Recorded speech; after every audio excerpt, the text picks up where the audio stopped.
The following is a presentation of the St. Louis Chess Club.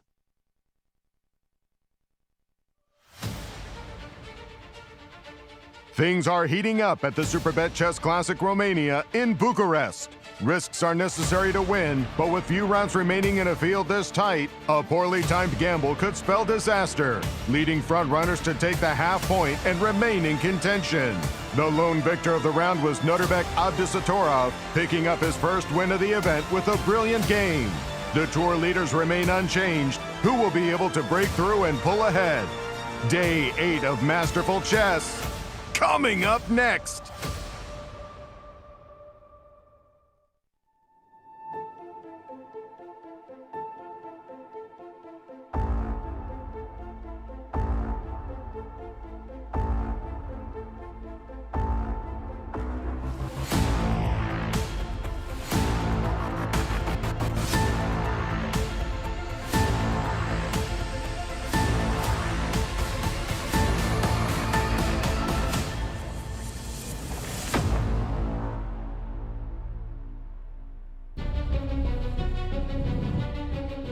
Welcome back, chess fans, to Day 8 of the 2025 Superbet Chess Classic, held here in beautiful Bucharest, Romania. We are entering the final two, the championship rounds, the time when champions and victors are made. We have big clashes on the schedule today. Let's go to the studio and start this action-packed day with Yasser, Peter, and Nazi. With 2 days to go, 4 players remain in first place. Are we headed for a playoff, or can someone break away? More fighting chess from Bucharest, starting right now.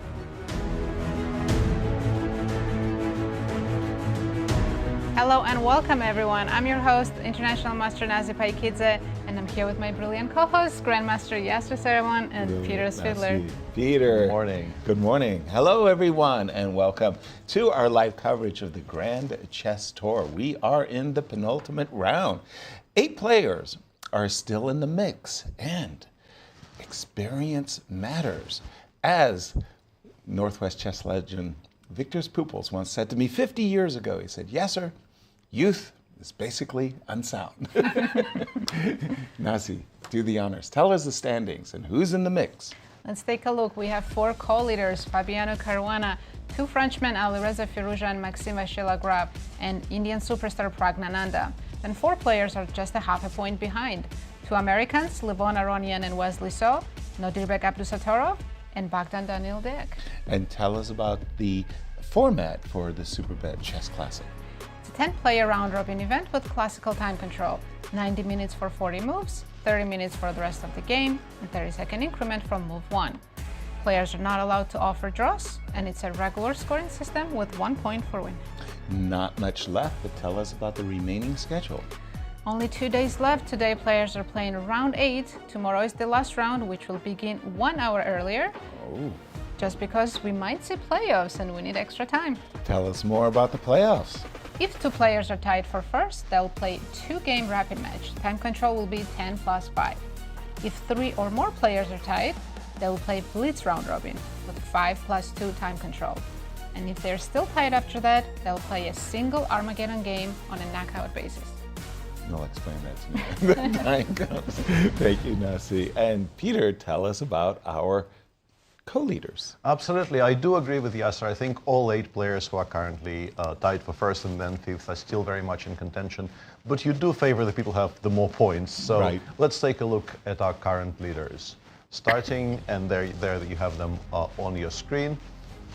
These are the people on 4 out of 7 so far. And we'll begin by starting with Prague. We'll show you their results in previous editions of the Superbet Chess Classic in Romania. Prague is playing for his 2nd year. He began, as he, I'm sure, meant to go on, by tying for first in a 4-way playoff last year. Did not win. You'll see other players in that playoff as we continue.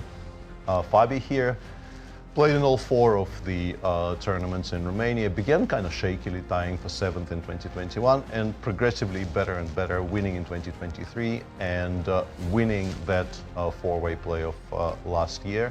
So very good hunting ground for him. Alireza played in the last 3, began in the same tie for 7th, and then tied for second in 2023 behind Fabi, and tied with Fabi and Prague, and one more player who was Gukesh. Last year, and MVL played all four, began by tying 9th, 10th, not a good result, but then tied for first and actually won the playoff in 22, and middle of the table results in 23 and 24. All very, apart from Prague, they've been playing in Bucharest for a while, all clearly enjoying Bucharest. Very good results for all four of them. But for more permutations of our last two rounds, we go to our Bucharest studio with Grandmasters Anastasiya Karlovich and Cristian Chirila. Thank you, Peter, and welcome back, chess fans, to day 8 of the 2025 Superbet Chess Classic. And what an amazing roster of games we have today. And why don't you start with your favorite game for today? It's very, very obvious game. It's a clash between two veterans of GCT, also two co-leaders in this tournament, Fabiano, Caruana, and Maxime, Vachier-Lagrave. These players know each other so well, and they were actually they started to play in these GCT events in 2015. Only two players who reached the destination and still consistently playing in all these events. And Fabiano managed to win this tournament, the whole cycle in 2023, while Maxime has never actually been a champion. And they played this so many games before. Fabiano is leading 10 victories against 5 losses, but everything can happen today, and I'm really looking forward to follow this one really, really close. I have to say this is a battle of experience as well as consistency. These two players have been playing amazing chess in the Grand Chess Tour as a whole, but here in Bucharest as well.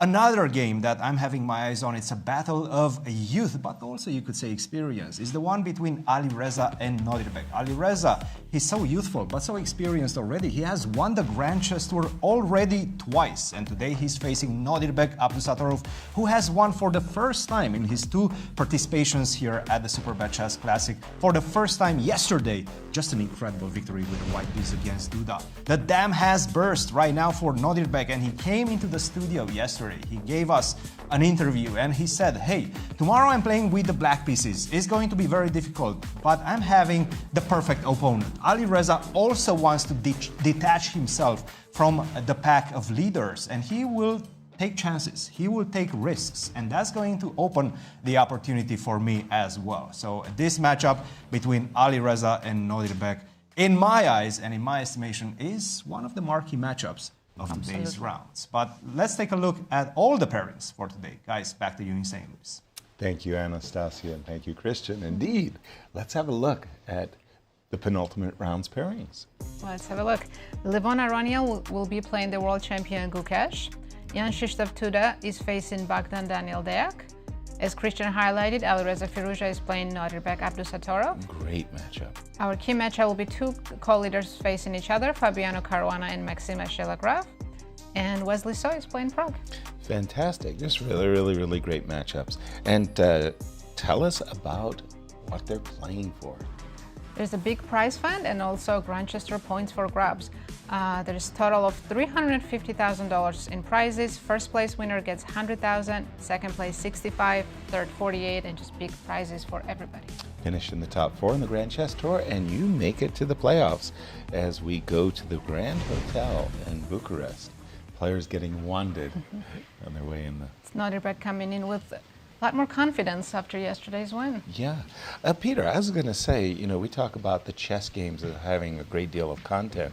When I look at these pairings, you know, every pairing does have a content to that. Just think about Levon Aronian versus Gukesh, a game that really doesn't get our attention until we realize Aronian's just trailing by half a point. And one win Gukesh over continues to play very uncharacteristically shaky chess. Even yesterday, the final position may not really show it very well, but he did seem like he wasn't anywhere near his A game. And right. There were some moments where, you see his he got the signature hoodie on top of the jacket.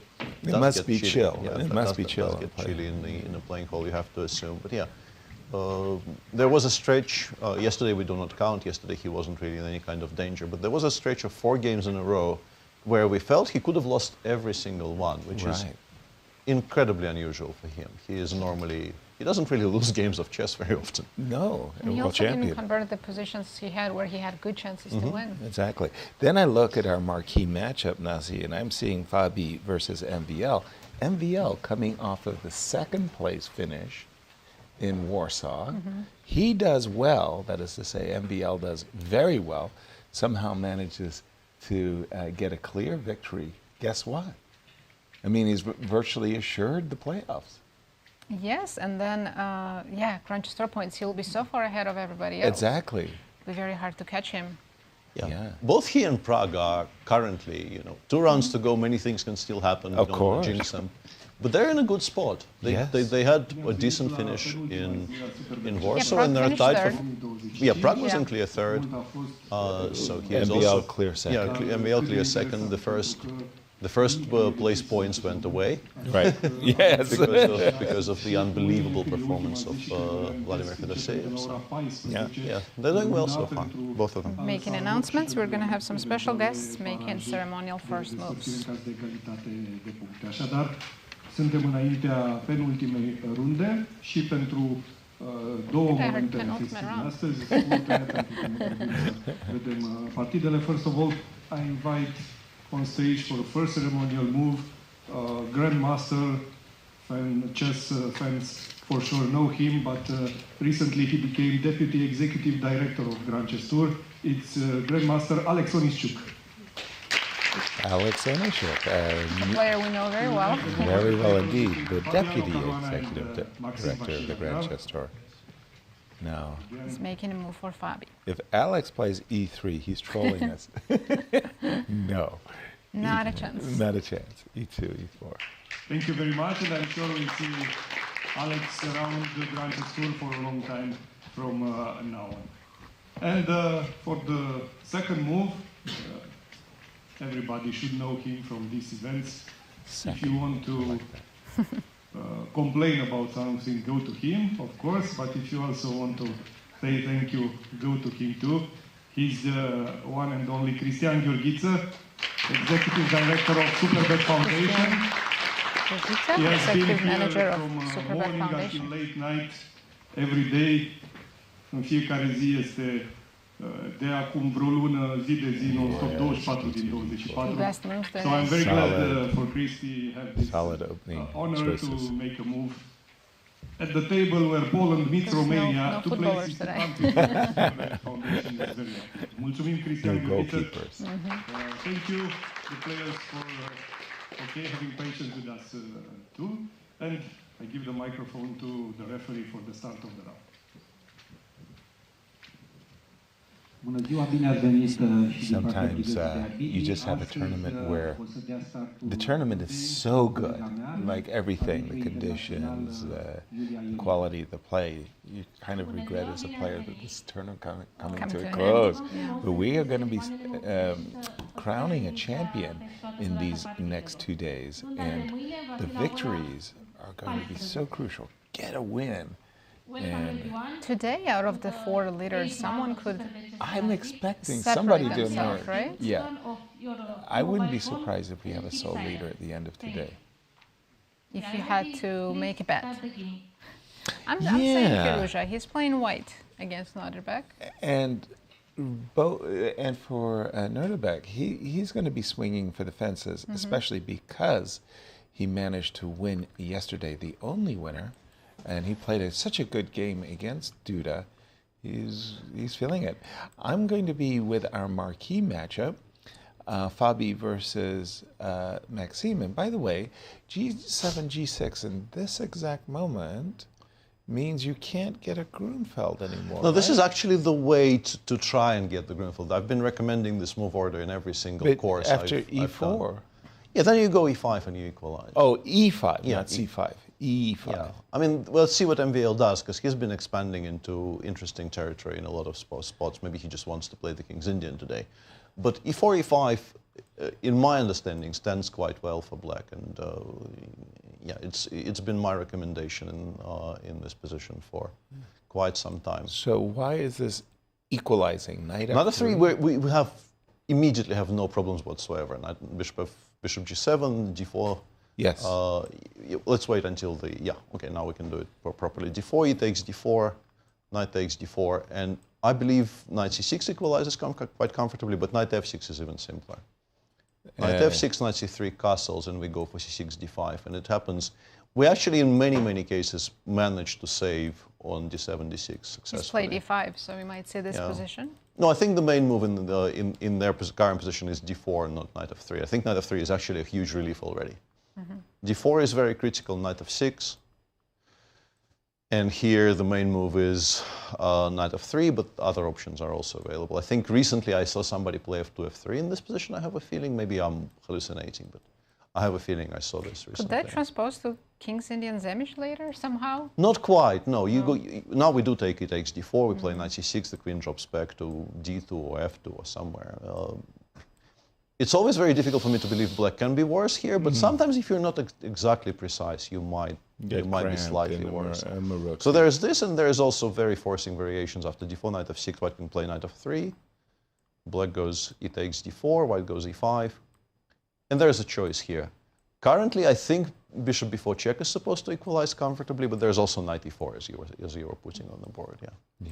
This is all reasonably well known, and as I said, ever since my old Grunfeld course for the now sadly defunct Chess 24 in 2014, I believe, I've been giving C4, G6 as a response to C4, as a way to mix trying to play the Grunfeld with these types of ideas.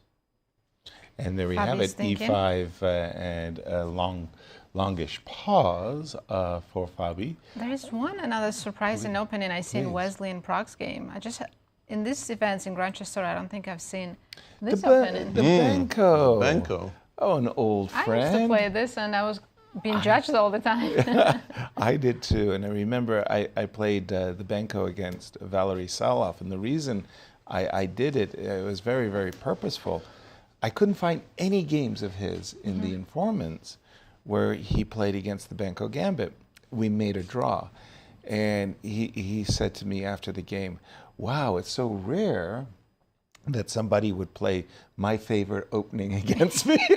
Oh, he plays with black? He played it with black, and I was like, what?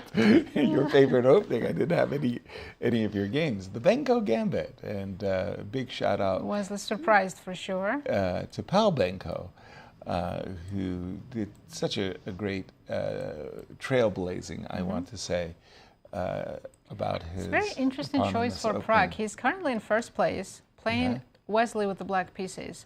What do you think? It goes to show his ambition, right? Yeah.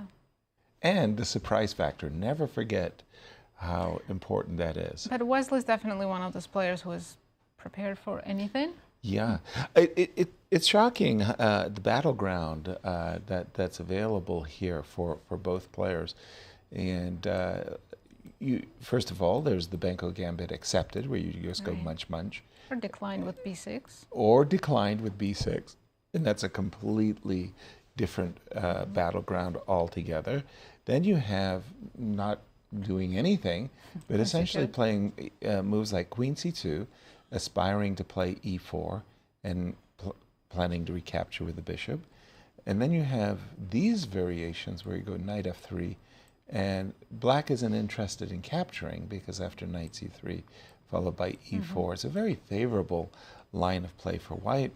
Oftentimes black plays the very counterintuitive move B7, Getting more B4. space on the queen side. I did like playing this with black whenever I got to play B4, yeah. Wow, it always struck me as what are you doing? You're playing B5, B4, you're attacking on the flank, and then you're shutting it down. And how do these two players match up with each other? Let's see, they've played 6 classical games, 5 draws, and 1 win for Wesley. So Prag still has to defeat Wesley. Exactly. Funny, Peter, in your opening, and you were telling us how the players had fared in Bucharest, it was like, there's poor Fabi at 7th place, and then it's like first, everything's great. And there was poor MVL at 7th place, and then it goes up and up and up. I mean, I saw a recurring theme there. With MVL, Prague as well. Yeah. For Prague only played one, but with MVL he began by having a poor tournament, then won it, and then had 2 finishes in the middle. I think tied for first, 6th, and tied for 5th. But returning to the Banco for a second, I think weirdly, I'm not even sure this is an aggressive choice. I think this is, and these days, your story of your game against Salov is a good one and a funny one, but you can no longer this can no longer happen to you because you do know what people play really, really well. You can't really make a mistake like this. Yeah. I think what Pragg is doing here is he is playing something that Wesley clearly does not expect. White has a great number of pretty much forcing bailouts against the Benko, but you might just remove a black game completely. Against Wesley in particular, because Wesley, I think, when surprised in the opening, has a bit of a tendency to go for options with no risk and perhaps a very limited chance of reward as well. Right. So I'm not even necessarily, I don't necessarily think this is an attempt to play for a win. To be honest, my impression of how the Benko stands right now is against an even reasonably prepared opponent, you don't normally get very many winning chances. Right. But what this could result in is a very easy equality and a chance to prepare for an all-important white game in round 9 with today's game kind of removed altogether. I think it's an interesting choice. I don't think Pragg has very much experience with these structures, so he is also expanding into very new territory. He's not even particularly a King's Indian player, and Benko structures are quite rare these days. So, yeah, an interesting choice. Finally, he takes b5 play. Long thing. And Nazi, the standings of these two players? Right, as you know, coming into this round, Pragg is co-leading the event, and Wesley's only half a point behind. Wesley to win that Grand Chess Tour title that he previously held. Love to leapfrog past him. He's taken and played e2, e3. Jay Whitehead, a rival in my junior years, he had a very interesting, twisted way of playing the Benko.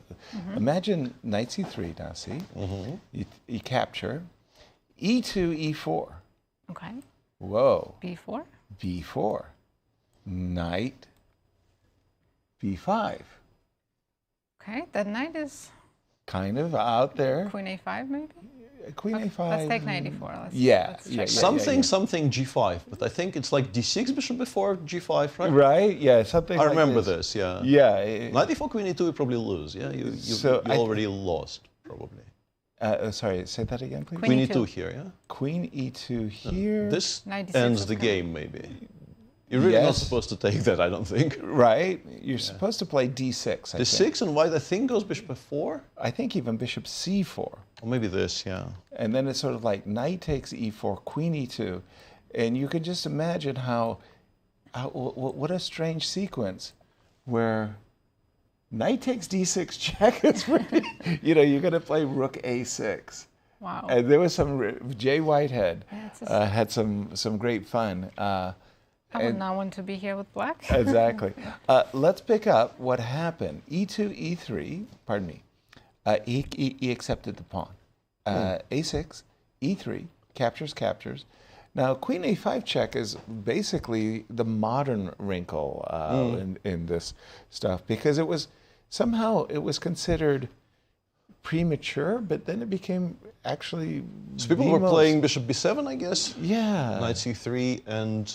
No, I think it was g6. No, pardon me, they weren't recapturing on... They were going g6 right away, knight c3, bishop g7. Yeah, white goes a4. e3 is actually... sorry, we can't see anything on the screen yet. Oh, sorry. So let's wait until we get Peter on the screen. So the idea was e3 in the old days, they would play g6, knight c3, bishop g7, Peter, and it was e4, or was it a4? Yeah. Okay, you have it. I don't really know very much about this line, but I do know that this quietish looking move is actually one of the more ambitious ways of treating the Benko. And what they have on the board right now, queen a5, bishop b7, white goes bishop d2, black plays queen d6, queen b6. The pawn on d5 will fall. You can't really protect it very comfortably at all. But after, well, in some order, let's say knight f3, knight takes d5 and a4, as is often the case in the Benko, you begin by staring at an evaluation which will make a Nimzo player blush. In the Nimzo, you're so used to never dropping below 0.10. And here you're kind of in trouble, according to the machine at low depth. I'm pretty sure you can sort of click your way out of this trouble by continuing. But positions do get quite dangerous, in particular if you start with e4, the point being that if you trade, you would very much like to castle. But currently your pawn on g7 is vulnerable, and you can maybe still play bishop e7, intending to meet bishop g7 with g8. But these are not really comfy positions. Easy positions to play. So Wesley, I'm pretty sure he was surprised by the Benko, but looks like he has a repertoire against the Benko, which is good. Yeah, absolutely. Which is good. Let's toss it over to Anastasiya and Cristian in Bucharest. And I have to say, this game and many others, in fact, in today's rounds are quite a good sign for what's to come. I have a feeling we're going to have a fun round. And it's all started with the first move by Alexander Onyszczuk. You have a story about that? Yes, I have a short story about this. I was talking with Alexander Onyszczuk before the start of the games, and we were discussing some trends of the first symbolic moves. So, you know, knight c3 is one of the possible moves. c2, d3, we've seen it before. c takes d3. Yes, stuff like that. But he said to me, you know, I had a discussion with Maxime Vachier-Lagrave, and I asked him which move he's expecting today, and he said that most probably Fabi will play move e4. So he said, my plan is to go there and perform e4, because this is what I also believe Fabi most probably will play. So he played e4, Fabi took the move back, and then we saw c4 on the board.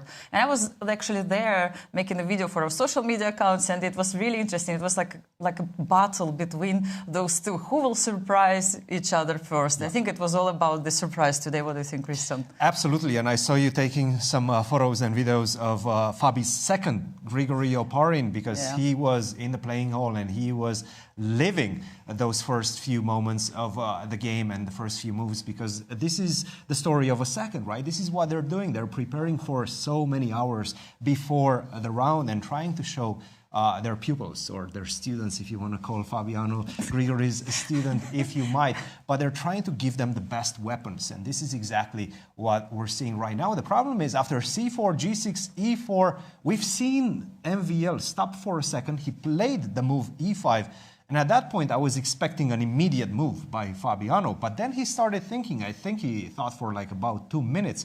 I have a feeling e5 was a surprise by MVL. And perhaps, you know, I'm sure he has looked at it before in his preparation.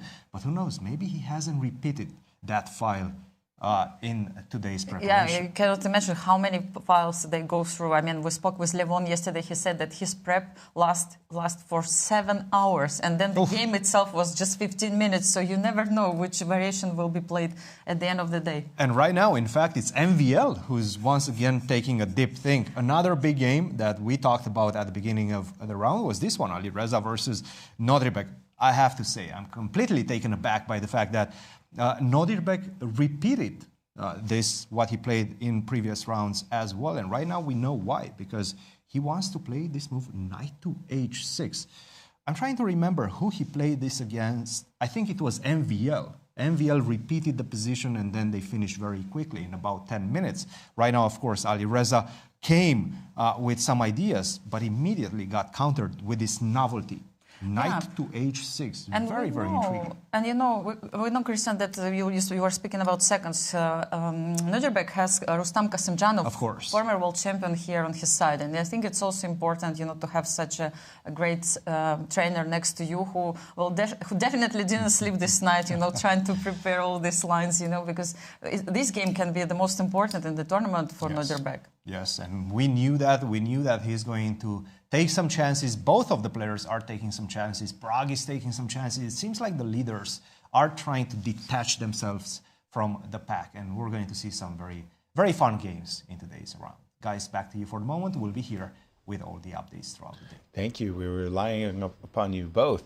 The game between Fabi and MVL, I really wanted to draw our attention to that because, Peter, they've reached a position where you say, early rook e8 and play c65 equalize. Yeah. And I'm very much, I think I know what's coming, and I'm very much in favor of this because this was in my earlier course, and then when I was revising my material for the course I did for Chessable in much more recent years, I found an idea which the engines weren't showing in 2014. Here, the point is, if you begin with rook e8, white goes bishop d3, and if you play c6 d5, you absolutely can but you have to deal with bishop b5. I think the engine survives barely, but the positions after, I think it goes like this, and maybe bishop a4 here is one move, rook c1. No, maybe, I think it's actually rook c1. And you're probably not lost, but you're really not enjoying it at all, because like, one explanation I guess I have to make is you absolutely cannot do this. And bishop b5, c4 is a very strong threat, and the evaluation is quite pessimistic. The engine, I think, suggests maybe we're not losing here, but you have to calculate bishop takes f7 on every single move. It's scary. It's properly scary. Which is why in all of my courses I was recommending the move c7, c6 here. If you go bishop b2, we can play rook e8 and then d5. If you go bishop d3, we're obviously very happy about the fact that we saved on rook e8 and your king is still in the center. This is just comfortable for black. And of course, the big question then becomes, what happens if white goes e5? Well, I mean, you have to play knight e8. And my earlier course was saying, like knight f3, we play d7, d6. We are currently not threatening to take, but we can play queen a5 next move. Let's say bishop e2. We can very safely play queen a5. We're completely fine here. E d6, knight takes d6, using once again some very little tactics to equalize very comfortably. And then I began going through it again for my course in 2021, I think. And the engine started saying, defending pawns. Like, why? Who does this in the year of our Lord 2021? This is very dangerous for black. I think my eventual conclusion was we have to play d6. Of course, e takes d6 is not on the menu. White goes e6. And I think I was playing queen e7 here. I wasn't even taking. I think I was playing queen e7, taking on f7, and then we're trying to bring the pieces into the game. The engine actually disagrees with, this engine at least, doesn't say this is particularly good. Maybe you actually have to accept the pawn sacrifice and play this position. Let's say e6, e5. It's not obvious that we're getting mated. The bishop is coming out to f5, the knight is coming back to f6. But this position, I think, is actually kind of likely today. And MVL already played c6, by the way. Right. This is inviting e5. This is, for us, as, well, for me as an author, right. If Fabi just refutes my course, I will not be enjoying it a great deal. But sales will plummet, Peter. Yeah, I got to tell you up front. But for me, as a avid watcher of live chess, I'm enjoying this. Yeah, there we have it. H4. I am very happy about this. I got the speech in before this happened, and MVL has my course. Yeah. I was about to say. We're going to run a 50% discount on the course right here, right now. Everybody can call in. Use the coupon. Peter, help me. And if he goes e6, followed by h5 and refutes your course, he will. Sales. Yeah. It's a bad day in the office. Unfortunately, my memory of what exactly I ended up suggesting after e6 is hazy. But I remember this was absolutely a central line. In response to what black is doing, I realized that this is probably the most challenging line white has. If we talk about this position specifically, apart from bishop b3, I was equalizing against anything else. I was equalizing very comfortably. And then I realized bishop e3 has a lot more sting than I originally thought. Just the position that you have, I can guide us through it for just a moment. This is where the influence of computers, in my estimation, has really helped us a great deal. Like, imagine a world in which there was no computer and you would be at your home studying chess and you're thinking to yourself, okay, I'm going to be playing Grandmaster Polygaevsky and he plays this variation and I want to set him up for a trap. And you get to some conclusions about bishop e3, rook e8, bishop d3 that you find favorable. And then you say to yourself, yes, but what if my opponent doesn't include rook e8 so that I don't have bishop b5 tempo? What if they just go for c6 and d5 right away? You might get to the position after e5, knight e8 and say, I've got to defend the pawn. Somebody comes to you and says, don't defend the pawn, just attack. And you go, who is this maniac that I invited into my study? And somehow you find yourself drawn to h2, h4. Then you find yourself drawn to d6. even potentially you get this far. But nobody I'm not goes sure. queen e7. I'm not sure queen e7 is correct. Though. Wow. I'm trying to. But the I'm engines, failing. if the engines are guiding you here, this is very stimulating for your creative mind. Although, honestly, I am more of a mind to criticize my earlier course, because if you think about this properly, Black currently has one sort of developed piece on g7, everything else is on the back rank. Fisher random, yeah. And it should have occurred to me that you can just ignore the fact that the e5 is hanging. In particular, like if you look at this position, it does look like Black is, you know, having to be very, very careful. Very careful. Queen d2 long castles. White is very prepared to go for mate on the king side. And these days, people really aren't that worried about being pawned down for a while. So it's more on me that I didn't find it earlier, but I did find it when I was doing the course for the second time. Right. It's interesting to me that Fabi is thinking here, because as far as I can remember, if you don't play e6, your entire play makes no sense. Right. If you go e6, knight takes d6, I mean, Black has knight f5 at any moment. h5, rook e8. Like, I'm starting to pick Black here. To be honest. Okay. And if you play h5, I mean, if the queens weren't coming off, maybe this would have been playable, but the fact that Black can just trade queens on the next move and then your attack obviously loses much of its sting is... Right. Yeah, so the pause here surprises me a touch. Right. What else is he planning to do here? Maybe knight f3? Yeah. But that's not great. Like queen e7 is a move now. Even h7, h5 maybe is a move. Bishop g4 is a move. I don't like this. No. I think you are supposed to play e6, and I'm curious as to why it hasn't been played yet. Well, whenever attacking, good rule of thumb is every tempo is really, really critical. When you have to play the move knight d4, f3, it's a waste. And also, we were playing knight f3 earlier. Like e6 is basically boxes, I think, where we are. Nazi, this is a great game. Yes, I mean, for our tournament co-leaders. Great start of this round. We have very exciting openings. There's still two games we haven't looked at yet, but before we do that, actually, let's go to Alireza and Nodirbek. We have to look at that position, that opening. Queen is back on d8 again. Exactly. Knight is on g4, pawn on f5. Such a aggressive opening with the black pieces, I'd say. Exactly. Dear friend, Igor Ivanov, he was very, very famous here in the United States for winning the Church's Fried Chicken Grand Prix. He would literally crisscross the country playing an open tournament after open tournament and accrue Grand Prix points. His approach to this particular position was not to play Queen b6, but again, in these open tournaments, you've got to score 80, 90%, which means winning with Black. And his favorite go-to idea of winning with Black was the move knight h6. A lot of players, for example, played knight c3. He would castle. A lot of players would, for example, play bishop e2, f5. And there's one particular variation I just wanted to show where I don't know how many points he gathered with this trap, but it was a lot. I mean, that's just one example. But Peter, take us through this game. It's a bit different here.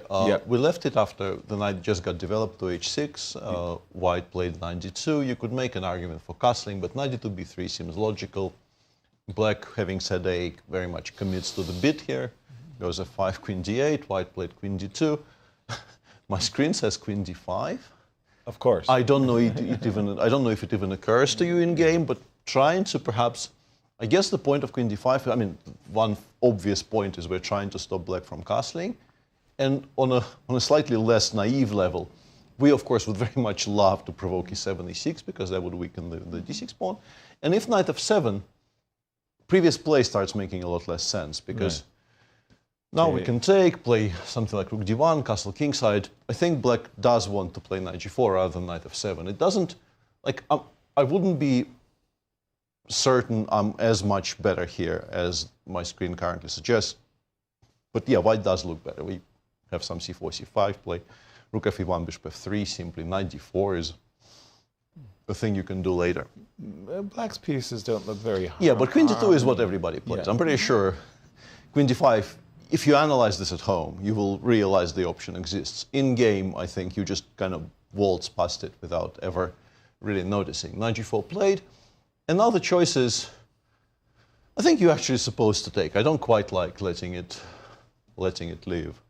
We'll come back to f6. If you take on e4, black can castle. Let's say, actually, interestingly, castles appears to be imprecise, and a7, a5 is much stronger because we're trying to, as forcefully as possible, drive this knight away from b3 to a very poor square while we still have time. It starts giving black a slight edge, which is kind of surprising compared to castles h3, where it gives white a bit of an edge. I'm guessing because we always have bishop h6 on tap, and a5 tries to not allow that. I guess h3 we actually meet with a4. So I think we are supposed to take. In this position, it feels to me that we are supposed to try and get the bishops off the board as early as possible.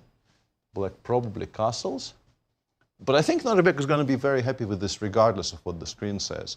Because this is a very unusual structure, which is, I mean, maybe you're worse here with black. I think you are, actually. But it's a position which is not that easy to control for white. We play bishop e6, we play rook c8, we put the knight on e5. This is an annoyance. The king probably will be on g1. Let's say we do this, yeah? I don't know, rook c8. The back rank, I mean, it's weird to speak of back rank issues when nobody is attacking the king. But you can't play h3, you don't really want to play f3. So you're in this strange situation where your king is safe but cannot really be secured properly. And still, if you were to ask me how I evaluate this position, comfortable little edge for white. So Alireza should not be unhappy with the outcome of the opening if he does all this. I'm not expecting, I don't see a way for black to preserve the bishop. You're not playing bishop f6, you're not playing bishop takes c3. I feel like it has to be castles. Okay. And then, yeah, this structure... your castles kind of surprised me here, For white. Peter. For white.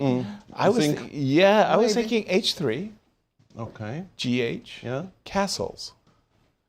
And f4. Let's go. Yeah. And just, you know, The engine disagrees, but I very much agree in spirit. the spirit. Let's get Yeah. going. The spirit is definitely willing. I don't know you. about the rest of the body. Yeah.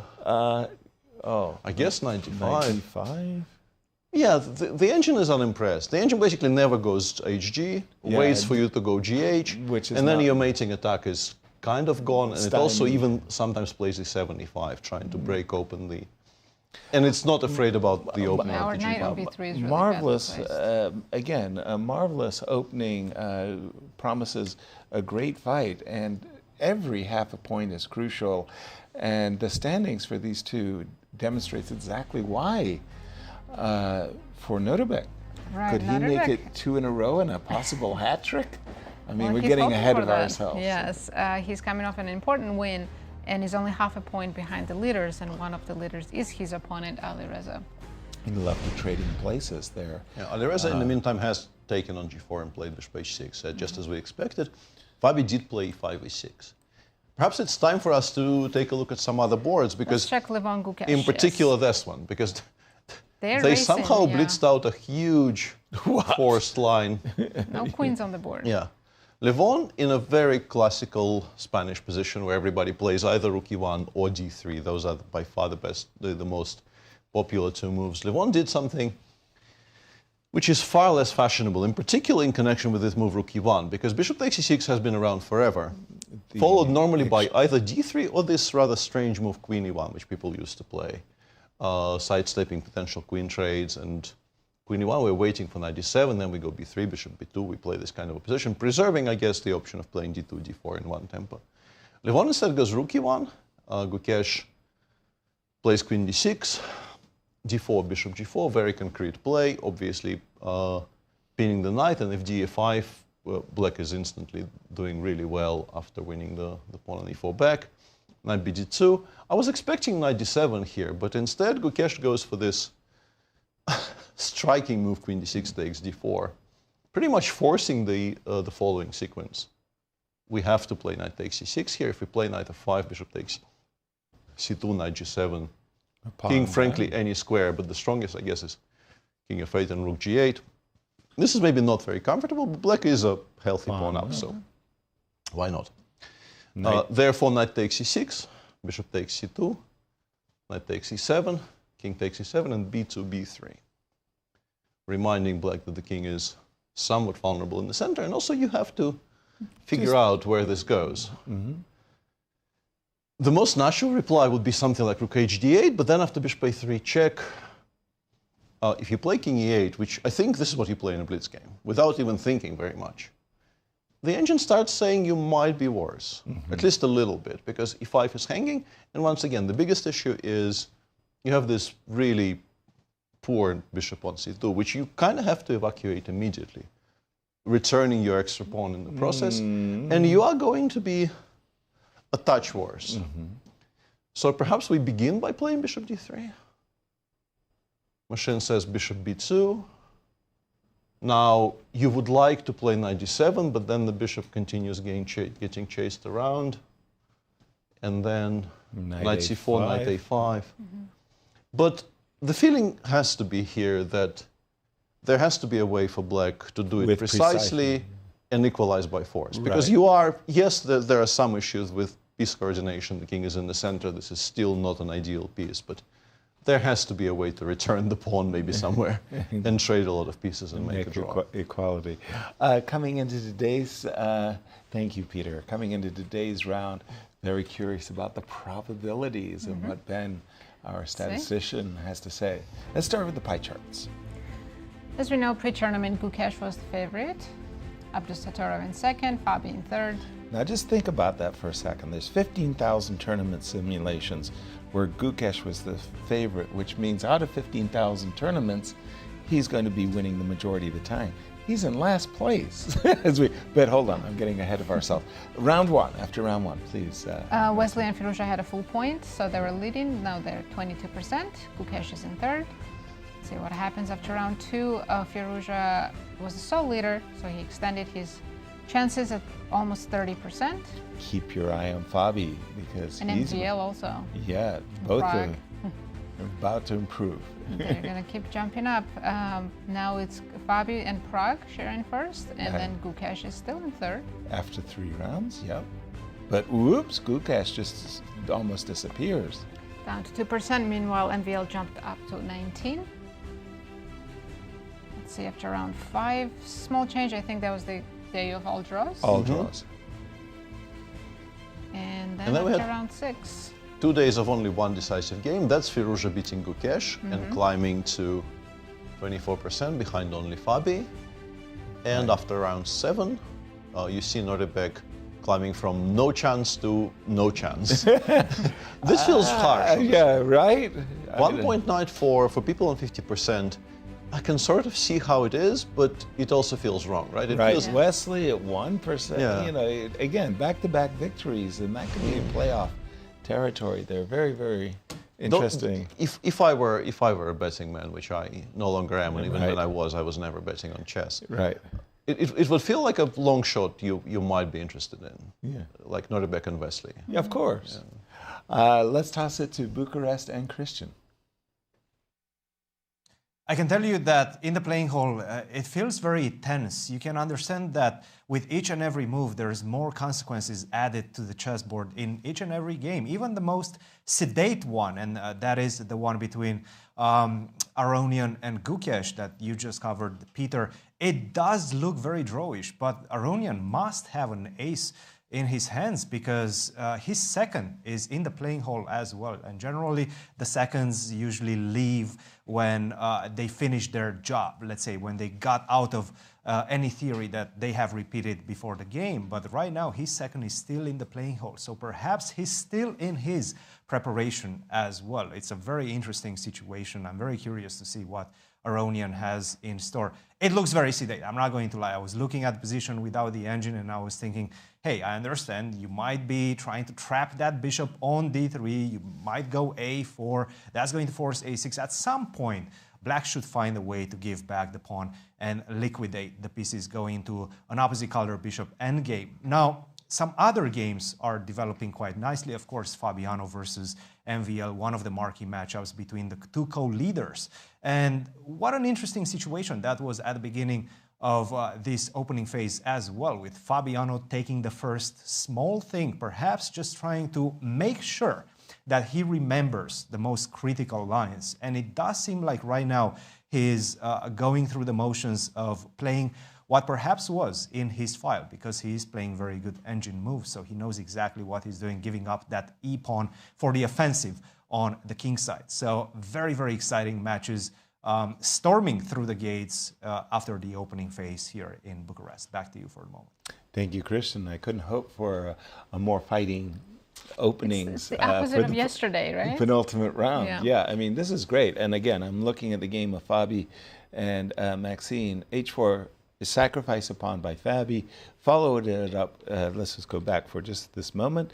D7, D6. Please do me the favor of capturing and developing my knight. No, I'm not going to help you. I'm going to offer your pawn instead.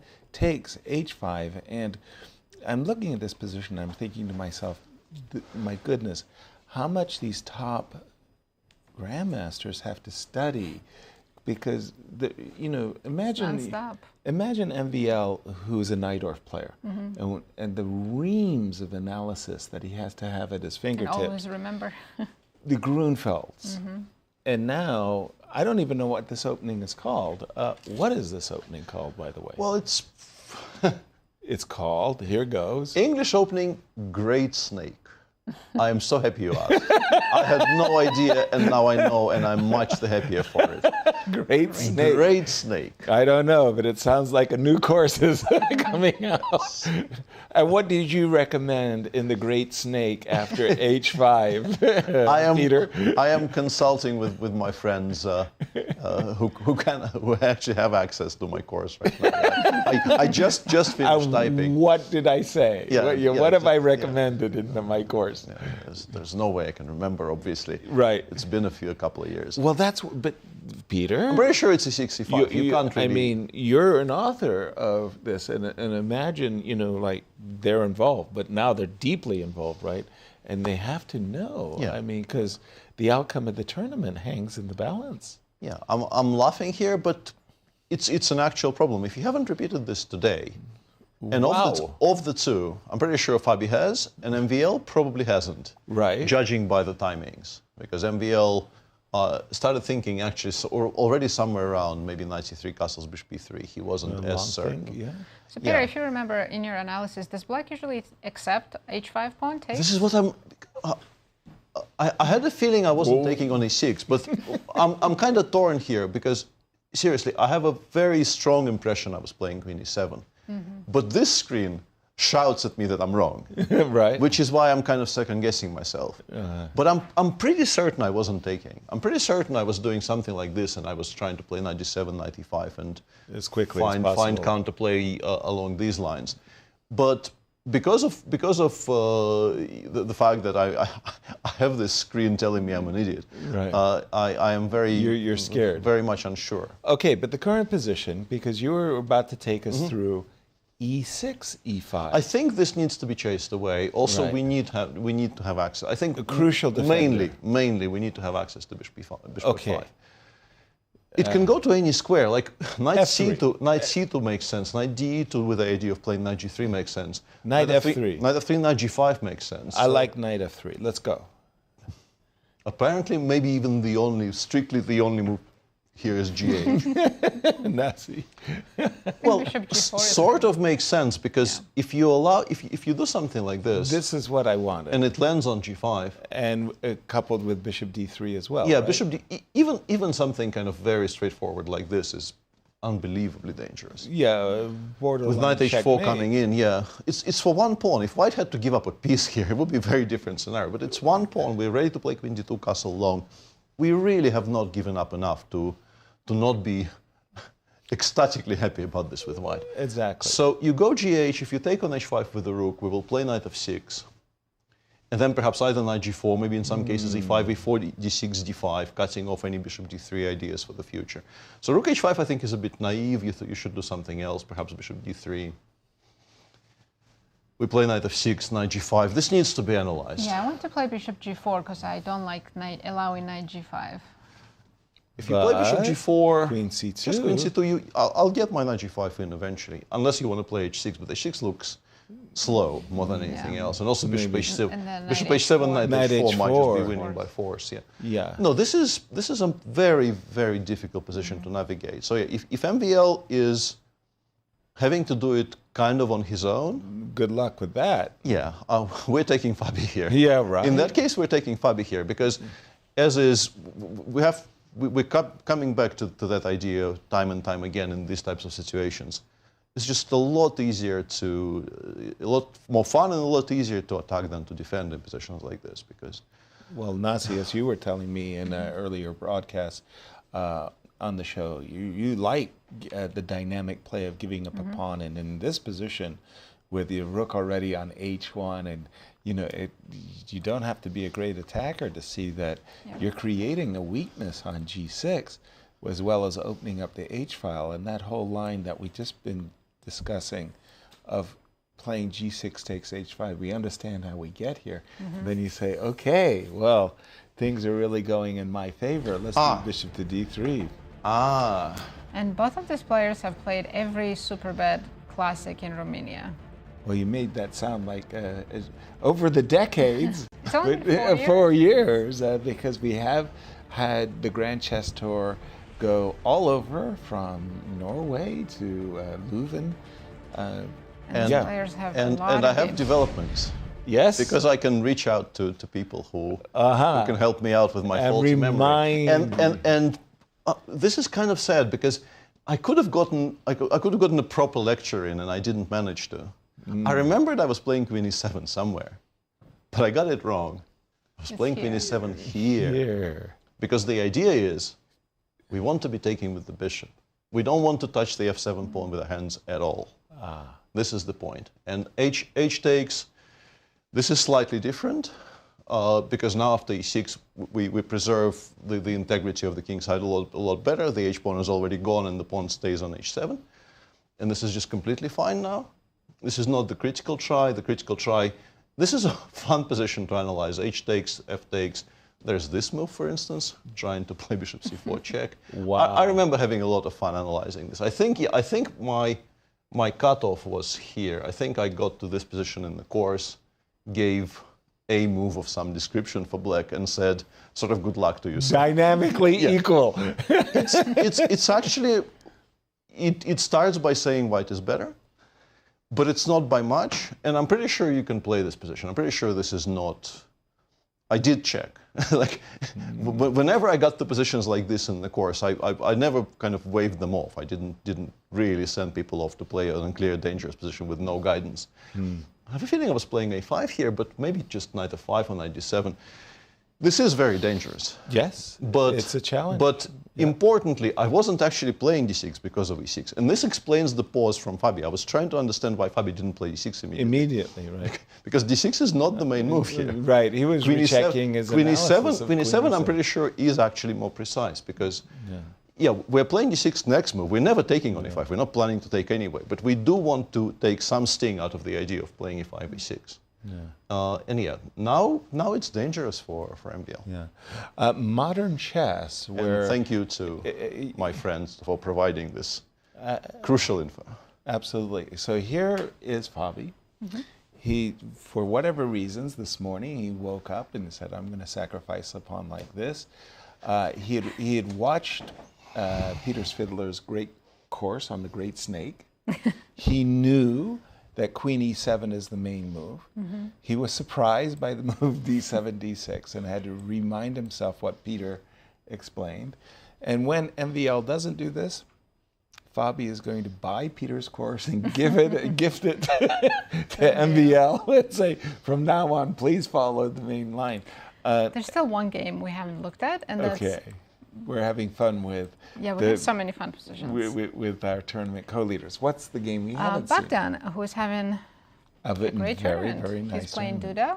They're still in who the is opening. not having a great tournament. And this is the four knights. Actually, this is the ending. The Scotch, well, it's not the ending, but Not you the ending. mentioned it Yeah. in the previous broadcast, Yeah, Peter. I was happy about that as well because we spoke about this specific idea Vladimir yesterday. I think that Kramnik, Vladimir yeah. revived the Scotch by introducing h3, queen f3.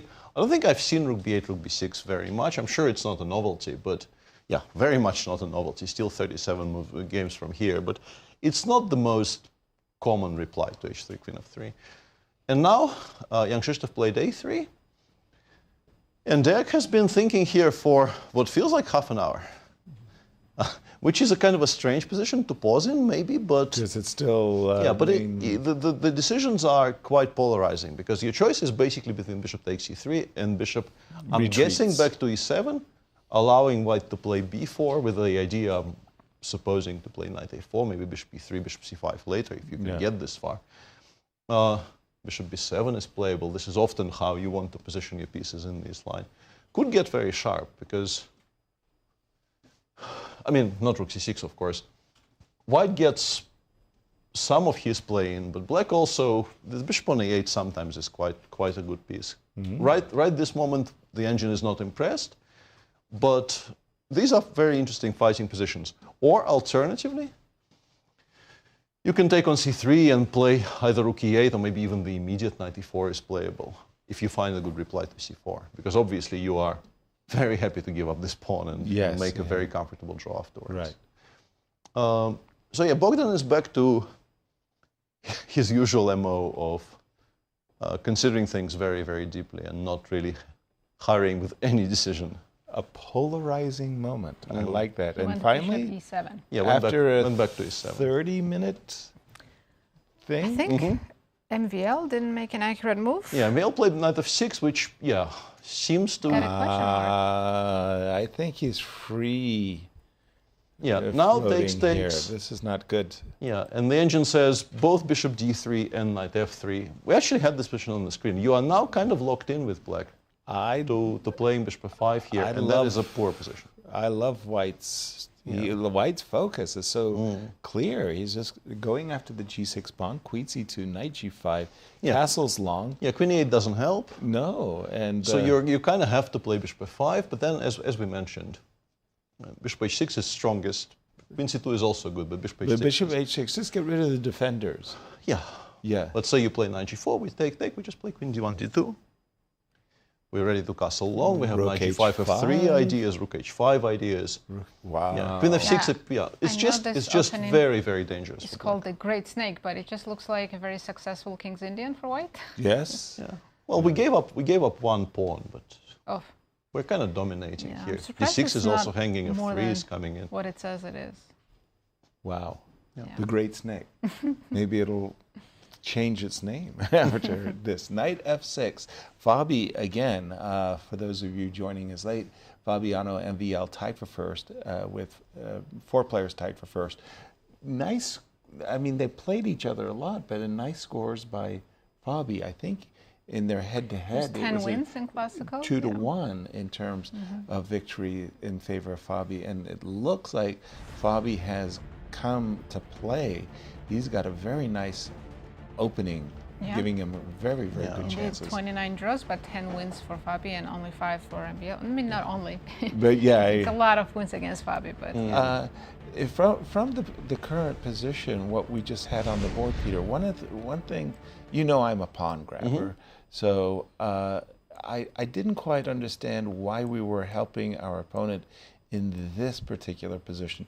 I agree that bishop takes f5, followed by bishop h6. You mean is the immediate wonderful. bishop h6?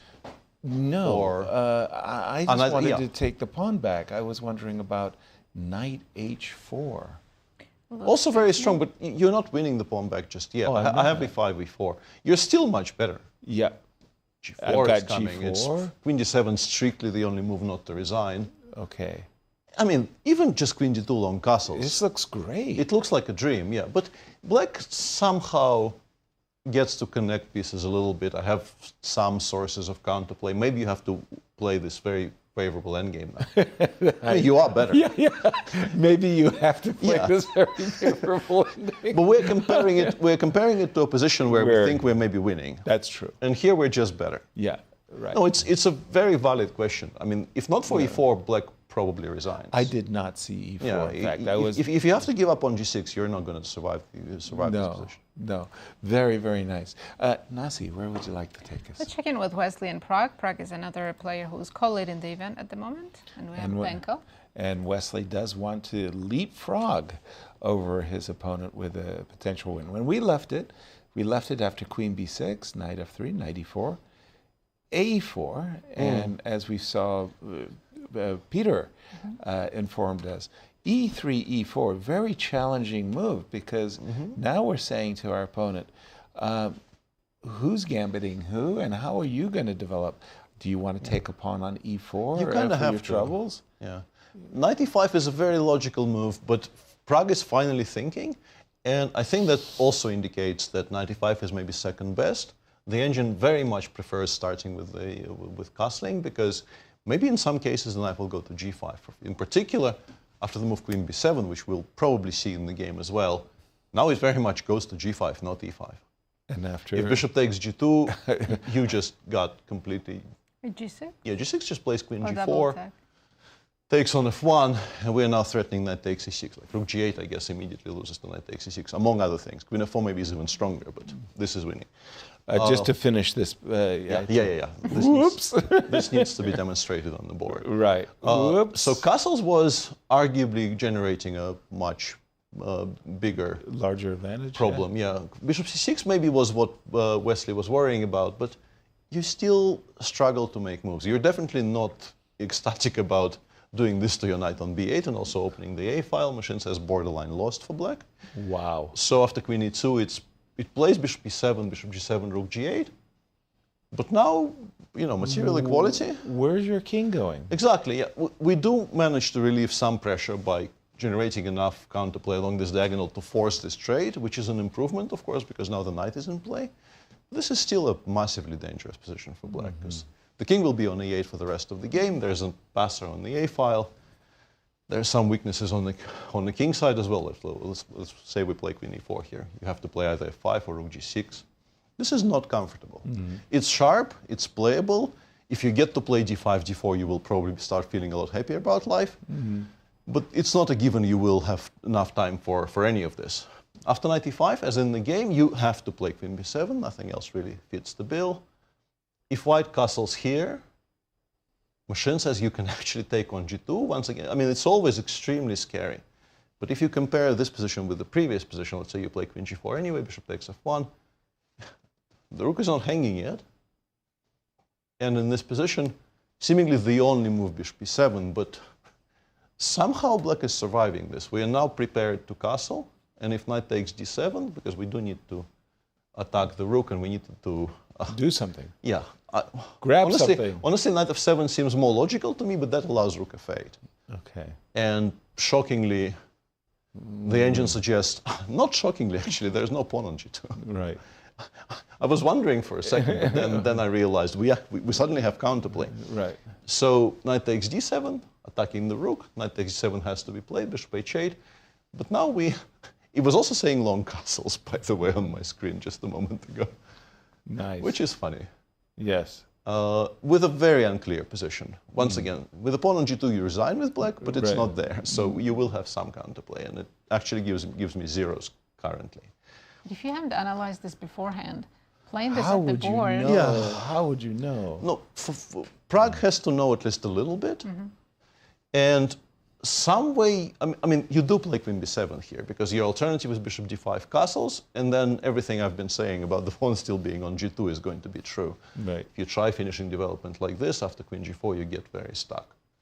Bishop f6, and I'm assuming like queen h5 for some reason is very strong, but I suspect even very simple moves here are going to be very strong, because if you castle, you immediately you run into immediate trouble. Like queen d8 still saves that threat, but there are threats on the other side of the board as well. Black is getting hit from all, all angles. You will play queen b7 out of necessity. Right.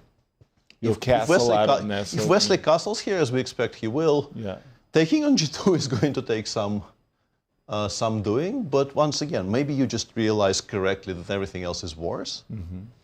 What happens after rook e1, I wonder? Okay, now we're just winning suddenly. Winning. Yeah, it's a massively important move because we're creating a threat of mate in 1, which if we don't want the queen trade, and we don't want the queen trade, we're 2 pawns down currently. Right. If you play f3, suddenly none of your normal play is available. So black just finishes development and kind of wins. Okay. So that's the explanation for why bishop takes g2 is so strong. Not only did we win a pawn, we're also forcing further exchanges. You were showing us a beautiful variation that went queen h5, g6, knight takes g6, f takes g6, queen g4. No, here everything. It's not here. It's not here. No, yeah, I know it wasn't. But if you take, continue the line, queen g4. Yeah, this is good for white, but unfortunately for white, rook g8 wins on the spot. So. that's non-cooperative. Regret it. Yeah. Regrettably, but kind of, you can see why. Yeah. So no, queen h5 is correct, but after g6, the suggested play is this: you absolutely have to play bishop b7. Everything else seems to be borderline losing. Okay. If you play bishop g7, you get a similar position to what we were just discussing, but then. The king is unbelievably unsafe. You kind of have to castle now, but yeah, the engine goes rook c1. I'm surprised at how bad this is, but b4. Yeah, but the king kind of never gets safe. Even on b8, it is very, very unsafe here. Yeah, it goes to show if there's a pawn on g2, you absolutely resign, just because the pawn. Exactly. Yeah. Yeah. Even if you do this, I think. Yeah, this is great stuff. Great game going on here. Fabi, fantastic game going on there. Alireza, let's just jump to that. They did follow your analysis, Peter, up to and including bishop h6, castles, captures, knight d5. Yeah, Alireza went knight d5 very quickly instead of either long castles or rook d1 or short castles. Right. Knight d5 is not necessarily engine approved. The engine in this position does something that I've seen quite a lot of in dragons. This idea. Sealing off the d4 square from knight on b3. I'm planning to go bishop b6, rook f7, perhaps queen h4, rook a f8. Yes, you might wonder why you're doing this to your pawn on d6, but getting to the pawn on d6 is not that easy. And making the knight on b3 into a very stupid piece is quite often an idea that you can try. And also, your bishop on e6 feels a lot safer. The king on g7, actually, with a long diagonal closed, feels a bit safer. Instead, knight e5 was played. Now, after knight d4, the engine suggests we're a bit better with white. If you take on c4, queen c3, knight e5, and knight c7 wins a lot of material, just to mention why this is not the blunder of a pawn on c4. Right. Knight c7 is, yeah. Was knight e5 forced though after queen c3? No, you can play e5, but you're much worse now. This is not a good position. And I mean, once again, optically, you can see why. Yeah. So yeah, the pawn on c4 is not going to drop. You can play something like bishop d7 or king g8. White will play in some order b3, castles, rook a, d1, I guess. And we get the kind of a position we were describing early on, where I think you probably pick white, but it's quite a sharp and unbalanced structure, which you don't see very often. I like the pawn on g4 is very annoying. Anywhere else, and you get to play f4. What did Alireza play? He played queen c3 immediately. c3. Now after bishop d7, the engine says black is fine, because we've burned through a lot of tempi. Also through a lot of time. He's down to 50. He's spent about 30 minutes. 30? 30, yeah. Okay, the reason why I could find myself drawn to this move is I really want to play f4 with my queen on c3. Can we with the pawn on g4? I can't. But I go queen c3 with the idea of going h3. h3 and then? When you take, then I play. So if you do something... Bishop d7, let's say. Bishop d7, rook c8 happens very quickly, though. h3. Do me rook the c8? solid favor. And this is what I mean. But what Peter's advocating very strongly for is rook c8. It starts getting awkward. If I take, Rook takes, c4. queen, Well, knight takes Knight g4 for takes. now, knight I takes guess. g4. And Who is exactly attacking who? F2 is hanging? F2 is hanging. So Yeah. what I want to do in this exact moment was to 92? go, Yeah. Or c5 even. But black, I noticed that black C5. Starts playing e6, queen f6 in quite a lot of these positions now. and F2 is tender, yes? Yeah, our king's not that Unpinning safe in unpinning the center. knight, safeguarding the king, and also attacking the pawn on f2, which is very useful. In particular, now that you played h3. Yeah. Just the timing is wrong. The queen c3 on the board. By the way, the clock times between the players? Yeah, Nodirbek's only spent 7 minutes, and Alireza spent 35. Maybe an opening success for Nodirbek. But we've reached that stage in the show where it's time to check in with our good friends at Q Boutique and ask them what they have for us as special. Well, commute in style with an exclusive World Chess Hall of Fame laptop bag. Yes, indeed, this bag features a separate zipper compartment. Imagine that, for your laptop and multiple smaller compartments for all of your work needs. And it is available at Q Boutique. STL.com. Indeed, for all your chess shopping needs. Check us out. Well, as we go to break, Anastasia talked to Fabiano Caruana, as one of the co-leaders of the event. So take a listen, and we'll be right back. Perennial winner, I would say, of the Romanian tournament.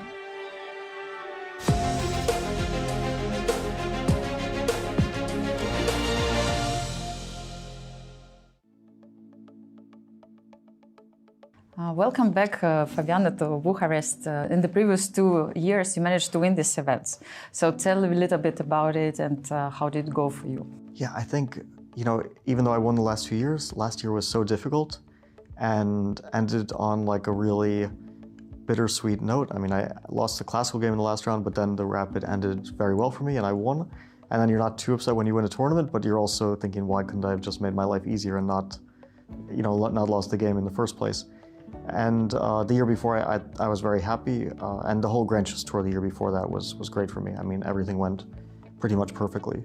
So I'm hoping that I can also continue my success, but I think that +1 will not suffice this year. That would be my bet. Like last year, +1, I think it was very rare that actually managed to win the tournament. So I'll probably have to play better if I want to try to fight for the first place. Yeah, and it's your first tournament in this season Grand Chess Tour, and how do you approach it? What are your goals, let's say, and like hopes? Yeah, it's still a bit early in terms of like what you want to aim for because many players haven't played any event, and we've only had the one event so far, which was dominated by one player who's not even participating in the entire Grand Chess Tour. So we have some information on how some players are doing, like Prague and Maxime had a pretty good event even though they weren't able to win, and maybe they're hoping to build on that. But for the rest of us, it's still like a blank slate, and I will, of course, try to fight for the first place. After playing so many freestyle chess events, like, are you happy to have the classical set of the pieces now in Bucharest? Well, I enjoy both. I maybe would prefer to start on some rapid and blitz first to get warmed up. Going straight into classical, sometimes you can have like a violent start. Last time it was violent in my favor because I played this game against Alireza where he was much better at the opening, more or less winning, and then somehow I managed to win the game. And that kind of decided our fate in the tournament because he had a great rest of the tournament and I didn't, but still we shared the first place and I won in the tiebreak. So that first game was super important for both of us. And also in the Singfield Cup, it was the same thing, but the opposite. I had this classical game against him. I was much better. I lost. It was exactly the same story, but reversed. And then that was one of the main reasons that he won the tournament. I got second place behind him, one half point behind. So this kind of first game can be very meaningful. Yes, exactly. And before you said also about how many points you need to win this event. And I was wondering if it's still possible these days in classical chess to show this kind of domination as you showed in 2014, winning so many games in one tournament. It seems like not the story these days. Yeah, it doesn't happen too often, if ever. I mean, at least in these very stable fields where everyone is kind of a contender. If you have a mixed field, then sometimes it happens. You have one player who's really dominating. We kind of saw it with Magnus in his last event, although it's of course a different story. It's not usual standard setup where I think things are a bit more stable and people play more solidly. But we don't see that too often. So I used to have some performances like that every once in a while, like Sinquefield Cup or the event in Paikidze in 2020, I scored +7. But it hasn't happened for many years. Now it's like +3, you just win, or you just win an event with +3. I think the last time I scored +3 was the Sinquefield Cup in 2023, and I was super happy with that performance. I beat Wesley, last round, yes. Richard in the last round, Wesley, and I think Alireza, yeah, with black, and that was enough for clear first. And also Alireza in the Sinquefield Cup last year, +3, enough for clear first. So that's usually my kind of the eye is like towards +3, and that's going to win you the tournament. And if it doesn't, then that's just bad luck. You've been in the Grand Chess Tour from the very beginning. You said you played all of them, and I was wondering, it was changing over the years. And how do you feel you have changed over the years together with Grand Chess Tour? Yeah, my chess has definitely changed. I think all the players have changed, and we also see a slightly different field. Like the first time in 2015, the events were also different. There was a lot of different locations. Like we played in Norway. We played it in Belgium and we played in France. And 2015, like a lot of the guys who I used to compete with very, very often, slightly older generation, like Vachier-Lagrave, Vladimir Kramnik, Veselin Topalov, those guys are not very active these days. I mean, Veselin did play in the last one, so he had a small comeback. But those guys that I've played so many times, and of course they're legends of the game, all of them world champions, I don't really play against them too often. So a lot of the players have changed.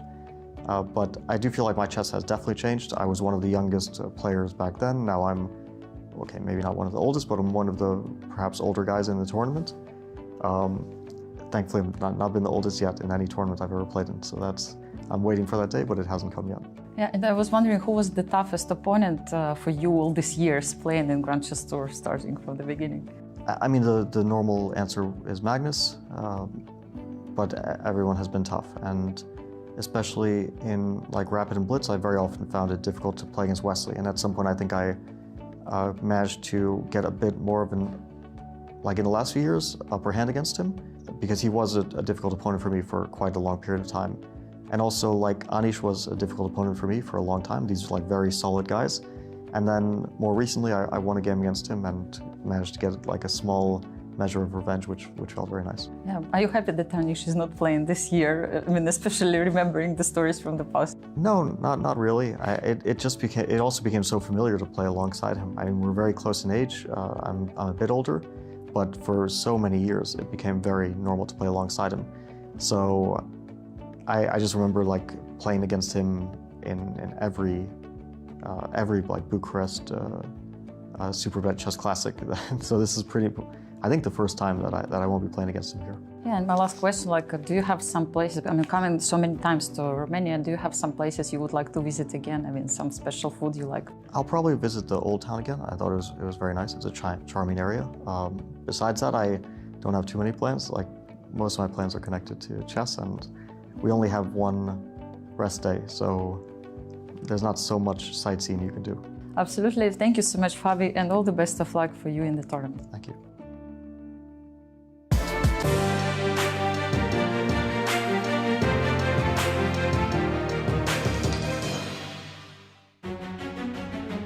Welcome back, everyone. We're in the middle of round 8. Let's take a look at our current standings. Coming into this round, we have 4 co-leaders, Fabiano, Alireza, MVL, and Prag, and then 4 players who are only half point behind and trying to join the leaders today. Let's have a look at the pairings. Yes. Some of the leaders are playing each other. We know Fabi's playing MVL, but then Prag is facing Wesley with the black pieces, Alireza and Nodirbek. Great fight going on there. And then 2 players with 3.5, Levon is playing Gukesh, and Bogdan's playing Duda. Wanted to jump right into the game of Levon, Aronian, and Gukesh. We know the world champion has been suffering, but I'm thinking that Lev is taking some very, very serious risks. Yeah, peculiar decisions have been made. Let's just put it that way. On the topic of people trying to catch up to the leaders, Levon is in that group of people on 50% who might feel they're one win away from being very much in contention for the very top prizes. And we were here Yes. when we got sidetracked by other very exciting positions of the round. And instead of bishop b2, which is the move we were trying to make, Levon started by giving a check. The king went to e6. This is the ambitious way, protecting the pawn on e5 and just moving forward. You do want to make sure you never stumble into a check somewhere, but you have it under control. And the engine does play rook a d1 here, seemingly. Let's say if rook a g8, knight f3, h6, bishop b2. And it says, honestly, I don't quite understand why this is equal. It gives exact equality to a position which, at first blush, black is just a pawn up. But I guess the king on e6 is not entirely safe. We want to play f3, rook e1, maybe, or f3, knight d3. If we play bishop d5, we play knight d3 immediately. There are a lot of jumps.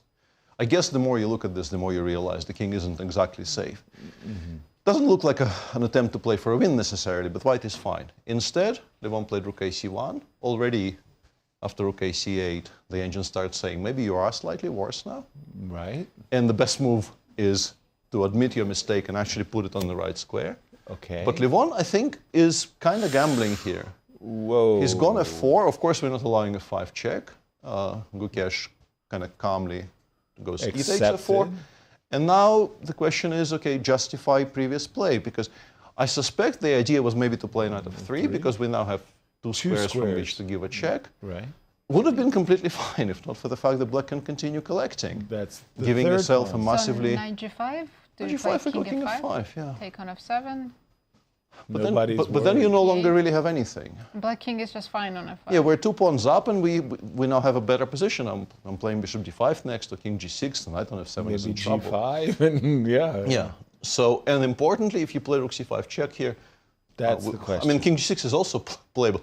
Even king g6, the knight takes e4, rook h8 is very strong. But bishop d5 is winning on the spot because we're out of checks.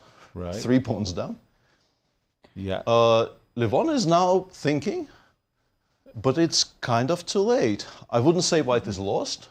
The engine says rook c5. I'm guessing reintroducing the idea of knight f3, knight g5 by taking away the f5 square.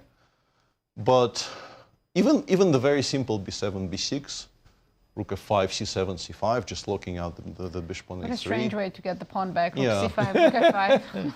Yeah. Like you're just down. You have some play for it. Once again, it's not entirely safe on e6, the black king. But structure. Yeah, we're struggling to make a draw here. Yeah. Which, considering that Levon kind of went for this entire line of his own accord and was seemingly very happy with the entire sequence of this very long forcing sequence starting with queen takes d4, he was clearly prepared for it.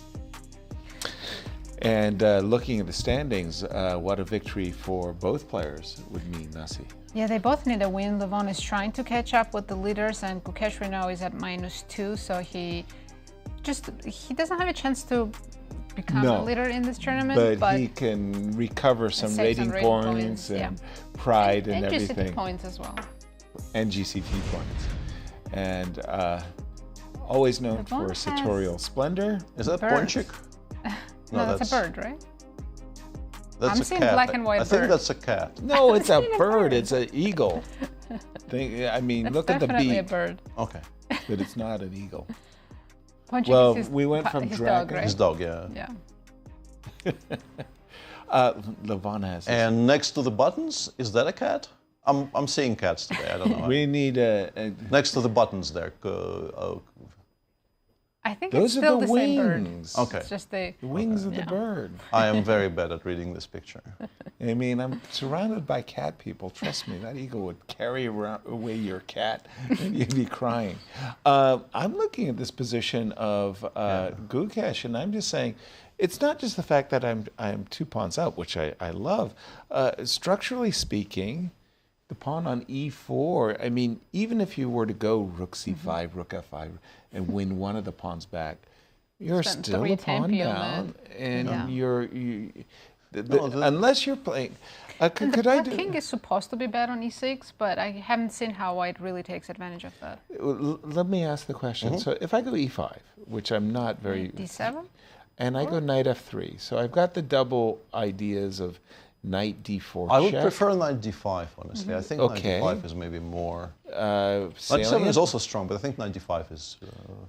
By the way, you're defending f4. I'm going to go... Knight f3, and now bishop g6 specifically. I think otherwise it would maybe be kind of okay-ish, but bishop g6 and king d7, and you're once again out of checks. But yeah, this rook e6 creates no threat.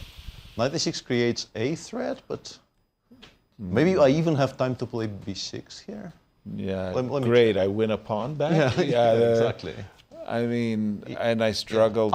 Clever. What? We can play rook c8, giving ourselves the c8 square for the king. Nice. Clever.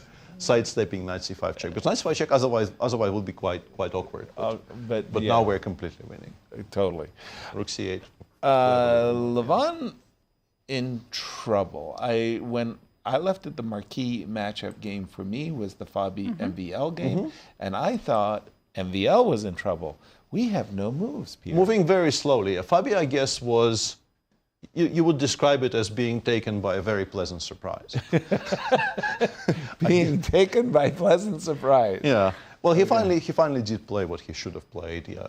Understandable that he spent some time on it because E5 being played. Yeah. Knight d2, knight g3 is also strong, by the way. Knight going to g5 seems very natural. Yeah. This is kind of forcing black to play e5, e4 and winning the pawn back straight away. But in a way, maybe black welcomes getting some pieces off the board. Now queen a5 check is playable. It's not that horrible. Yeah, I think knight f3 is very, very logical here. Right. We'll see what Fabi does, but he has a bunch of pleasant options. It really looks favorable. And again, for those of you joining us late, our main line was e5, knight f3. Give me the pawn. If you try to defend with queen e8, that's not helpful. Queen c2 is going to rock your world. We were looking at bishop f5. Bishop takes f5. You might think to yourself, well, we're really helping. And it's true. Black has a beautiful pawn structure. The problem is black has a very exposed king. Yeah. And whenever you're attacking, one of the key tenets of attacking is identify your opponent's best defensive piece and trade it and get rid of it. So when you don't have a good defender, well, and you can just see that White's two moves away from moving the queen and castling long, and that's it. Queen d2, castles long. You start looking towards the king side. Even d6 pawn is hanging, but we're going to jump on the king side with our queen and rook. And this was our main analysis, and the players are getting there, albeit a little bit slowly. e5. As Peter mentioned, knight e2 is a possibility. And, you know, I'm drawn to that as well. And I was also drawn to this, remember a moment ago? Knight f3, by the way. Yeah, but e4 wasn't allowing you to do what you wanted. So knight e2 would give you that opportunity. Yeah, exactly. It's the same kind of thing with the knight coming. He played already knight f3 on the board. Yes. Yeah, expecting bishop f5 to come more or less at tempo, because otherwise... really does feel like your position will collapse. Right. But when he sits down, he'll play bishop f5. Yeah. And by the way, just to put it in real context, if you ever allow this bishop, I mean, just look at it visually. I mean, White has not sacrificed... Equal material. And we're not even down a pawn. A complete free roll. Suffering for free. Exactly. So we're looking at bishop f5, trading, and bishop h6. And again, this... Stop here for a second. Yep. I wanted to add one thing to your absolutely correct speech. If you give black one tempo here to play a 5 f4, maybe it becomes a bit unclear, right? The king side. Yeah, like if we do something a little bit... Even queen c2. Queen e2 is completely pointless. But of course. Even queen c2, which is a much stronger move, still, I play a4, I force you to play bishop d2, and then maybe I hope to either get something rolling in the center or play queen e8, knight d7, knight c5, something like this. Yeah. Still very dangerous, but some hopes for black. Right. But that move bishop h6 is very painful. And again, from the standings point of view, these two players tied for first. A victory by either player. Clear first, one round to play. Everything's going really, really, really nicely. Let's... I think we have a video of the unusual first moves, because normally we understand MVL wants to play a Grunfeld, and the particular move ordered by White to play E2, E4 here, and then E5. Yeah, it's not a typical opening we see. No, no. And both of them took some time to make those decisions. And after E5, I think Fabi thought for a while. Exactly. You know, when you've played each other this many times, you gotta come with some surprises like this. For me, don't ask me why, but one player in particular stood out was David Bronstein. I just thought that guy, that guy was warped. There was something about David that was just an amazing, amazing creative man. And one of the things that he loved to play was the King's Gambit. King's Gambit? King's Gambit. He famously lost to Boris Spassky King's Gambit that James Bond from Russia with Love. Yeah, the knight takes f7 move. Yeah, exactly. So the King's Gambit. Now imagine that we're playing a King's Gambit E4, E5, F4. But I don't know why we included C4, and I'm not sure why you included G6. Yeah. Peter, who would be whose advantage? I think very much advantage black. Black, because G6 is far more useful than. I'm reluctant to even put it on my screen, but again, now that we're here, right? You know, EF. I'm assuming you're meaning to play knight of 3. One of the very serious lines against the King's Gambit is this. And they do play G6 to support the knight on H5 quite often. There. So that's a very useful, and I've got a stupid C4 pawn. Yeah, it makes no sense to play. Kind of pointless, yeah. No, but they. But it the goes way your through your mind mind. works, Yasser, is. Believe me, it's not easy. I've gotten the therapy is working. It's okay. Thank you for your concerns. But the current position looks like for Fabiano's fans, and yes, Bishop F5, simply no choice for Maxime. Yeah. And now an important point, because if he doesn't play Bishop F5, Bishop H6, he's still going to be better. He is better after Knight H4.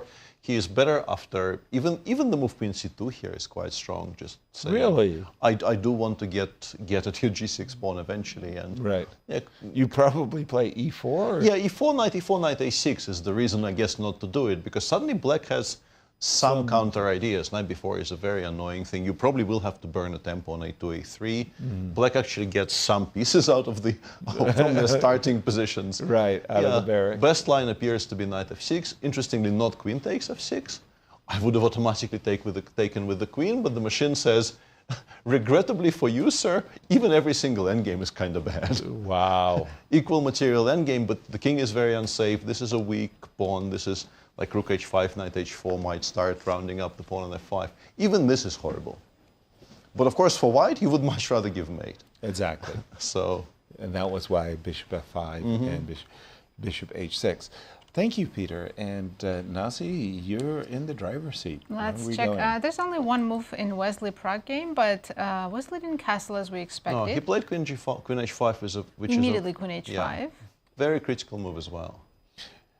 Is G6 the only move, or yeah, you can play Bishop G6 maybe?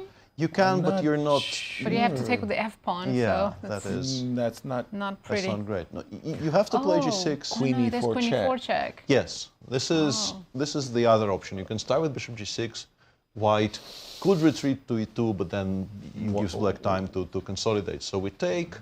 You do have to throw this in. White goes King F1. Queen takes Queen F3 is bad, because now combining threats to a queen side with maybe ideas of H4, H5, this is bad. You're still taking FG, but what you did by including Queen E4 check is you denied White all kinds of very good squares. But maybe not so useful either.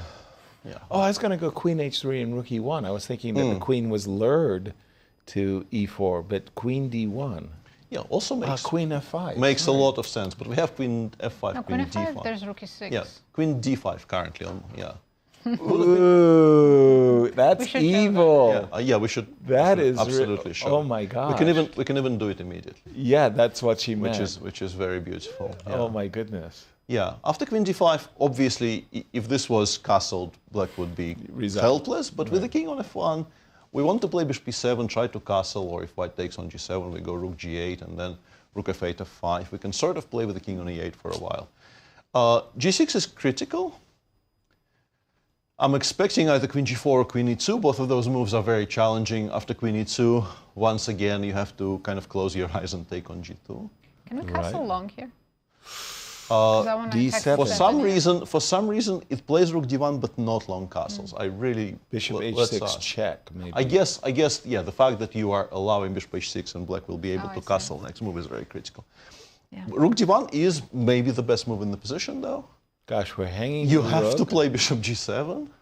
We have to. Knight d7, bishop takes e3, b takes e3, and for instance, king e7. Okay, this is harsh. This is currently move 14. I have a feeling neither of them knows anything anymore. I have a feeling Pragg probably knew the lines after castles instead of knight e5. Knight e5 probably wasn't really a focus of his attention. And judging by Wesley's timings, I don't think he is very much in book anymore. Right. This could be an insane game. Absolutely. Because pretty much every single line we're showing is Martian landscapes. Every single move is very difficult to settle on. I'm very much looking forward to how this develops. As Magnus Carlsen once said, alien chess. We've got alien chess across the board. Probabilities coming into today's round. The stats said who was going to win. Who's going to win See who was the favorite. Right. It's like Duda's the big favorite in that game against Deac. He's looking like a sweet favorite. Given how current tournament's going, I wouldn't say that. Right. Then Firouzja's looking better against Abdusattorov. Fabi against MVL, big edge actually. Yeah. Bishop g6. Bishop A move g6 I'm not played, happy. I'm not happy with that decision by Pragg. Well, G6? Sort of understandable, because the positions become sort of more controllable. They're not as good, but these lines where you have to play with the king on e8 and your rook on h8 is hanging in every single variation, and you have to waste an additional tempo on bishop I takes didn't get here. Right. Yeah. Bishop g6, as I said, queen e2 is playable but not as dangerous. You kind of do have to take. Queen e4 check. King and yeah, realizing that queen d1 is stronger than queen h3 is not going to be very easy. With the point, I guess, being that we do want to play h4, h5 here. We're kind of in the way. What is h4, h5? This has been the theme of the We're in the way tournament. of our rook lift, yeah. And also this. Right. And also this. Not shockingly, knight d4 is the best move. Bishop b7 is playable, but knight d4 maybe slightly stronger. We take, we play queen b3. Rook e1 takes e6 back on the menu. Still looks so scary for black. We're actually allowing it. Oh my god. This is currently the main line on my screen. Wow. Resulting in probably a draw. Because we are forcing white to play queen f3, maybe, or f2, f3. No, draw here is Yeah, unacceptable. the draw is, I'm going to take that back. King Machine on says this is E8. holdable for black, but yeah, who knows. Also, they will have 12 minutes at this point. Both of them will have 12 We'll minutes have at this 30 point. seconds. Yeah, or 30 seconds. Increments. Crazy game there. Fabi looks like he's got a free roll against the king. And let's see. Yeah, with all this excitement we have today going on, Yes. the decisiveness of We the were rounds +2 for 4 rounds. might change. Yeah, with the first 4 rounds we had 40% decisive results. That was fantastic. Round 5 all draws, and then we've had only 1 decisive game each round. No, this round currently, if I was to guess, I would say Gukesh is winning. Very possibly. Fabi is even has a better fabulous than position. Gukesh is better. So there's 2. Wesley and Pragg, someone could win. Yeah, that's Interestingly, though, I want to crazy. say we had a day with no decisive games and then 2 days of 1 decisive game. Right. And the one with no decisive games was a lot more exciting than the following 2. Right. So Because- many things could have happened in that game. Again, not Duda. Duda can play the role of the spoiler in the sense that he's had a bad tournament, but he could spoil Deac's tournament. Deac with a victory, I mean, however improbable it might seem. You could join the leaders. That's what I absolutely. mean. Let's just have a quick gander at that, Peter. I wanted to take a look at this position because I thought I spotted something which might be a forced equality for black, but maybe it doesn't quite work. I was looking at rook takes e4 with the intention of playing rook takes e4, f5. And yeah, maybe it's not that bad actually. I thought the refutation might be check. I have bishop d5 very importantly, but you do have rook takes d4 here. Right. And then there's this mass simplification happening. Rook takes d8, c takes b3.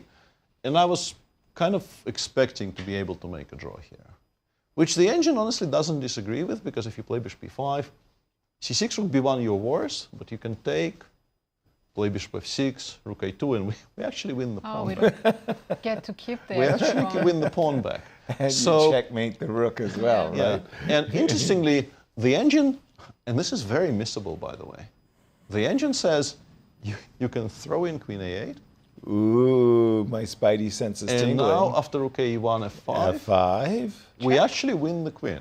On queen b3, and bishop d5. Because rook takes d4 no longer attacks anything on d8. Right, but there's a lot of compensation. White has this option. Right. Strictly the only move not to resign is rook g8.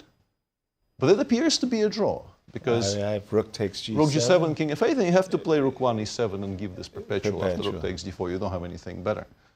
That's a beautiful line. That's crazy. Queen a8. Also, the machine says you can throw in c7, c5 before recapturing, which equalizes pretty much on the spot. If you threw in c5 and queen a8.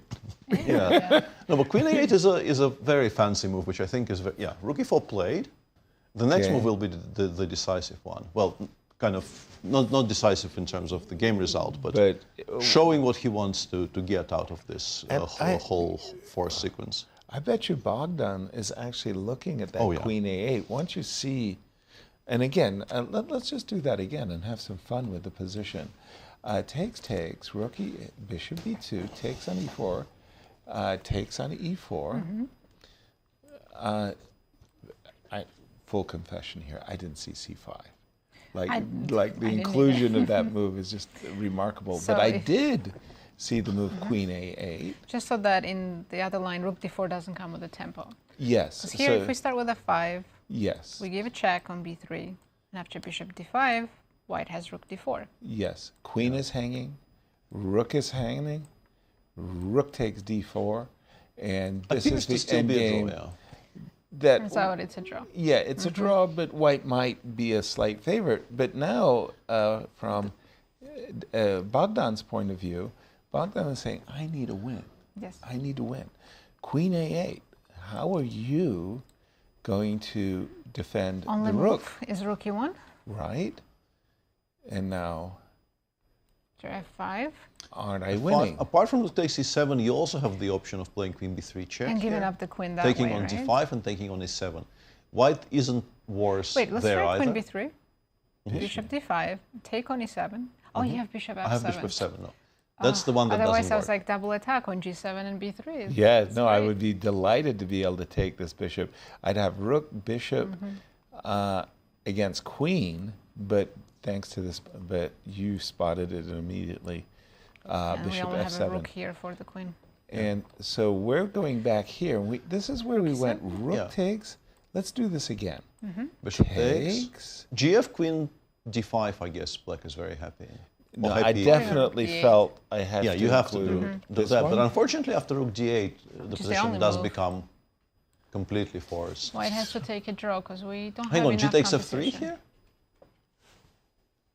Thank you. Wait Why up. does white have to take a draw? Wait up. But maybe simply queen takes f3. Queen takes f3? Because we do have our own play. Now the bishop is hanging. Okay, I defend the board.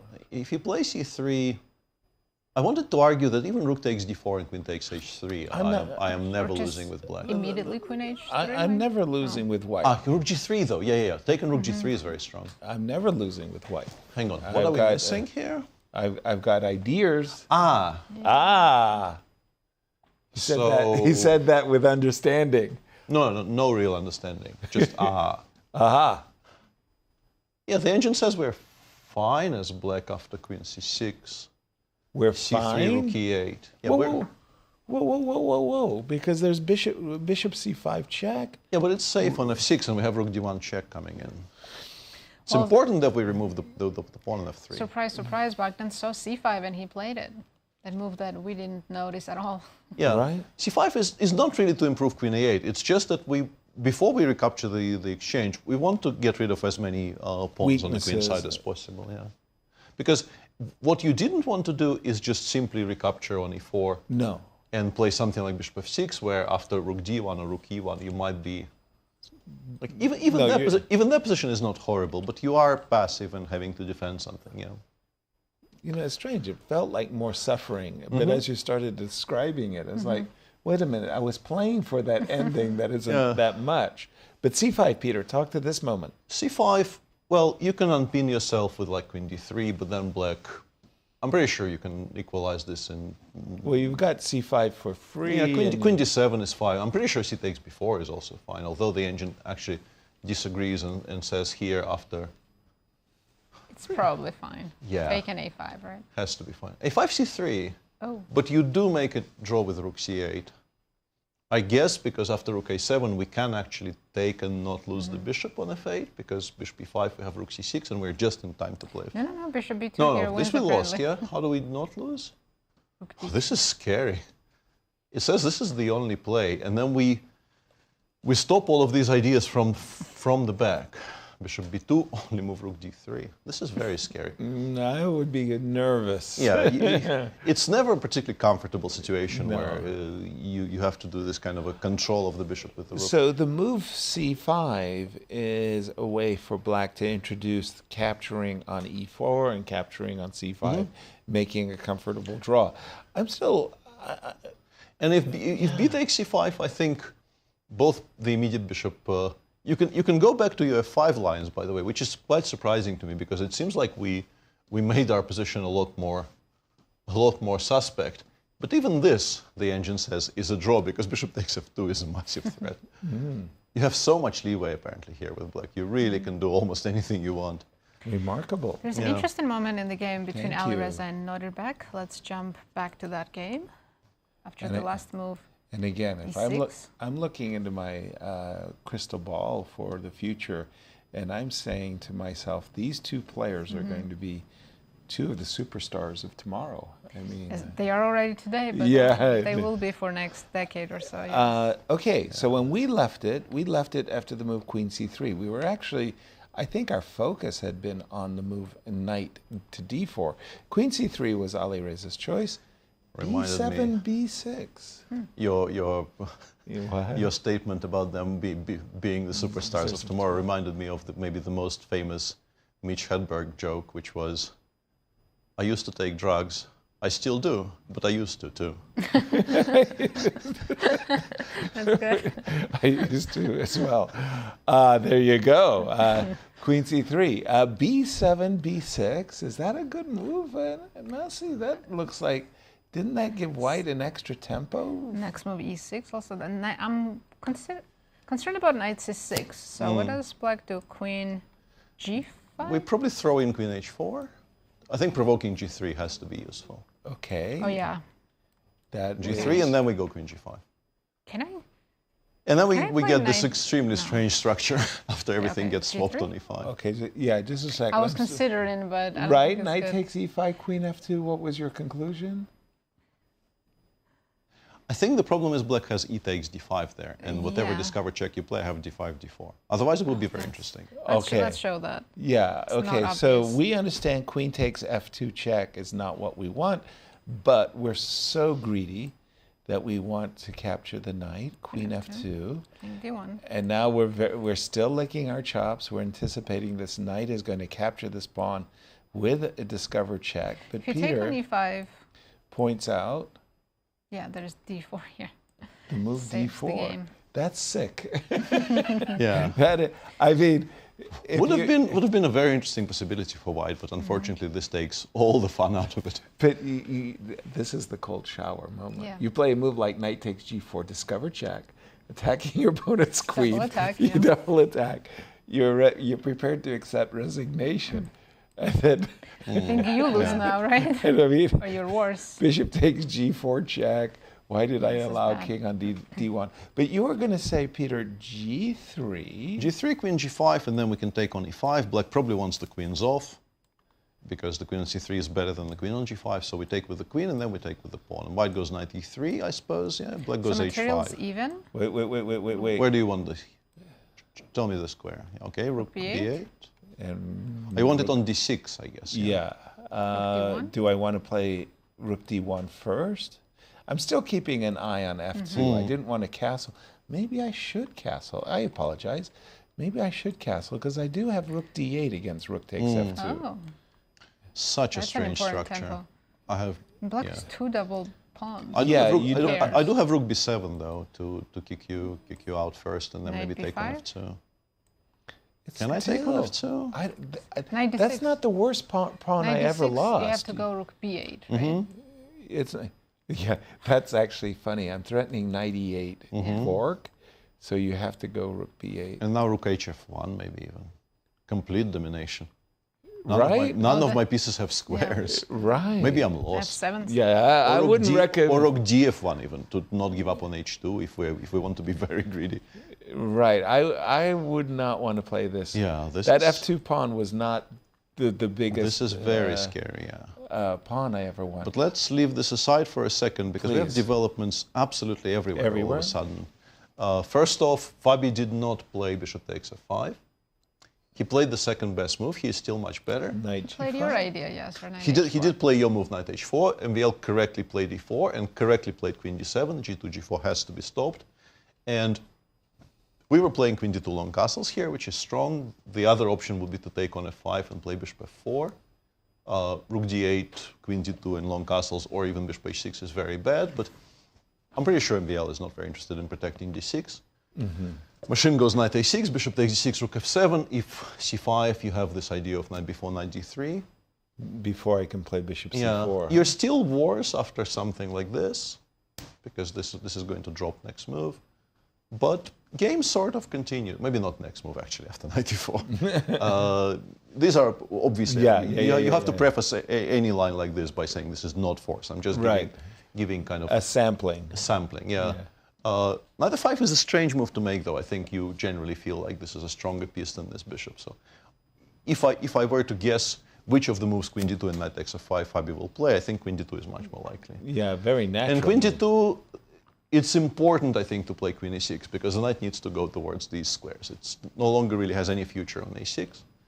And also, I think if you play knight a6, white might once again go back to the ideas of giving mate on the king's side. But queen a6 with the idea of meeting long castles with knight d7 is worse, but no longer horrible. Do we go in the endgame here, or do we still take on d6, or do we keep the queens on the board and attack?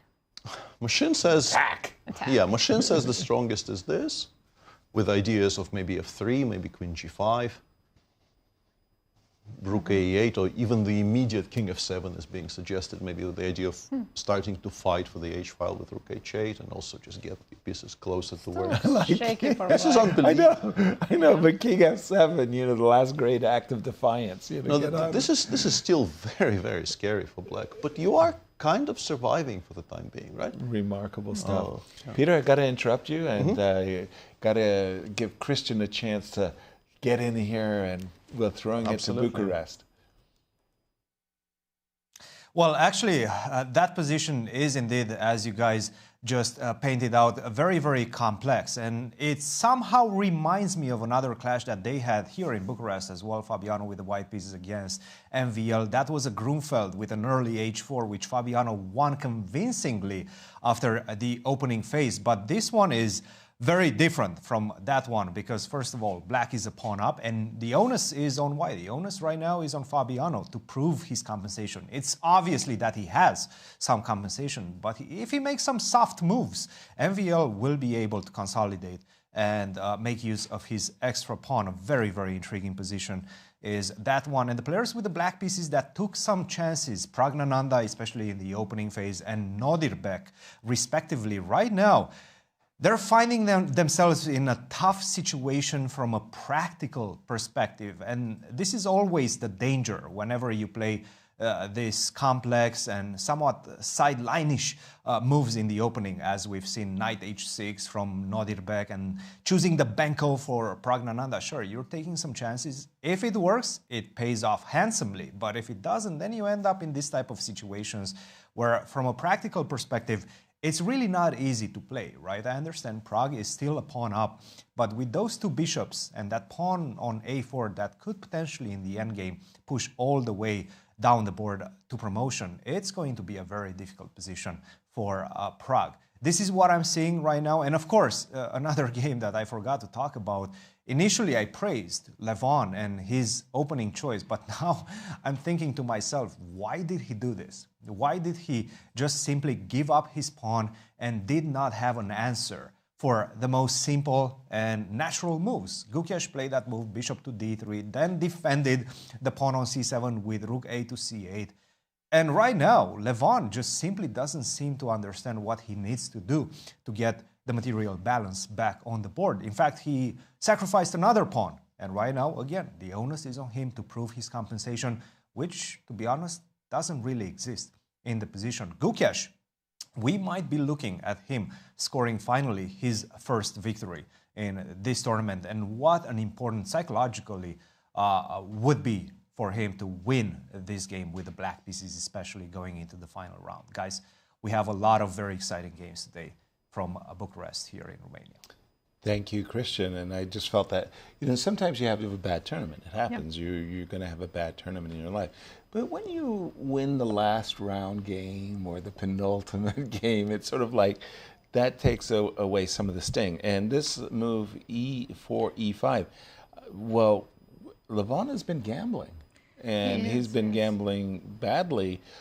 We have gotten to this position in our analysis. Know if it's bad, depending on the result, right? Yeah, well, yeah, I mean... But so far it looks like he's gambling badly. Yeah, exactly.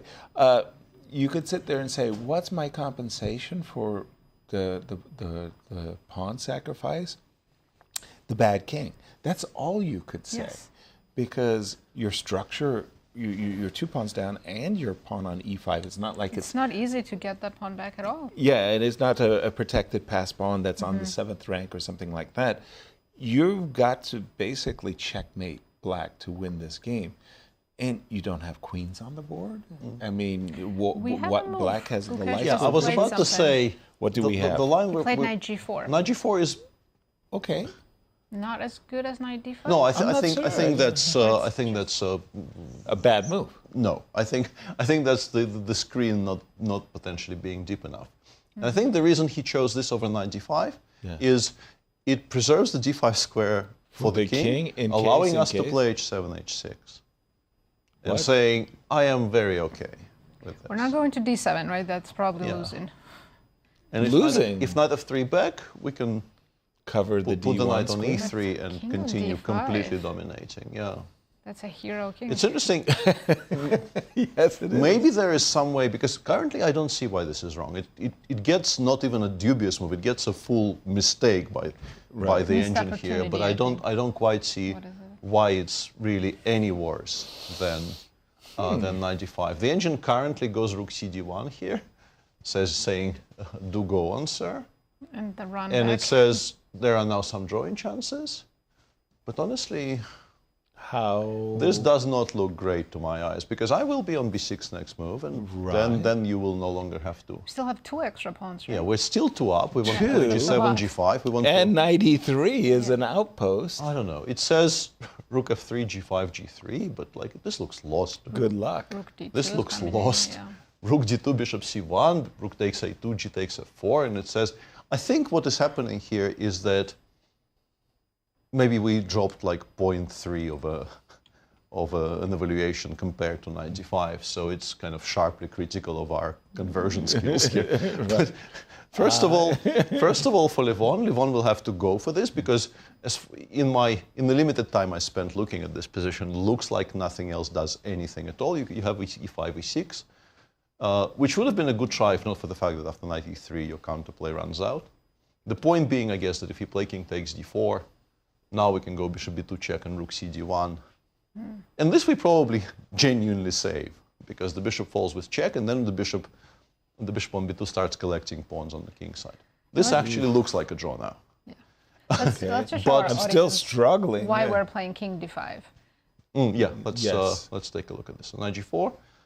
Knight f3, f6, king d4, sorry, knight d4, if king d7, Rook c d1, you are suddenly. This discovery check knight f5 that's coming? Knight f5 is very strong. Weirdly, even stronger is this, because we are threatening h2, h3 now. Removing this pawn denies black the e3 square, and this is just winning for white suddenly. Not even better, winning.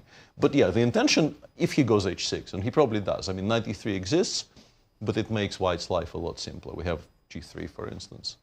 There's also knight g5, knight f7 hanging, right? Yeah. Knight g5, king f5, knight f7, rook h8. Yeah. Black is better, but this, Still after better. bishop c5, it's less clear. And g3 is just very strong.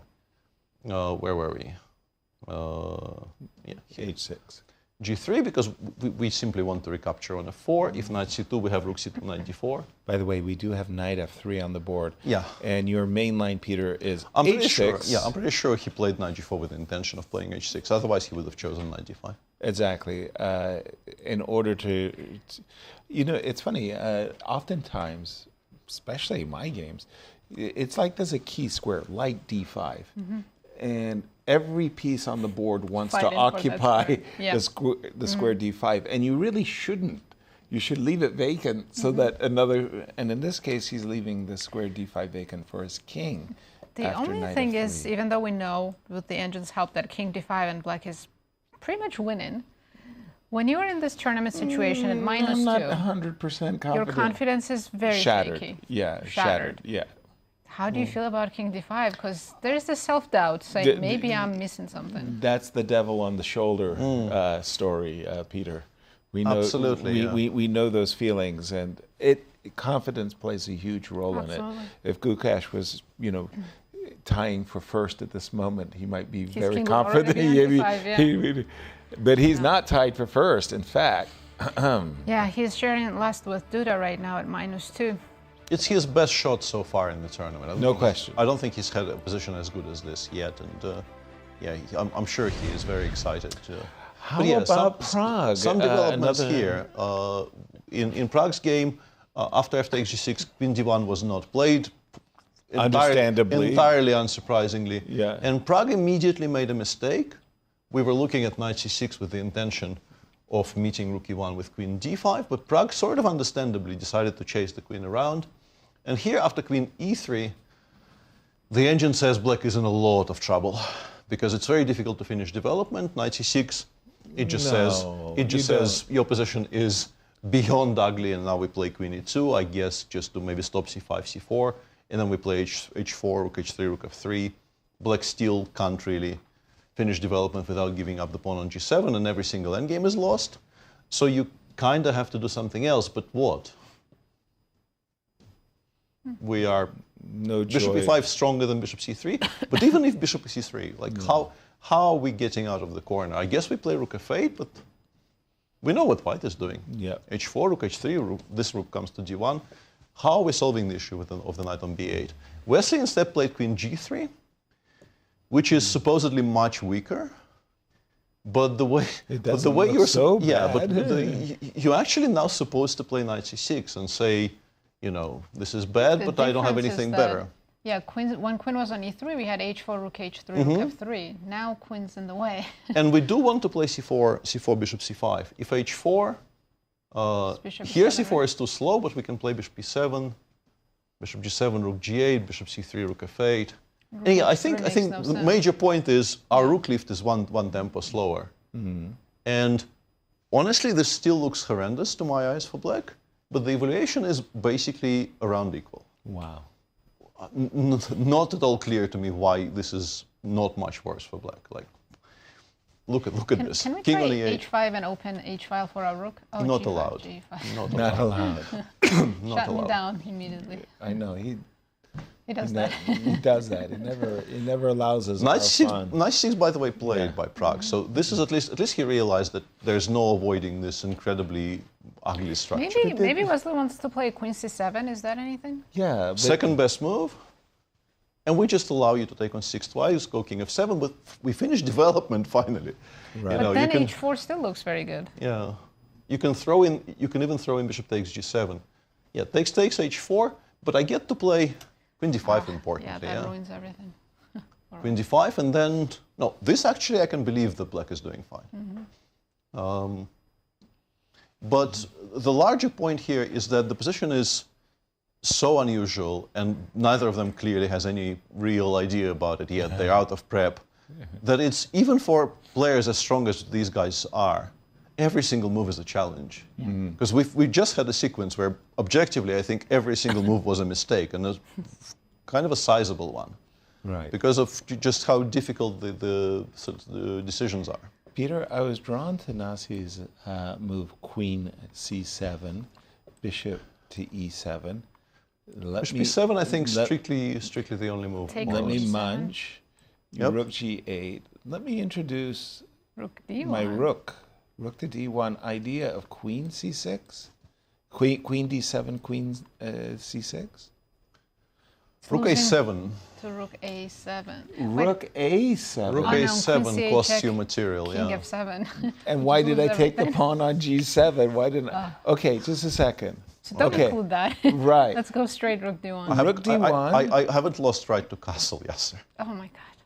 They can just It's legal for me to castle. That's where I check the score sheet. Like, oh, wait It's still legal for me to castle, unfortunately, for oh. white. Yeah. Rook d1. It's legal to castle. Yeah. And by the way, with the threat on checkmate. Yeah. No, this also turns the game completely around. Yeah. It's so funny, you can forget that black can still castle. I'm thinking of a boomerang. Queen c7 attacking, and after castles, it's like, what? You know, like, what went wrong? Okay. With Fabi and AVL, yes. Peter, do we have any updates? A lot of updates. Queen d7, Fabi took on a5. I lost my bet as to what Fabi will do here. Right. Queen d2, MVL did not play queen e6, which the engine kind of disagrees with, went with knight a6 and rook a d8, saying I do actually care about preserving the pawn on d6. Very human decision. And here Fabi also played a move which I think is extremely natural and hard to criticize, but is not even in the top 3 on my screen currently. Although I have to say that the top line of the engine here, which is c5, d5, bishop takes a6, I think kind of gets you disqualified. Why are we opening the b-file? We improve the black structure, like completely solidify this fantastic pawn feast in the center. Right. In order to play bishop d4, and we're claiming that yes, we're pawn e2. down, but this knight is very restricted. Maybe we want to play f3, queen f4, and the king is just perennially weak. Like black cannot really do anything about not rook g8, of course, that's completely nonsensical. F3. But even after rook h8, you're paralyzed. you're just paralyzed and helpless against the threats. Now that I look Amazing. at this, it does look amazing. Doesn't it? I mean, positional. Yeah, to such a degree that the engine tries to give the f-pawn away, and from the white side, machine says, not no, taking. I'm doing important things first.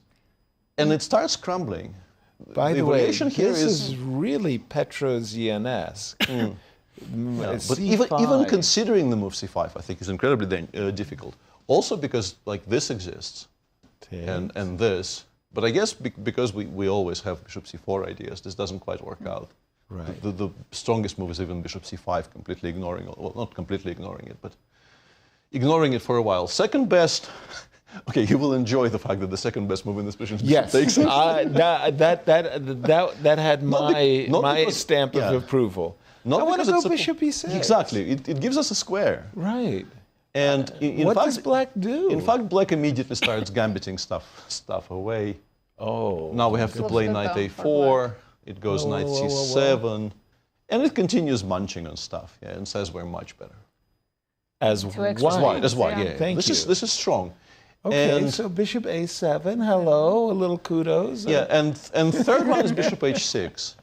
Bishop h6 with the idea of playing queen g5 and just playing on the king side. Fabi instead went for a rook lift, which I think is a very understandable idea in general. We want the second rook on h1. This one might go to g3. Right. But it gives black time to play something like queen e6, king f7. This seems to be a recurring theme from black. Throughout. Perhaps fighting for the h-file eventually. Still very, very dangerous. Something like this is not a 4. f3. Yeah, f3. This is still incredibly uncomfortable for black. In fact, f takes e4 is such a strong threat.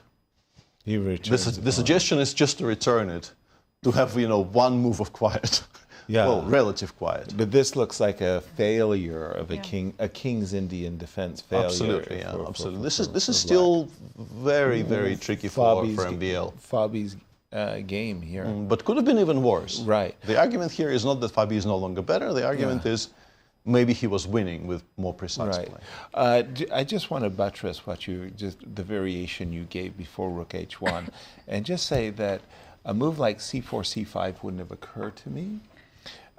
Fortifying, helping Black fortify, and this is a type of game that Tigran Petrosian would play. He would make some decisions that I didn't agree with, and then he would get in a position like with F3 that he had complete domination. The knight would come to D2, Queen E2, G5. queen would go to G5, the knight would come to F4, and you go, this is black magic, this is fantastic. I mean, who thinks of C5 and bishop takes A6? I mean, this knight on A6 is a ridiculous piece, and you think the bishop on E2... Let's spend 2 tempi to take it. Right. Fix black's pawn structure. And it's... Remove the weakness on D6. Yeah. Right. Remove the weakness on D6. Make it into a protected passer in the center. Exactly. And then give up a bishop pair. And then give up and the you're bishop completely pair, winning. And you're completely winning. And that is just absolutely black magic. That is... Wow. I'm sure Fabi considered it. He just has too many good options here. He does have good options, but this one, boy, that just that would have been great. And what a way to win a tournament, by the way. I mean, that would have been in the best games collection, maybe on the front cover of the book. Let's jump into Alireza's game. We have 2 moves, and I do see long castle on the board. Yeah. So he didn't play knight c6 that we're calculating. No, he did not. He went back knight e3. Yes.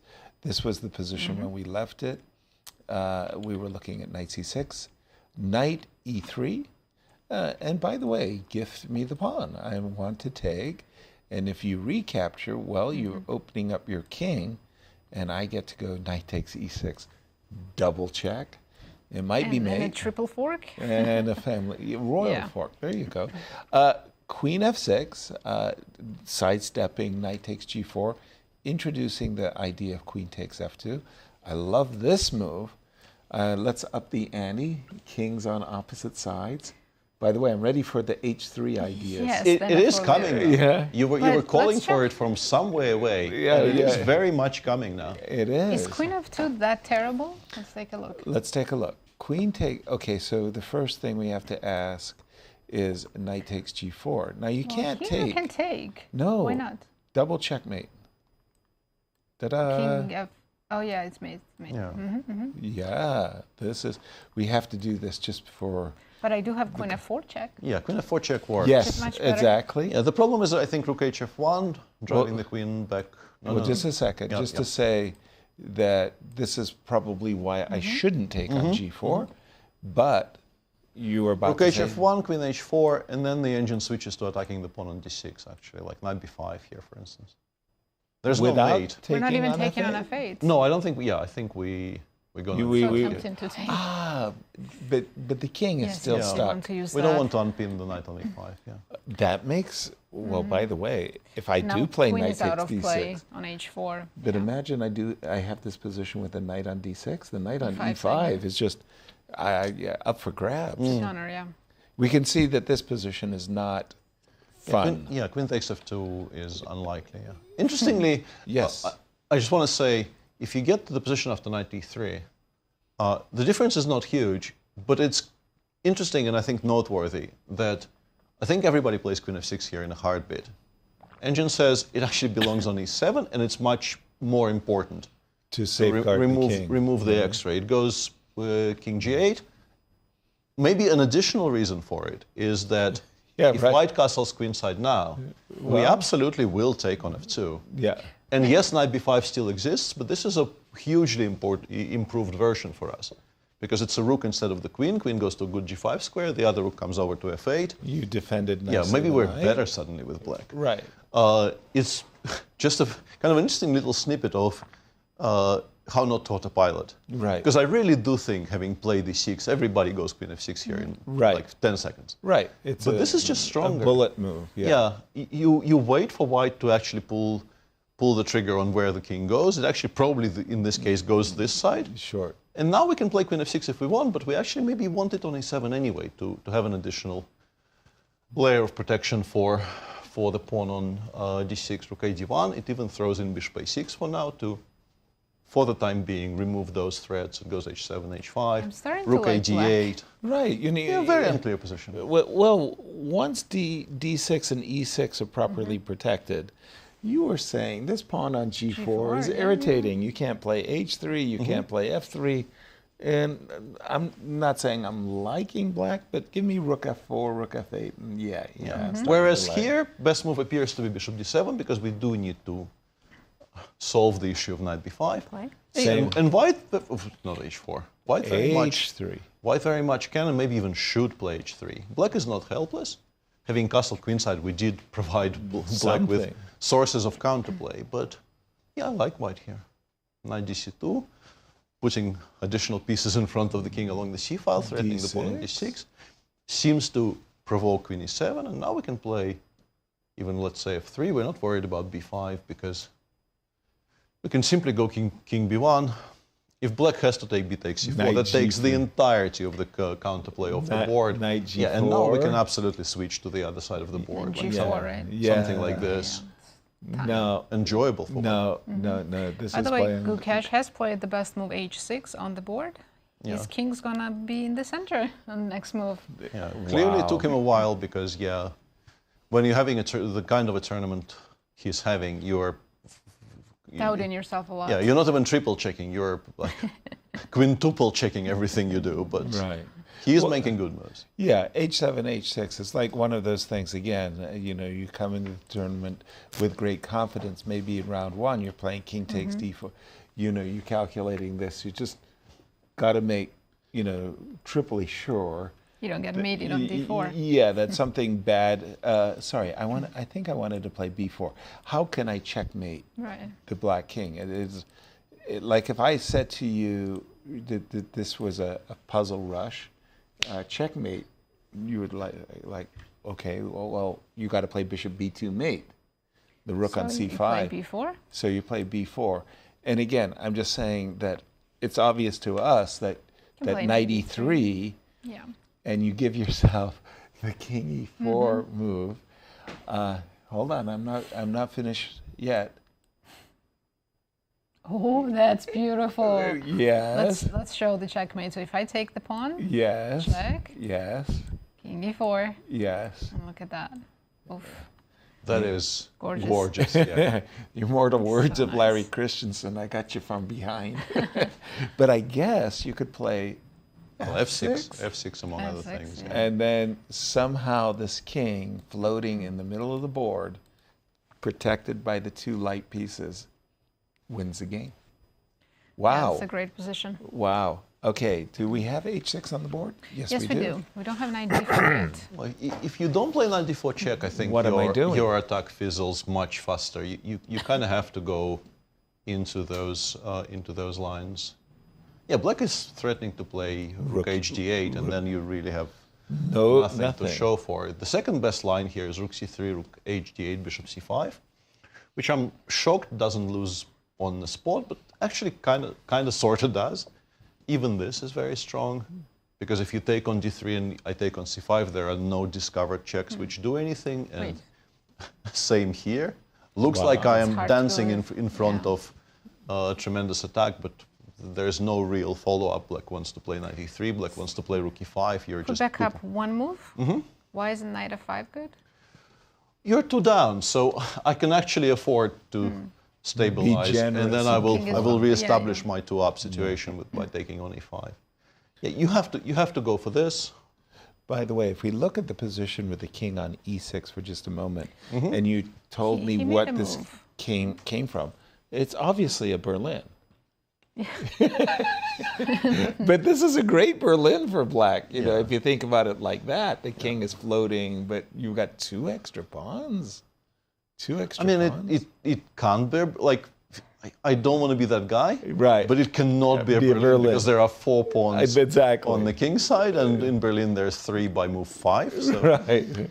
Yeah, I'm Okay. I apologize. I know you have to once again off the Christmas list. By the way, MVL played knight c5, which got another question mark. Appears to be a bad move. Let's see why. I am going to go to Fabi's position. Why is knight c5 so bad? Bishop takes and queen g5 seems to be very strong. By the way, that's a tempo on the queen, Peter. Takes queen g5. I don't think this is immediately F5 is immediately so. Like queen e6. Why does this lose? Oh. Simply rook dh1. We're But just rook getting, h8 is we're just getting there. Are Well, we? it's not made king f7, right? We're just I got getting bishop there. h5. Yeah, we have too. Yeah, the threat is. Let me that show is- you a Oh, very dear. beautiful line. Rook f8. Yes. Check. King f7. The only thing that wins is this, but it does win on the spot. And this is such a beautiful mating pattern. Oh, This nice. is such a beautiful mating pattern. Oh, that is very nice. Yeah. See, that's why you don't give up that bishop on a6. Mm. You don't trade it. You need that for the checkmate. And Yeah. like Now we know. Currently it goes queen e7, rook dh1, king f7, but you kind of know you lost here. Yeah. Again, white's not down any material. You don't right? even need to take on f5 that quickly. You can throw in rook g3, rook g8, and then pick up something. But, yeah, But this bishop h5 is recurring to me too. I mean, I'm. Oh. but here, oh. here the problem is, even all of these endgames are now kind of lost, frankly, for black, because of just how unsafe this king is. And like G4, g4, g5 coming in, you would like to play queen e6, it immediately costs you a pawn. No. This is just bad for MBL now. No. Bishop takes c5. One of the things that I notice about the modern players is their work with the engine. They're really, really good at calculating. Mm-hmm. And you give Fabi a position where he can calculate forced wins. He's looking at very long lines, 8 moves, 10 moves, and calculating them very precisely. Bishop takes c5, a forced capture. And you want to take that, because if you play rook g3, black can go knight e6, and that's a bit... Defending the Yeah, knight, and black defending wants the to bishop, play pardon me. f4. Yeah, and taking some sting. No, So bishop c5 comes No. to mind immediately. absolutely, because I want to play queen g5. I would love to play. Oh, my bishop's in the way. Oh, let me get the bishop out of the way. So getting the bishop out of the way with bishop to d4 would definitely cross my mind. But that allows knight e6, Of I course, guess, yeah. of course. So, and that's why we're saying we're compelled to play bishop c5 because it achieves everything we want in the position. Yeah, Fabi down to 22 minutes, but Oh, I this forgot might about be that. the final difficult decision of the game. We might, after that, be able to play very natural moves for a while. You do this, you go rook dh1 against anything next move, and then the position starts looking like it's just solvable, maybe. And we've got ideas of check, as Peter was mentioning, followed by How rook does king h7. f7 lose here? We looked at rook f8, but how does... King f7. Let me check. Yeah, king f7. Rook g3 then. Same pattern, by the way. Rook g3. This is such an annoying thing, because I think maybe... Yeah, exactly. No, rook Give me a h7. tempo, and I'm sort of fine. But rook h7. But our rook on d8 is hanging. See, I was saying the light square bishop now. See, you needed that. Before we go on break, let's just take a quick gander at the Duda Deac. versus Deac, because I think we're about to see our first result of Yeah, it the looks round. very level. Duda has an extra pawn, but it's opposite color bishops. And the pawns are not even connected, so don't see how he can create some chances. Yeah, I think the players will shortly find some way of making... Yeah, let's... while we wait for Bogdan to find the cleanest way out, let's get stumped again. Yeah. Yeah, stump the commentators? Stumped, second ball for 6. Okay, Nazi. Ready for the question. I do so poorly, but I do remember winning 1. Who holds the record for largest ELO upset in the Superbet Classic Romania? I think I know Remember Daniel winning with the black pieces against, was it MBL? That's in a single game or over the entire tournament. Who holds I'm the gonna go with record C. Oh, actually, did he win in games? for the largest, when he's saying largest ELO upset, he means in a single game, I think. Like rating difference, right? Yes, that's what I'm thinking. Somebody, we're assuming somebody with a much lower rating doing well against somebody with a very large rating. I'm gonna go with A. I'm gonna go with B. I think it's B, yeah. All right, we'll find out after the break. Okay. And as we go to break, Anastasiya talked to the players and asked what Grand Chess Tour means to them. So let's take a listen and we'll be right back.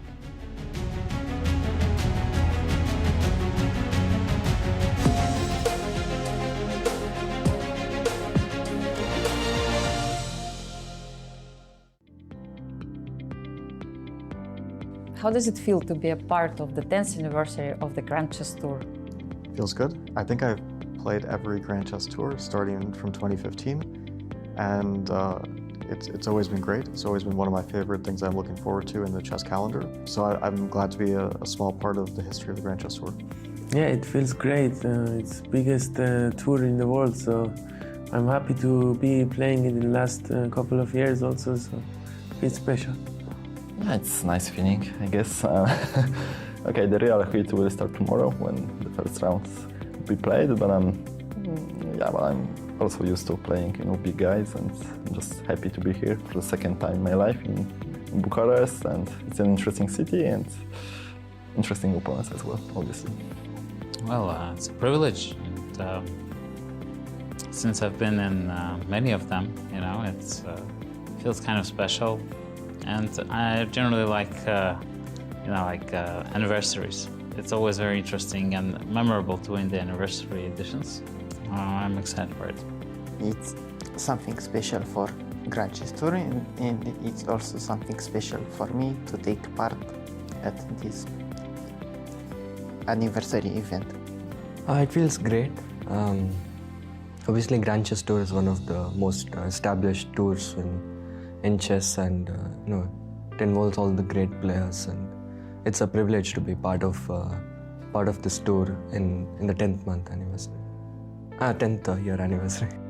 Yeah, it feels great. It feels wonderful. I'm very happy to be part of it, and a big congratulations to the Grand Chess Tour for the 10th edition. It's an event that every professional chess player wants to be part of, and I'm very thrilled and grateful to be part of it because I didn't qualify. Actually, like last year, I finished 4th when I was very close to 3rd, but due to some bad luck, I finished 4th. But I'm still very grateful that they invited me anyway. So I'm hoping this year will be much better than the last year. Last year has been kind of sleepy for me, so I'm hoping bounce back this year. I'm very happy to be part of the Grand Chess Tour because it's the strongest tournament in the world. You have Bucharest Classic and Incr World Cup, which is as hard as candidates. So I'm very excited, and I'm really looking forward to improve my results. Yeah, it feels great. If someone growing up looked up to Grand Chess Tour as a fun event to follow, and being here to be able to play as a full tour participant, yeah, it feels great. It feels as great as before because I've been part of Grand Chess Tour since its inception. Also, I finished many times on the podium in GCT Tour, so the only thing is now I want to win once the Grand Chess Tour standings.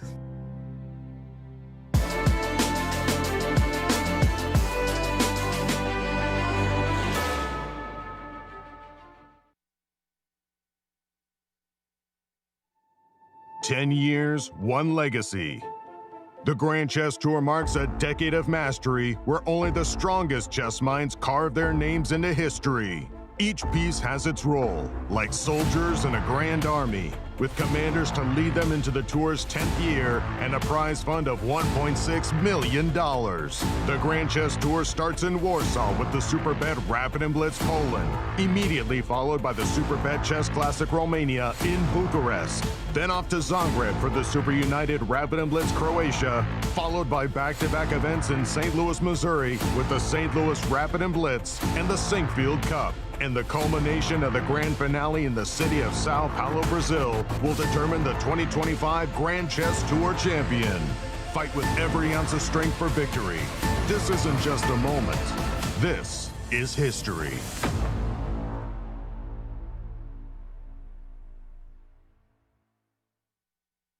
The St. Louis Chess Club has served over 100,000 students with educational chess programming. From engaging in-school programs, weekly classes, and private lessons, to our innovative digital classroom and regular tournaments, there's something for everyone, no matter the age or skill level. May 8th is Give STL Day, and if you love what we bring to the community, please consider giving what you can. Your gift ensures that students all across St. Louis and beyond continue to receive the amazing benefits that chess has to offer. From all of us at the St. Louis Chess Club, thank you for your support.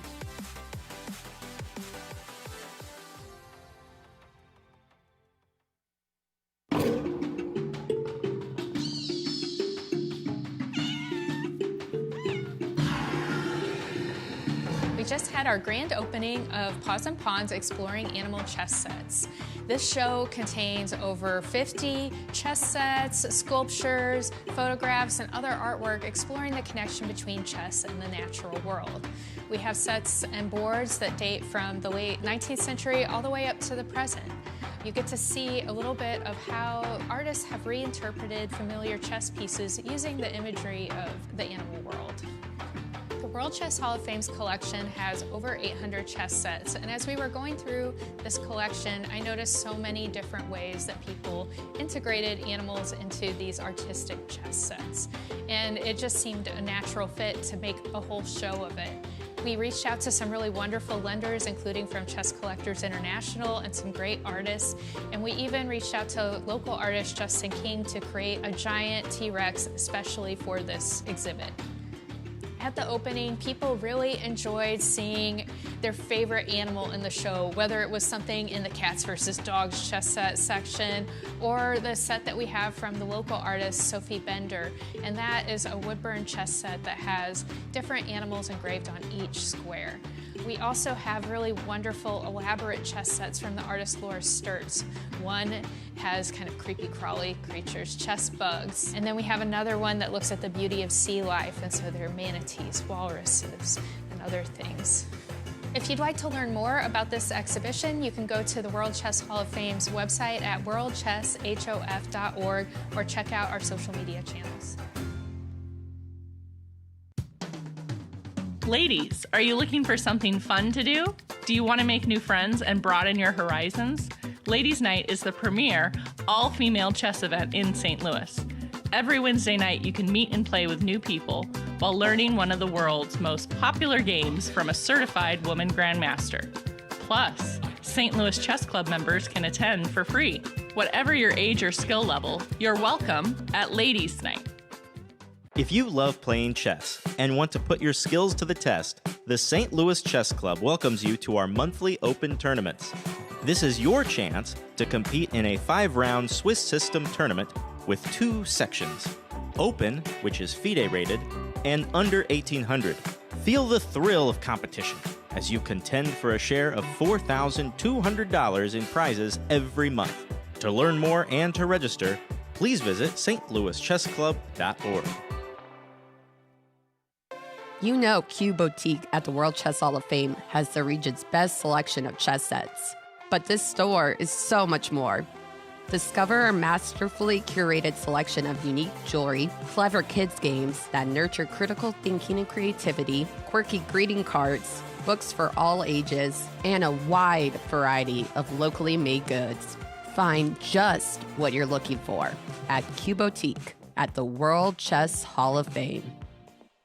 Mark your calendar. The 2025 Strategy Across the Board Gala is Saturday, August 16th at the Chase Park Plaza Hotel. Enjoy fine dining and world-class entertainment, all while helping to support chess education, cultural exhibits, and public programming at the St. Louis Chess Club and World Chess Hall of Fame. To learn more and to purchase tickets and sponsorships, please visit stlouischessclub.org.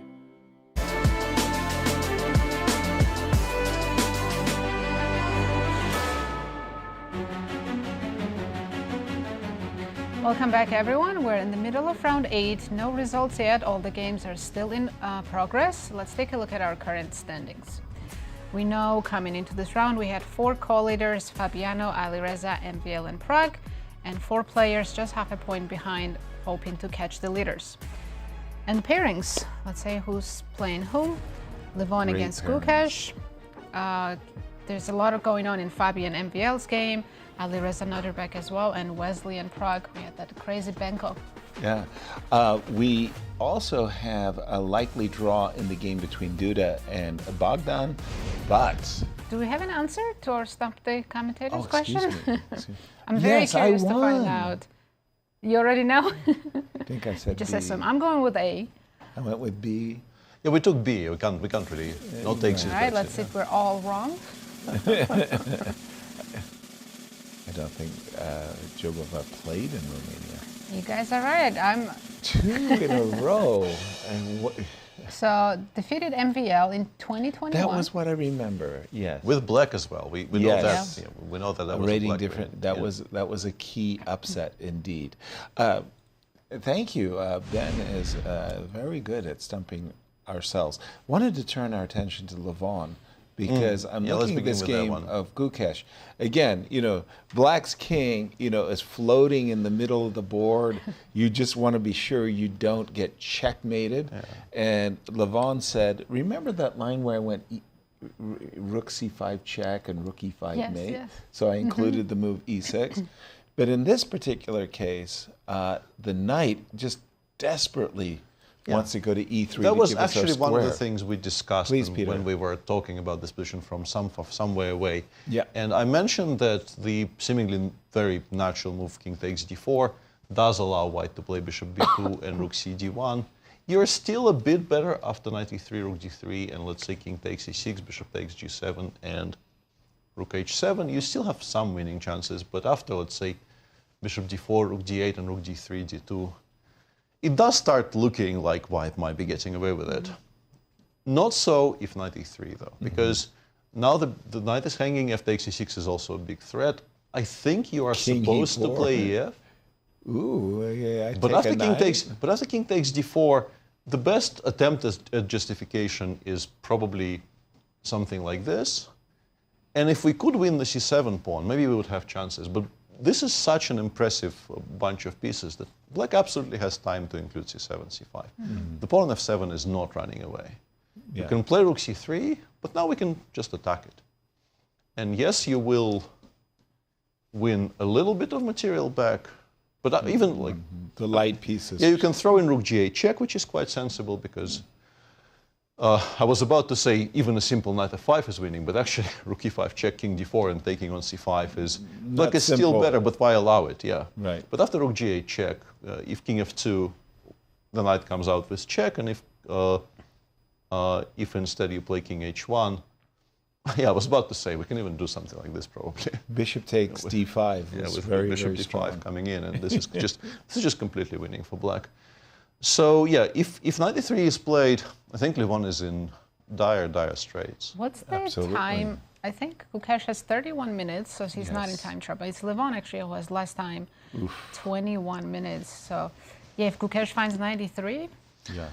It's not even if he finds it. You plays see it. it. You have to plays pick it, it. but I think you do.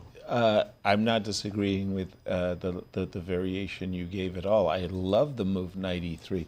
What is curious to me, Peter, was I was thinking that with the knight on e3, I was giving myself the e4 square. And Probably also quite strong. Yeah. Because then I'm protecting everything, yeah, as long as after bishop g7 you still defend the c pawn. Yeah, I was just going to play c6. c6. Yeah. Shockingly much weaker than Rook king c5 d5. or something. Because Oh yeah, your checkmate. Your It's back. wonderful checkmate from e5 actually kind of wins the game for white. No way. Shocker. That is shocking. Yeah. No, king d5 much stronger, than king e4. Oh my goodness. This is maybe missable. That's hilarious. But once you get here, I think it's possible to work this out, I think. Yeah, you go king e4. King g7, g3, but pretty much anything. g5 may be the strongest. Once again, this is an important pawn, and we really aren't worried about leaving. So now we are giving up c7 pawn, but yeah, Now We're we okay are. with it. Now we are, but the knight on e3 still restricts this rook to such an extent that we have time to play bishop g6 and then rook f8, rook takes f7. This is trickier. Rook b7, rook f8. But like you say, the knight on e3 is really This is powerful. such a monster, yeah. Yeah.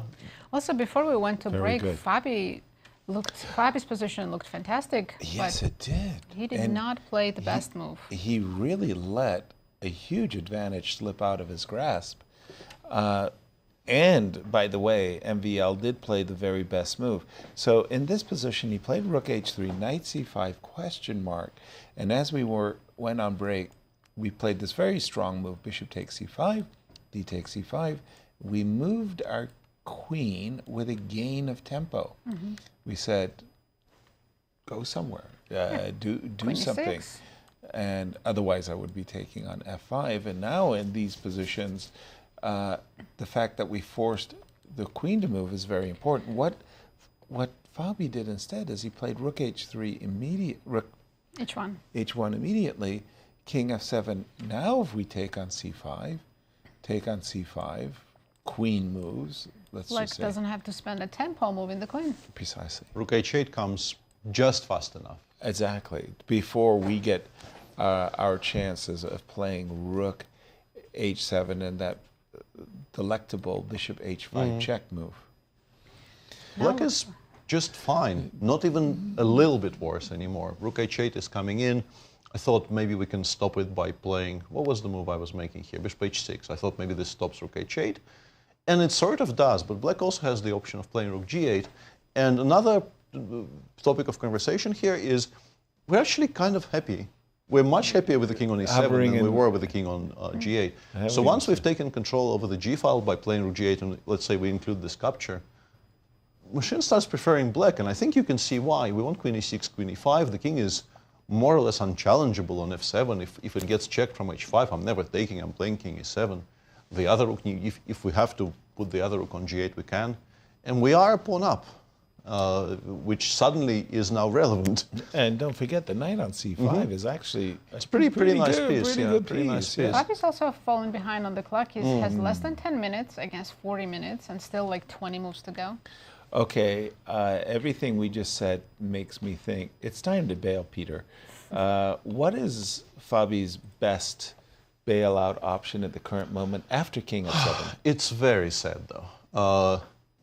You do this, yes, you do allow rook h8, and then you just trade everything, and you play knight d1, e3. And equals the pawn down still. It's still not a very safe king. The knight on e3 will be a very strong piece, so you do have to kind of immediately About play. the diagonal at all? When we go knight e3, we're not worried about queen d4 stuff? Not with the king on f7, I don't think. I don't think you have time for it. And for Black, one way to equalize is to do this. But now, like, it's obvious white is not worse. Once you've played g2, g4, I think you know you're never going to be worse. Or you can play knight h7, queen h5 check, king g8. Now, if knight e3, your plan is very much in play with queen d4. Even this, like, we can even allow you to take on b2 because you're never going to. You will collect some stuff with checks, but we're not getting mated, and we have enough on the other side of the board. So yeah, you really, seems like in particular with 8 minutes against 40. It's a good time to bail. Maybe it is time to pull the plug on the whole thing, yeah. And the way to do it most efficiently, I think, does involve taking on c5, playing queen g5 and going for that line. But that will be such a huge letdown for Fabiano. Gukesh is playing the best moves. He found knight e3, played it, and now after bishop e2, he's thinking, critical moment, king e4 is not good. Right. It's to go king d5 back. Yeah. King e4, obviously, if you play king e4 after bishop takes g7, you're not obliged to blunder rook c5. You're still better after c5. But that obviously is a massive, massive improvement for white. We did remove this pawn off the board. We want to play g3 next move. We are probably escaping with it. You're still worse after. For some reason, this is much stronger than everything else. I guess it wants to be rooted on c6, but white goes g3, gf, king takes f2, something like this, and it's still on the board. Right. Importantly. It lives. It lives, and it will Yeah. take so much time for black to win it that we'll probably even pick up one more pawn before it disappears off the board, and that should be a draw. So yeah, Right. it has to be king d5. And this is a moment, a crucial moment for Gukesh to find king d5. Clock times between these two, Nazi? 26 minutes for Gukesh, 21 for Levon. So no time trouble. No time trouble for Let's check what the happened players. in Wesley and Prag's game. Wesley heard you. He did play the move queen c7, but Pragg didn't handle his business right. He defended the pawn, Peter, and that was not a clever decision. Yeah, queen d5 is too slow. I understand the temptation not to give anything up just yet, because bishop e7 even gives white a choice of things to win back, either this one or this one. Right. But you have to finish development as quickly as possible, and as far as I can tell, black is just fine now. Whereas after queen d5, Wesley absolutely correctly pulled the trigger on bishop takes e6. Now after queen takes e6, nothing spectacular, it's just that this endgame is horrible. Right. Yes, black is a pawn up, but look at them. They're ugly. Just look at them. Yeah. It is incredibly unpleasant. Yeah. Understandably, Pragg kept the queens on, but now we're back to our. Yeah, we're absolutely. But now you absolutely have to play bishop e7. There's really no more time to waste. But I don't have to take on g7, no. do I? In fact, the engine disagrees with the capture altogether. Thinks bishop takes g7, rook g8, bishop c3, and g6, g5. Why give all these important move, by the way, because you do if you play king f7 and allow rook h3, you're much worse, maybe lost again. But this very important move, g6, g5, includes the rook on g8 in play. If you play h5, your own rook is also not going to come into the game. Importantly, because this is the one big threat white has.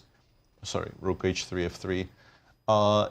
But if instead of that white simply plays, well, simply is maybe not the word, but h5, gh, and now we bring this rook into play, it's difficult for black to finish development. You still cannot really castle because the bishop is constantly hanging, and white does want eventually to bring the other one into play. The engine says h4, rook h3, rook f8 is still maybe playable, but this is very, very dangerous for black.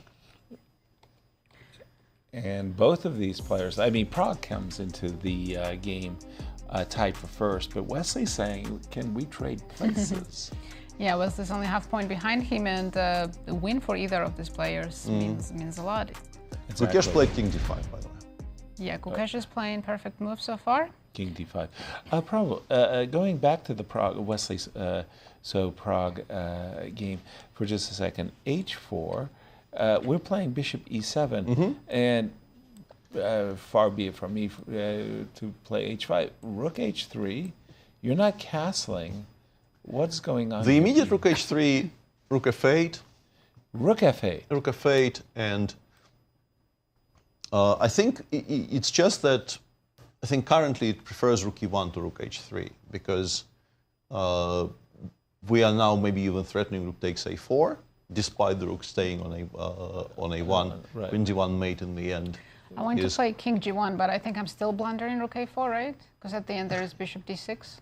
Yeah. You are, but it's even something like rook f7 now the engine says we don't have to worry very much because we sort of stabilize. We now want bishop f6 or bishop d6. And after queen b7, even sort of leaving the green light for the a-pawn appears to be okay because the queen on b7 is not safe with all kinds of discovered attacks from the bishop on e7 are playable, so you have to spend a tempo on queen b6. And then this idea that we've been dreaming of for quite some time resurfaces. Yeah, so nice. Yeah, it's interesting that h5 is so much stronger than rook e1 immediately. Rook e1 immediately, it goes rook f8, rook h3, rook takes a4, and says we're completely fine. This is difficult to understand. Why is it completely fine? Yeah, I mean, this is the point of the previous. Finally, we arrived at the point of the previous play, because queen h5 loses to queen c6, queen e6. Yeah. Right. Normally, you would have king f7, but this is why we included rook e1. Gotcha. So this is why h4 followed by h5 followed by rook e1 is so strong. Precision is crucial. Yeah, so strong by the engine, and this is why we were playing h5 h4. We need to stop rook takes h5. Brilliant. But maybe we're still okay-ish. Because now we are ready finally to play rook f8. Maybe it's not that bad for black. Peter, great insights. Thank you. Well, I kept on blundering Rook h5. I claim no credit. Let's toss it to Cristian in Bucharest. I'm feeling there's a few players that are just simply losing control of their games right now. One of them being Alireza. I was just in the playing hall and I was trying to kind of figure things out on my own. Alireza is looking like he's in a very difficult position. I came back, I checked with the engine, I understood that after bishop to b7, the best move is h3. Don't ask me why. I understand, take, but after bishop takes c4, the first thing that you're starting to understand is that you lost a very important pawn in the center, and your king is still not very safe on c1. So that's not the natural reaction that you're going to do with the white pieces, go h3 and hope for the best with the pawn down.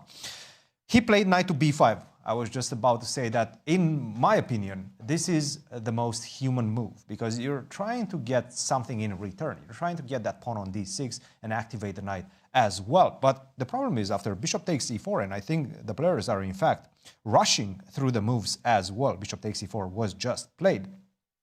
After knight to d6, this is somewhat of an easier calculation and a very straightforward calculation as well. Knight to d3. Now, of course, you have only one move. You can go king to c2, but this is easy to understand. After take, knight takes f2. I will take on e4 back with the knight, and then I will jump back to f2 to just simply pick up the exchange. This is a completely winning position for black. So what you do need to do after knight to d3 is to take on d3. But once again, I take on d3. You cannot recapture on d3 because you lost one rook. You're probably going to lose more than that as well. After queen to b1, it seems like you're safe. Not really. The knight on d6 is going to be lost right now. So everything is forced at the moment. You have to take on f6 and you have to go for this endgame. This is just simply going to be play on one goal. I have the exchange. I have open files for my rooks as well. The rook on f4, the other rook is going to go to d8 as well. You don't have very clear outposts for your knights. It looks like just black is going to enjoy this endgame for a very long time with a great potential to score a decisive victory. So Nodirbek, after winning for the first time in 2 years yesterday, it seems like, at least right now, he's headed for another potential victory. This one has all the marks of a victory for black. Now, another player that's losing control seems to be Fabiano. And I'm not saying that because of the position and the assessment. The assessment right now is equal. But I'm looking at the clock as well. 6 minutes for Fabiano against 34 minutes for MVL. And MVL is not the type of player that you want to be down on time against because he calculates with precision. He plays very fast. He takes his decisions very fast. So you don't have time to relax and maybe calculate on your opponent's time. If he sees the best move, he's going to make it. He's not going to doubt himself. And this is the type of position, the type of complex position which suits, in my opinion, MVL. So I'm looking at it right now. It's not looking good for Fabi for practical reasons. He missed an opportunity to have a better position. And of course, Levon, unfortunately right now, it seems like he's struggling. He took on f7, knight takes e3. This is what we have right now. Rook to h7, perhaps Gukesh has missed an opportunity. Let me just make sure I'm on the right. There we go. Bishop to b2, king to d5, bishop takes g7. But after c5, I'm looking at the position. At some point, you're going to have to go f8, right? Maybe not right now, but at some point, you're going to have to go f8. If you don't go f8, let's say I'm just making a random move. Next move, I will go rook to f8. You're going to be forced to take, and then I'm going to take on f7. I'm looking at material. I'm looking at my two beautiful pieces deep into your position, the knight on e3, the bishop on d3, and you don't really have a lot of ways to attack them, right? Rook to c3, it doesn't really matter. The rook is not going to be on a very good square. That knight on e3 is such a powerful piece. It pretty much paralyzes your rooks. So I'm seeing this one as a win for Gukesh. The only thing that can stop him from winning this position is himself if he makes a big blunder. But it looks like we're going to have a number of, quite a high number of decisive results in this round. Guys, back to you. Thank you, Cristian. Indeed, not for jinx it. Gukesh. Yeah, right, exactly. We hope for a lot of decisive results. It's heading that way. But the Levon game, Gukesh has played a very, very, very good game. It's like, where have you been the whole tournament? And I know that feeling so well that, you know, the tournament seems to have targeted a particular player, in this case, Gukesh. And then you forget, like, this guy is a really, really, really good player, and suddenly he plays the game of the tournament against you, and you feel like, why didn't I get the other version? You know, two different players. All of that is completely fair, but I do want to say that Levon perhaps approached this slightly incorrectly. He kind of, I think the way to exploit Gukesh the way he was playing up until this moment was to try and play a long game of chess.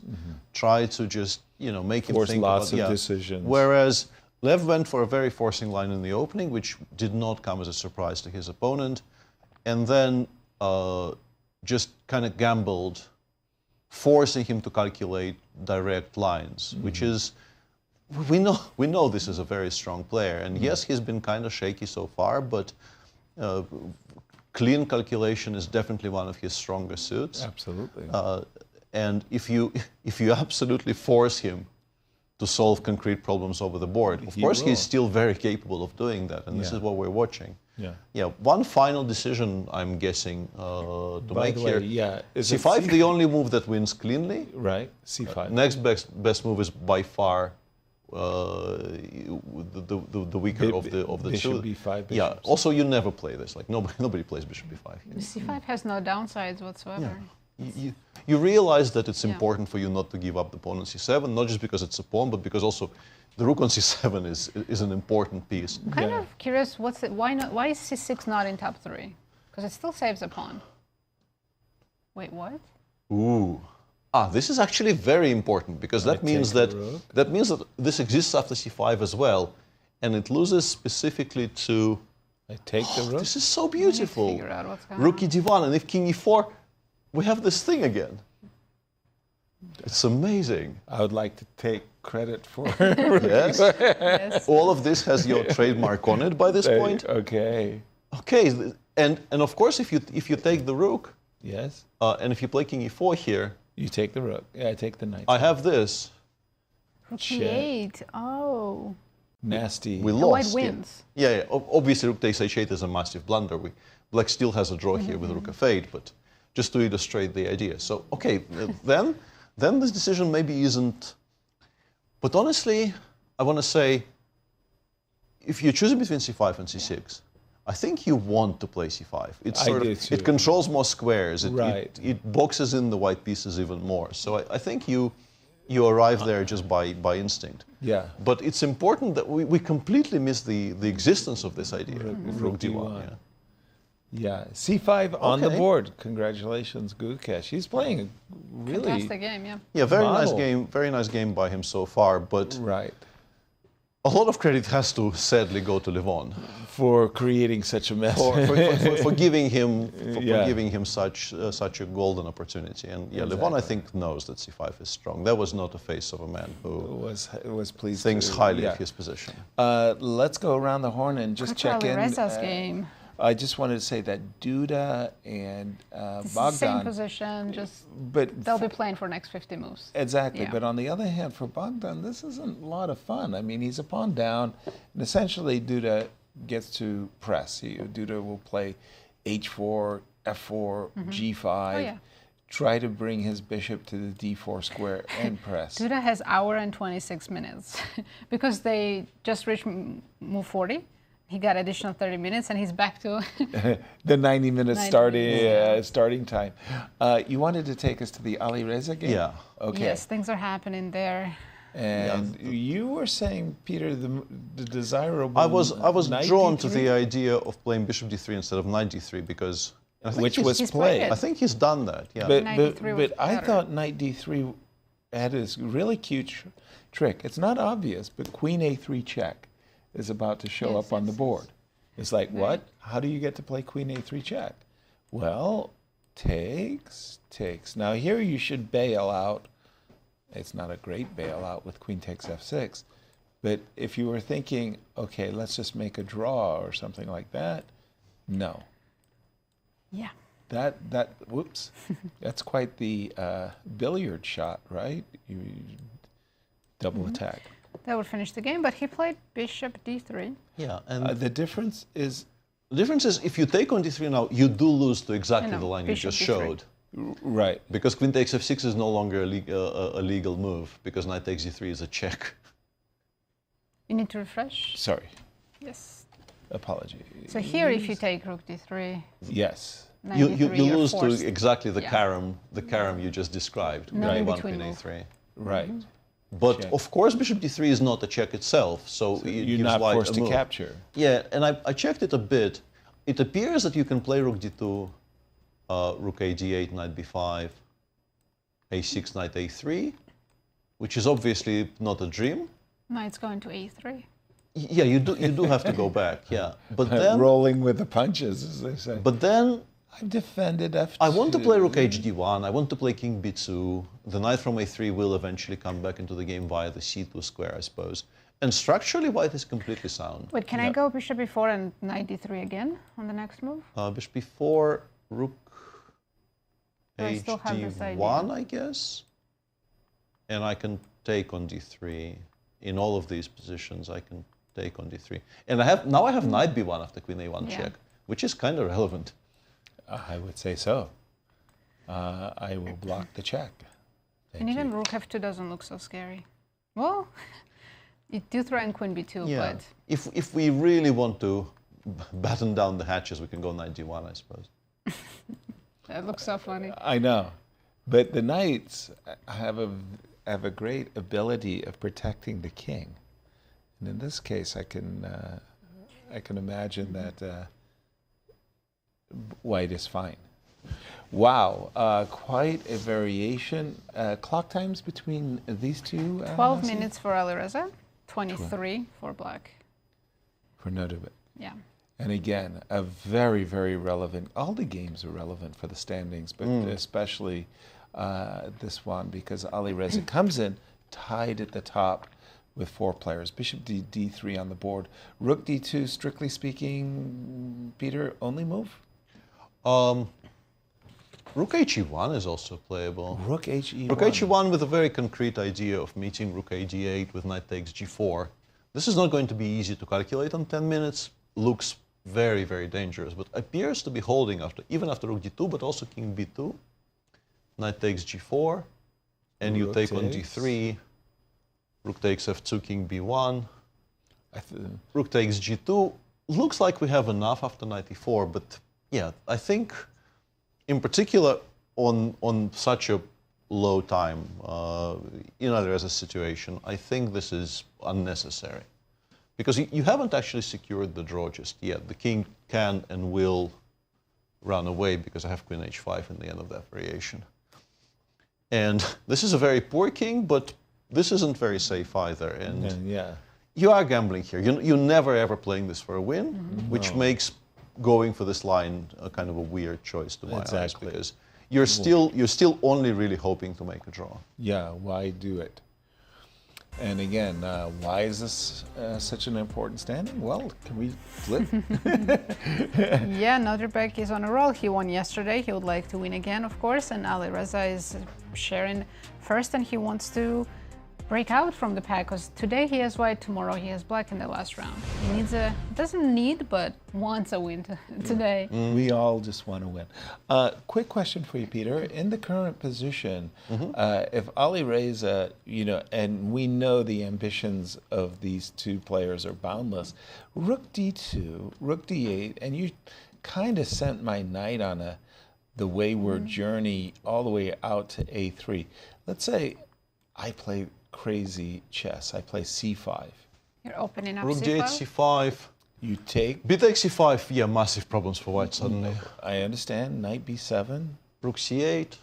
Okay, pause, because this is where I got myself, and I wasn't really too sure. You wanted to go knight takes c5, or? No, rook takes d3, of course. Rook takes d3.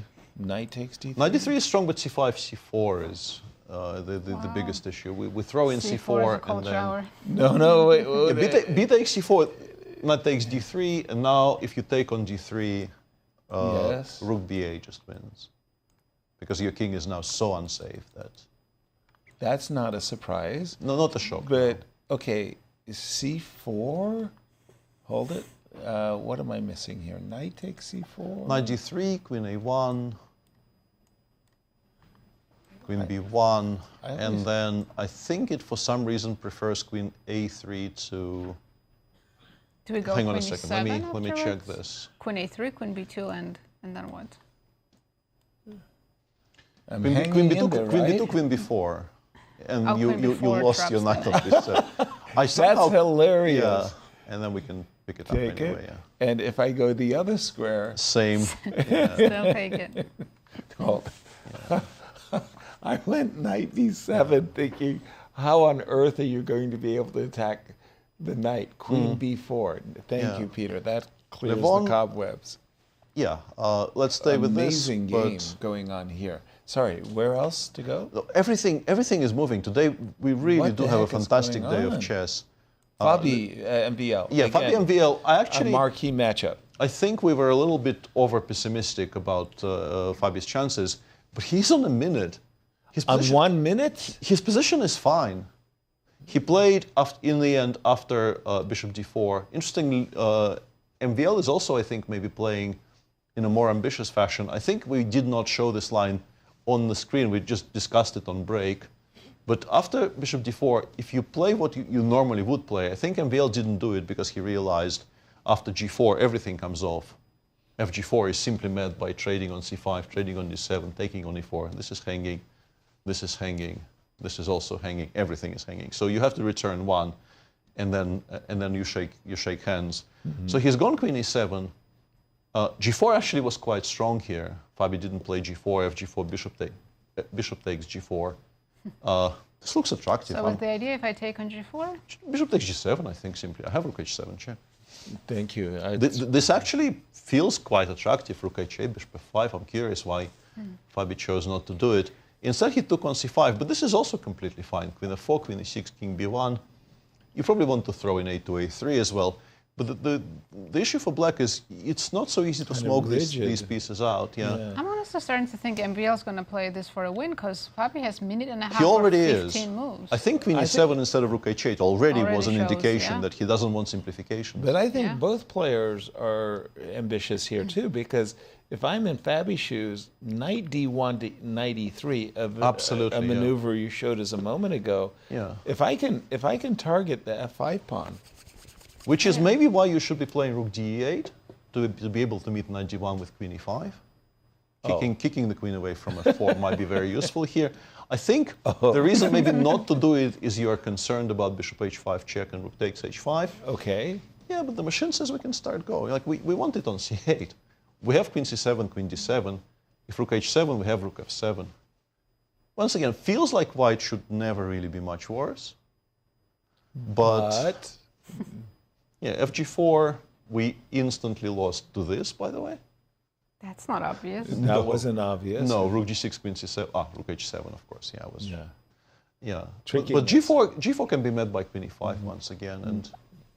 Wow, crazy game. And then, of course, the other tournament co-leader Prague? is Prague. Let's jump to Wesley and Prague and see what's going on there. When we left it, the Germans have a beautiful word, kaputt. Kaputt. You know, the black structure is kaputt, but he has a strong queen on d5. Now he's doing okay again. More than okay, actually. Prague's doing okay, right? Yeah. Hold on. There was no h5, rook e1. h5 wasn't played. Rook h3 instead was preferred by Wesley. Black played rook f8.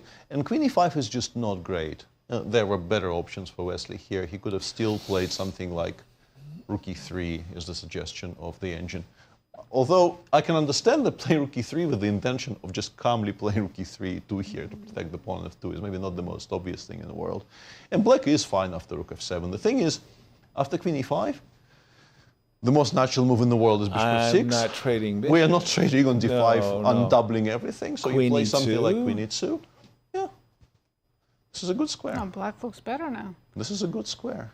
I'm assuming white should still have enough counterplay not to be much worse, or maybe even worse at all. Sorry to interrupt you, but this first result come in there I believe they repeat. Yes, Duda just called. You know, the strange arbiter. part is I always thought that game was going to be a draw, but I just thought it was going to take us another 2 hours to get there. Duda decided not to torture. Don't torture us. Or themselves. Or themselves. Or Bishops of opposite color, that game was headed for a draw. When Bogdan played the move c5, but interesting moments there with Queen a8. I'm sure the players will enjoy Very solid it. hold by Bogdan again. Just a good tournament. A very good tournament indeed for the wild card player. He's on 50% and should have had more. Arguably a lot more. He lost a completely drawn position in one move to Wesley. That's right. And was winning against the world champion with the black pieces. A game that Speaking ended of in world a draw. champion, he is definitely looking very good and very close to winning after finding all the correct moves. Yeah, a whole series of absolutely wonderful moves, up to and including King D5 and C5 and King E4. Yeah, it started with H6 and I did all of them. All of this. Best moves. Nice. Rook to D2, Rook F8, and we've caught up with the players, and we just see, you know, a rook versus two pieces, two minor pieces. Usually there's a pawn for the rook. At the moment, black is up a piece, but white has to take on F8. Exactly. Takes, and with these light pieces on D3 and E3, that usually is dominating for the two pieces. What's the engine evaluation? How winning is this? -3. Okay. -3. The king is eventually even more than I expected. Yeah, I thought you often just get mated in these types of positions because it feels simplistic to describe it this way, but it is 3 pieces against 2, or 4 against 3 if you count the kings. And you should be counting the kings because this is a very active piece. Yeah. You just go rook g7 and start just playing against the king on g1. If the white rooks were a lot more active, or the absolute dream scenario for white here is somehow, in particular, trading this for this. Yeah. But outside of magic tricks, outside of convincing your opponent that the rooks are gone somehow by hypnosis, you're not trading the rook on d2 for the rook on f7. Exactly. This is just very, very bad. Remember the World Championship match in Baguio City. Karpov had the 2 knights, and Korchnoi was winning, lost. And then here he blundered some kind of King a E4, trick. King yeah. E4, knight of 3 check, and rook g8, knight of 2 mate, I think. Exactly. That's exactly right, Peter. Yeah, that was so. The minor pieces won that game. Where would you like to lead us, Nazi? It's interesting positions everywhere. Everywhere.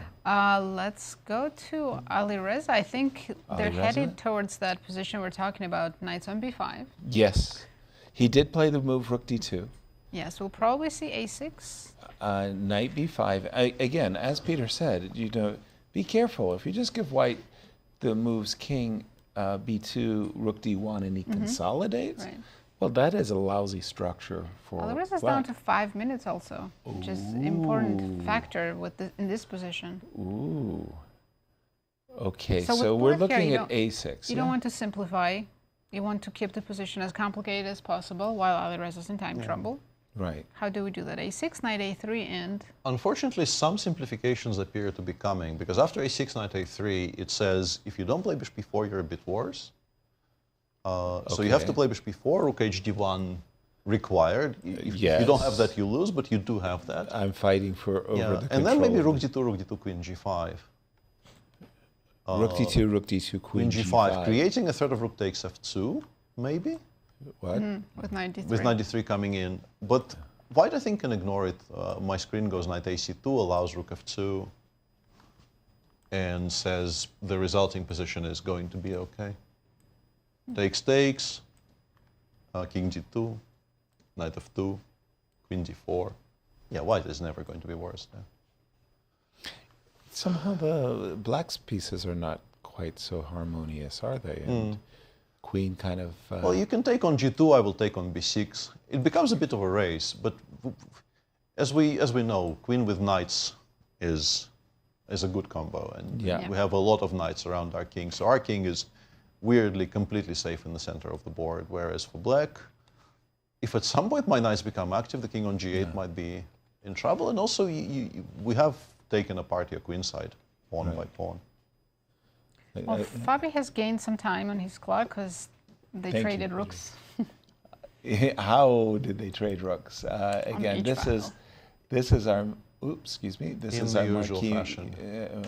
marquee matchup between our two of our tournament co-leaders, MVL and Fabi. If there is a result here, I think that will shake things up a great deal. But we have Queen B8 now.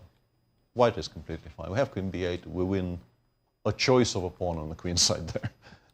Well, if I have a choice, I'd yeah, like to I take thought that it's B7 absolutely pawn. certain we're taking on B7, but that thing takes on A7. I have no idea why. I mean, I want to ruin black structure for the rest of all time. Queen B8, what's going on, Nazi? I'm hitting the bishop on H8, gift me the bishop. And after bishop G7, computer takes the A pawn? I mean, it's all pretty much the same, but Queen B7, Queen D7, it says we're slightly worse. By Slightly 0 point, it's a draw. It's 0.10. Well, let's not oversell it. But it's a draw. And Queen A7 is also a draw, but it says we're not, like, we don't even have to beg after Queen A7. We don't have to Yes, beg. 45 seconds. It's not. Who's got the 45? Fabi. 45 seconds for Fabi. And Against he's gonna, 22 minutes. Whoa, whoa, whoa. He's getting nervous. But the position is very simplified now. Queen Especially if he B8. goes Queen B8. I don't think he's He worrying should, about yeah. his clock. He should go Queen B8 here. No. No, 91 is also okay. It's just that he continues choosing options which are Why not take more a free pawn? complicated. Well, he's Good question. Knight on E3 is very strong, though. Pardon me? Knight on E3 is very strong. I agree. We had this maneuver in our back pocket for quite a number of moves. Yeah, but for black, most natural moves are completely fine. You play King G6 or Bishop G7, no matter what you start with. I guess maybe taking away Queen B8 and now Bishop G7. And the point is, we do want to play Bishop H6. So it's probably time to pull the plug, go Queen G3, and then back. Actually, it goes to, because here Queen G5. Oh, excuse me. But also after King H7, why are we not better with white? King H7, the same reaction. Queen G5 does win the pawn on the 5, doesn't it? Yes. With check as well. I mean, I always have to double check that my king. I did tuck my king into B1. I do. So I think this answers the question of why didn't he play Queen B8, because you do get a bit of play here.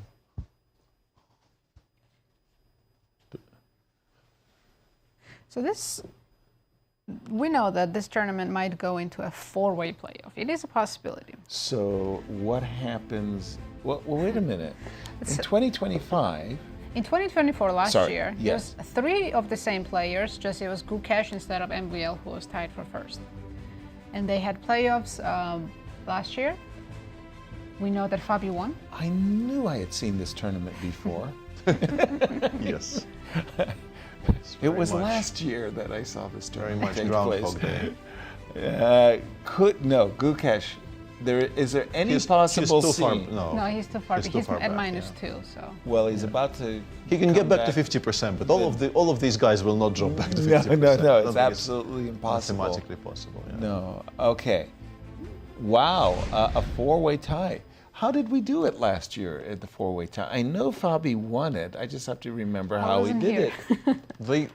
I'm assuming they didn't. They had to play a round robin. They played a round robin, and then there was no, and that decided it. I think, he won in the rapids.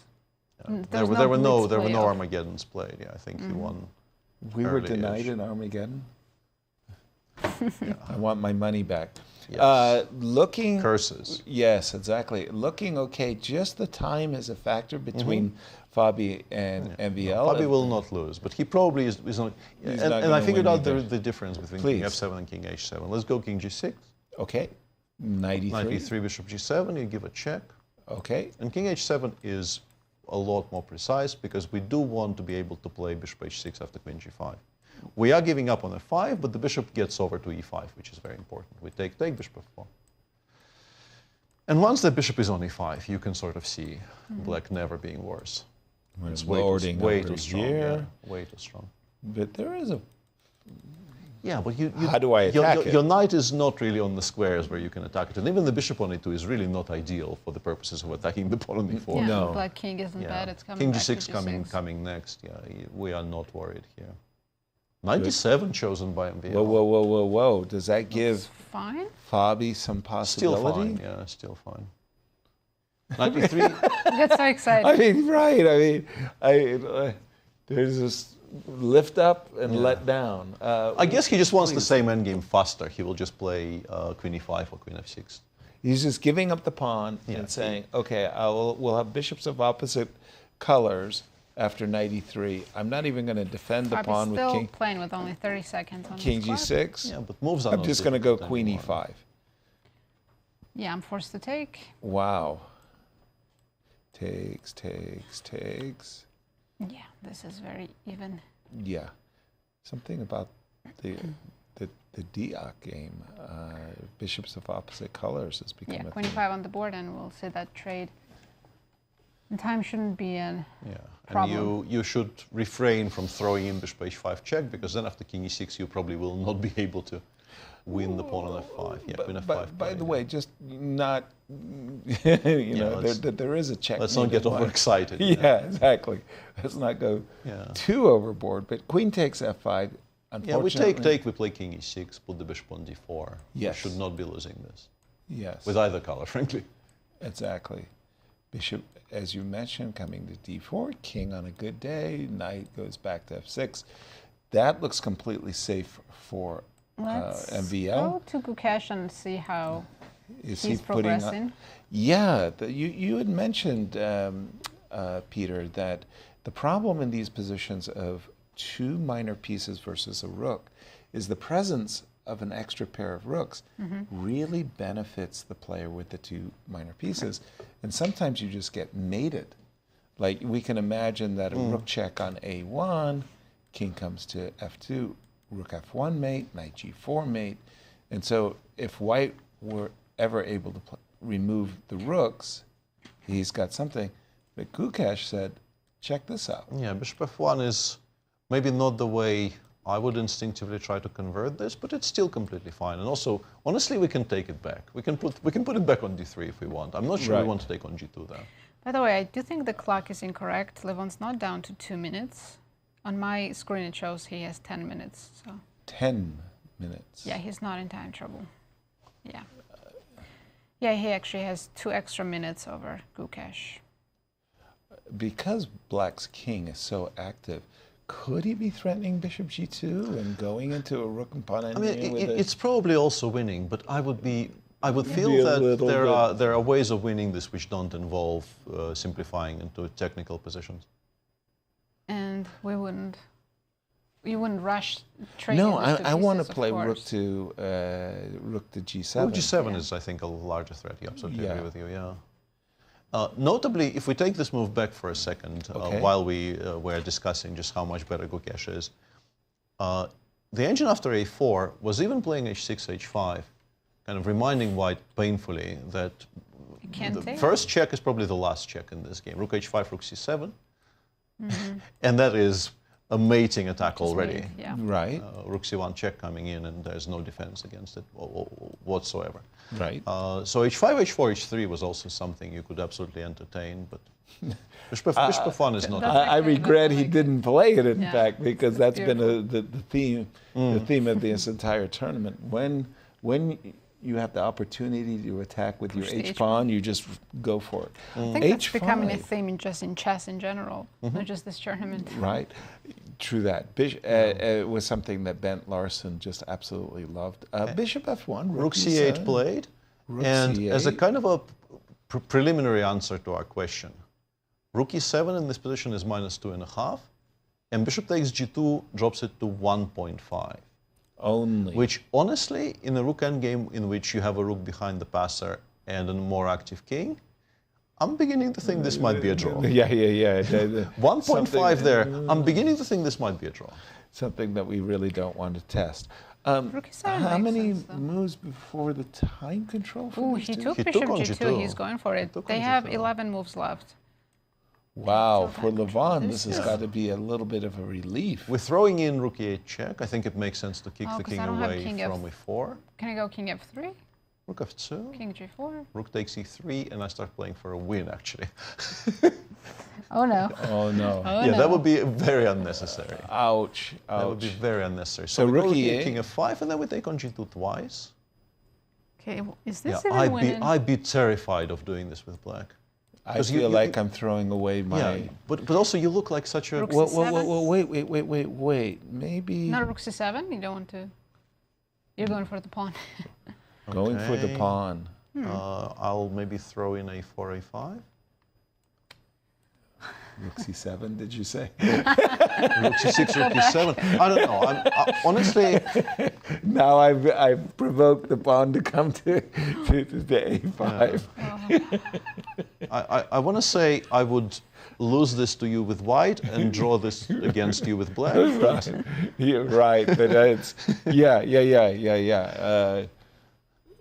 But bishop takes g2. Levon, did he perk up after that? He did. Maybe a little bit. He Yeah. did, yeah. I mean, he's still in trouble, of course, but better chances now. And he's had in quite some time. I mean, Gukesh has played a really beautiful game up to this moment. Well, we'll see if he's Bishop to, accurate. Maybe he'll still convert this endgame. It's funny. I was thinking that in this position as black after the move a4, I like my two minor pieces. I like the pawn on h4 too, but I also just looking to bring my rook to a better square, and I would find myself drawn similarly what we've just discussed. Something like this, yeah. Just to find a better place for my Also, rook. what's the rush, right? We can always play bishop f1, bishop g2. That's not going away. White's not playing g3, allowing you to go f3. Right. So, yeah, there was no rush. A very surprising decision by our world champion. Gukesh likes to play very concrete lines, so he must believe this is absolutely winning. Well, here Rook we go. check, of course, found by Levon. King f5 will be only move. Don't play king f3. Don't blunder like I did. King f5, rook takes g2, knight takes g2, king takes g2. And rook c7 probably. Right I mean, away. if you give white a move here, I think king f3 just makes a kind of a draw on the spot, right? Easily. So you are now very much in a situation where probably your next moves for the next, I don't know, 5 moves need to be absolutely perfect. And here I start giving checks from behind, right? Rook f8. That's another reason why I kind of like a Rook little f6, bit the rook. Although, because I could maybe he thinks he will win by just switching to attacking the queen side, king d3, c3, yeah. Right. It still looks like it should be lost. I wonder why the engine doesn't give black a larger advantage here. Maybe it still is win. I mean, that is a very, very active black king. Yeah, the king on g2 is not particularly impressive. No. By the way, I always like when the engine gives only moves, exclamation marks. King f5. Excellent. Well done. King f3 would get 2 double question marks. Right. So well the alternative done. must be I strong. want to go around the horn. We already have one result as we're nearing the end of time trouble. I want to go to the game of Alireza and Nodirbek for just a moment because we have seen that the players have followed our analysis. Speaking of getting the exclamation accurate. point. Yes. Another one. Rook on h1 to d1, finally bringing our last piece into play. Oh, I'm sorry to interrupt you, Not but at I see all. Wesley made a, I don't know if it's a blunder, but a mistake. Now Prague looks like he's winning. And Wow. Prague is one of the co-leaders. If he wins with black, Oh my this goodness. is going to be huge. Well, let's see what did Wesley do. I do not understand this. Okay, the bishop came to d4. Wesley decided that he had. Wesley decided he had to trade bishops this and is really help still okay. the structure. And this is still okay. King I would G1. play instead of h5. I would have played a5. But okay, even this is still fine. H6? Yeah, let's H6. No, This I is don't not know. not really. No, this Take is fine. two. But like, how do you do this to your rook? And also, how do you allow d5, d4, d3? So you always include a check. I mean, yes, we are Very worse strange. after king g8. We are a pawn down. I understand we're not happy about things anymore. But how, g3? It's a very strange move. G3 Just blocking is... your rook on h3. Yeah, And now we d3 immediately looks very good. Unleash the Kraken, right? That's a mighty pass. It's a very strong pass pawn, and also you killed off your rook, at least for the time being. I guess he hopes to get it into the game via the h4 f4 squares. But Both players I don't know. around what 5 about minutes. 5 minutes for next 11 moves. I don't know. And White's in about this at trouble, all. big trouble now. D3, Queen D2, Rook G4, and bring in the Rook. Makes Rook sense. G4, E4, E2. A4 is hanging too, so yeah. The engine says it's completely lost now, and honestly, this is not a surprise. It looks lost. Wow. Pragg feels That it. You can see he sits up. He's like, okay, I've got my chance now. Wow, wow, wow, wow, wow. And again, a huge, and he's D3. played D3. Yeah. A huge turn of events here for Exclamation Pragg. point. Yeah. A huge turn of events for Pragg. He comes in as one of the 4 tournament co-leaders, playing Wesley So, a veteran of the Grand Chess Tour. And we know he's extremely solid player. If Wesley doesn't lose games, he makes a lot of draws and wins 1 or 2. And Pragg with black suddenly is seeing a golden chance to seize the tournament lead. Yeah, Alireza is maybe a little bit better right now, so they might be. If he is going to be in a tie for first, he's going to be in a tie for first, seemingly with Alireza on current evidence. But Nazi, put the finishing touches on what Pragg should be doing after Queen to D2. Sorry? Rook G4. Rook G4. Threatening your pawn, so you probably push A5. Okay, I'll fall for and it. I go Rook E4.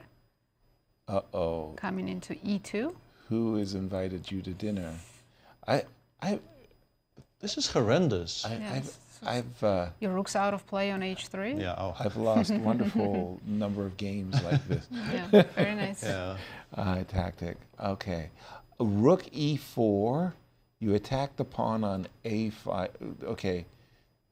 That I think looks... he's about to play Rook G4. yeah, he played Queen G2. Allowing Rook H4 makes no sense whatsoever. I think you play Rook G4 at tempo. Yeah, this is what is already done. So This is if winning. Wesley was on move, Wesley's not even looking at that pawn. No. He's looking just to bring his rook into play, Rook H4 to F. Why didn't he include Rook F3? That was a howler. That is just such a Hard strange to explain decision. that decision. Yeah, and you were saying, Nazi, you're going to play Rook E4, Rook E2. That's game over. That's game over. Yeah. And if Pragg wins this, he has Levon tomorrow with the white pieces. While Levon is probably going down in this round. Yeah, right. I checked that rook ending a little bit. It does appear to be still very, very bad for white. So perhaps our Gukesh. criticism of Gukesh's decision was unjustified. No.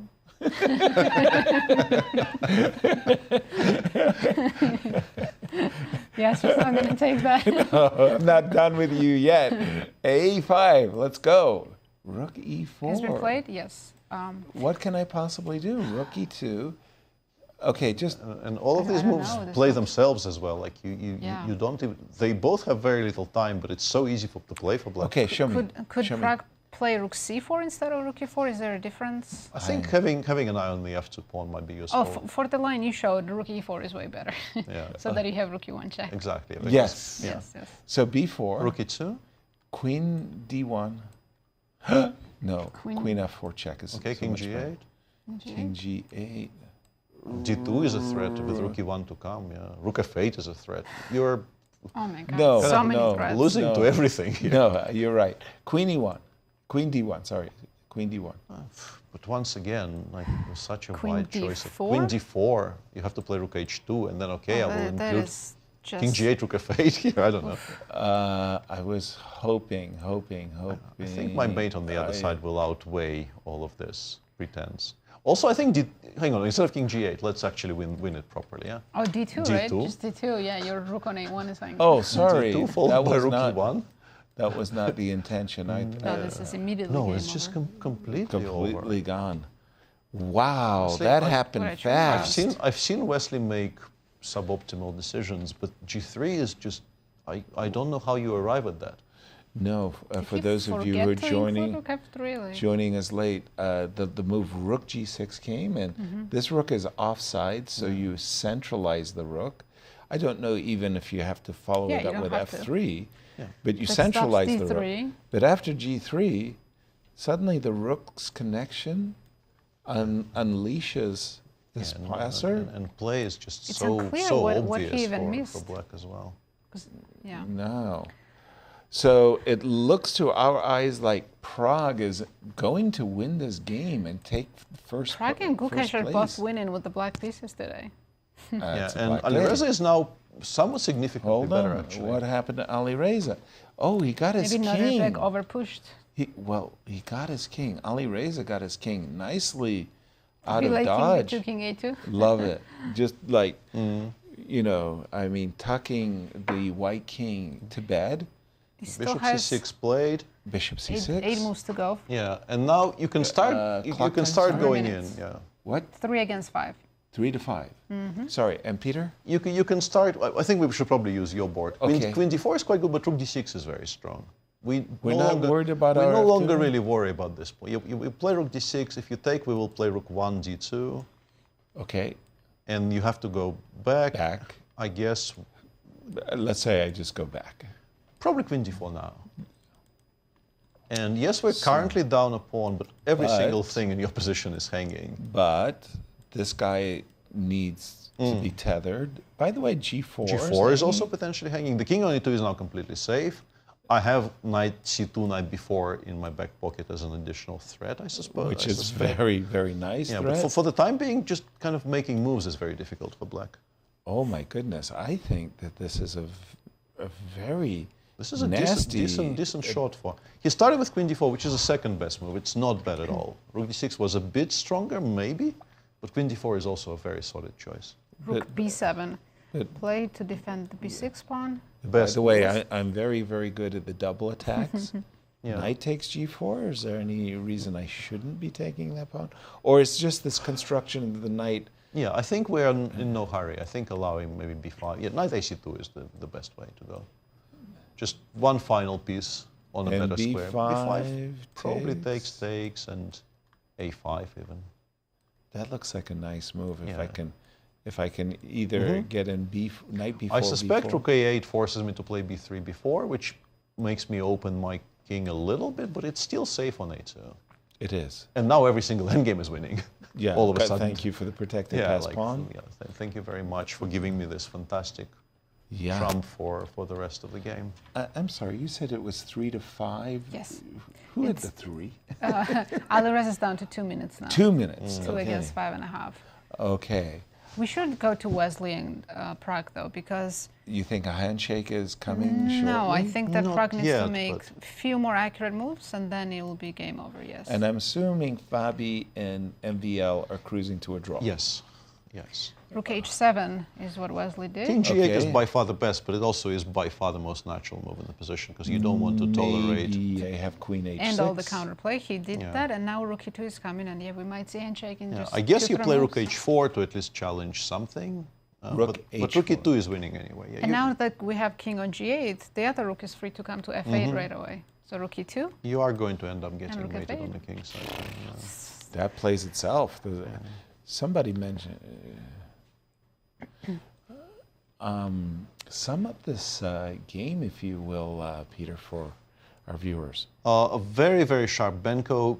To my eyes, maybe the first ever Benko that Pragg played with the black pieces. Maybe I'm wrong on this, but definitely not his repertoire opening. And Wesley reacted in a very ambitious fashion and was actually doing very well out of the opening. At some point had a very significant advantage.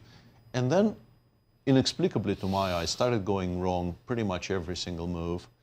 Went from much better to slightly better, from slightly better to equal, and from equal in one move to very bad. To very, very bad. Yeah. And is now lost. On the verge of being lost. Yeah, maybe just already completely lost. Rook E2.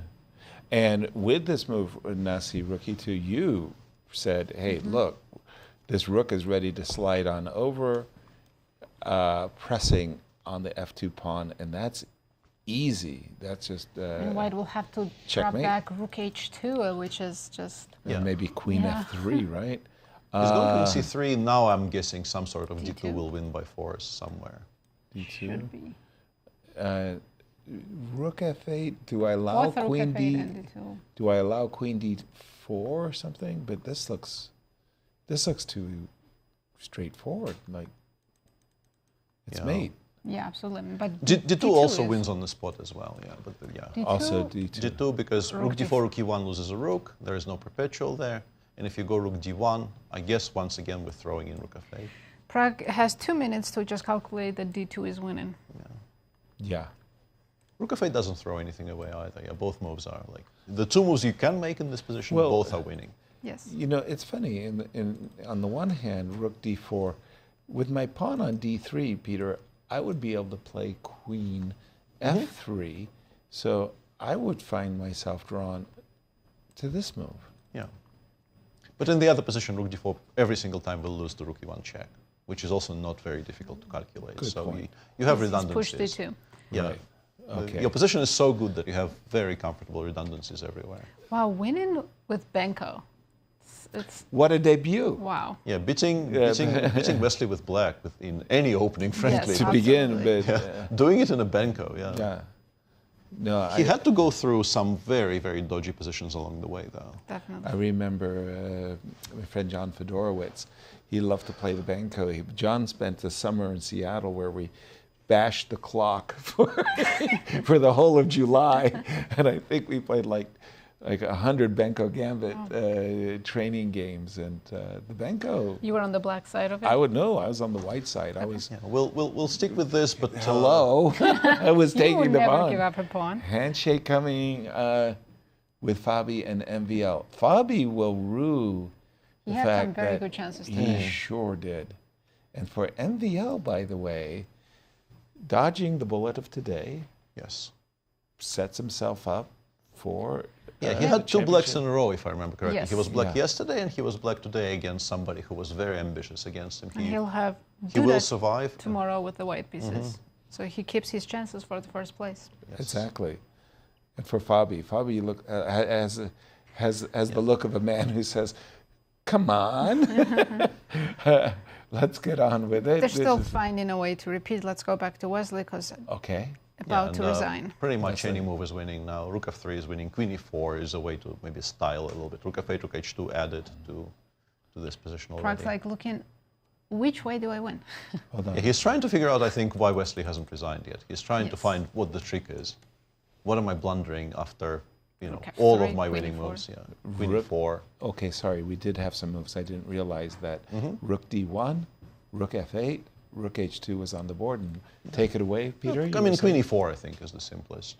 Queen And- e4, the simplest. Of course, we're going to stay here, but Alireza looks like messed up and doesn't have any advantage anymore. Yeah. What? Yeah, Nodirbek is back to being completely fine. So My goodness. we might have So litter. a sole leader after today, and that's going to be the young man in the picture. They And for that, please. they agreed to a draw. After Fabi didn't take advantage of his chances, MVL equalized and very even endgame. Well done. Queen e4 on the e4 board. played by Prague. Rook e1 check. Unstoppable. There's nothing you can do about it. Yeah. He's going to resign. Yeah, this is the end of this game. There's no Didn't checks see you this can coming. give. Prague winning with black. He's gone rook f1. After Benko especially. Yeah.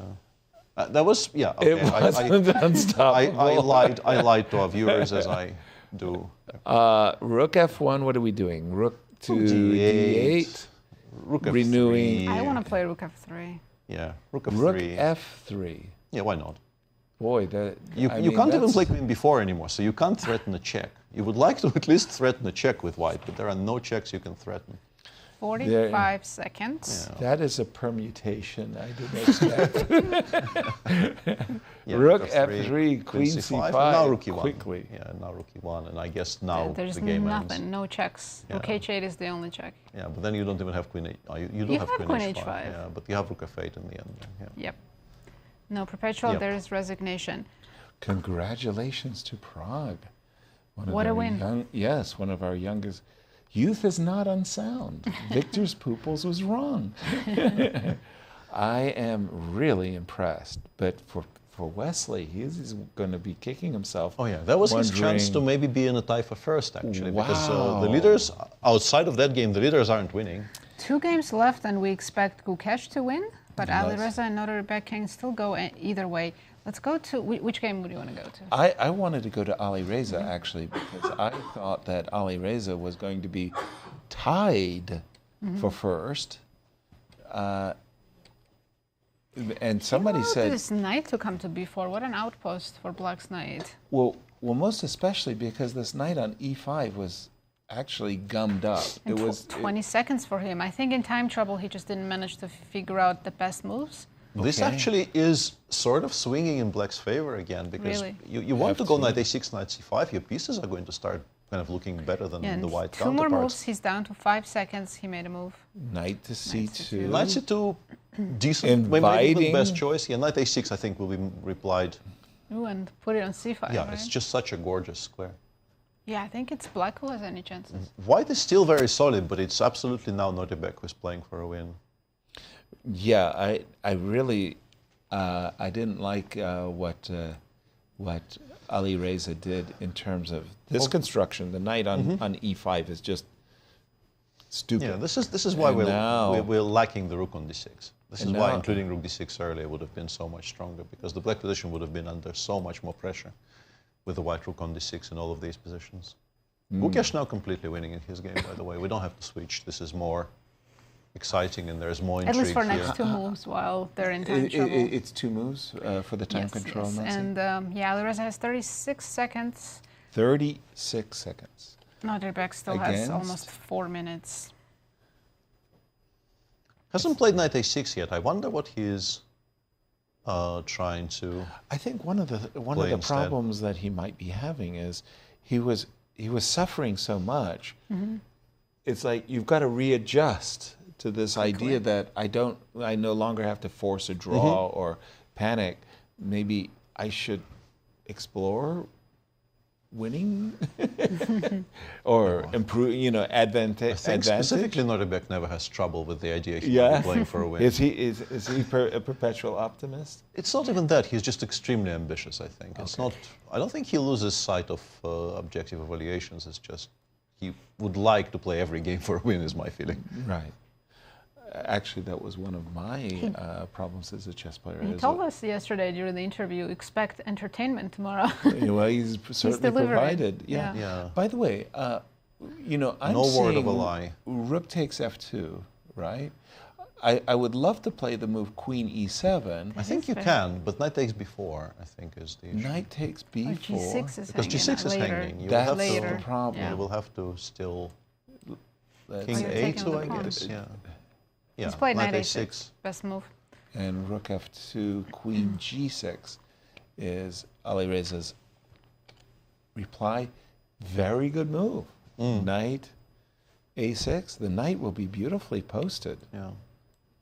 On So c5. as we near the 18 completion of seconds. the first time control, we are extremely likely going to have 2 wins for black and 1 game running by the end of the first time control, in which black is also pushing a little bit. So we could, in some circumstances, could have a 3-0 to black.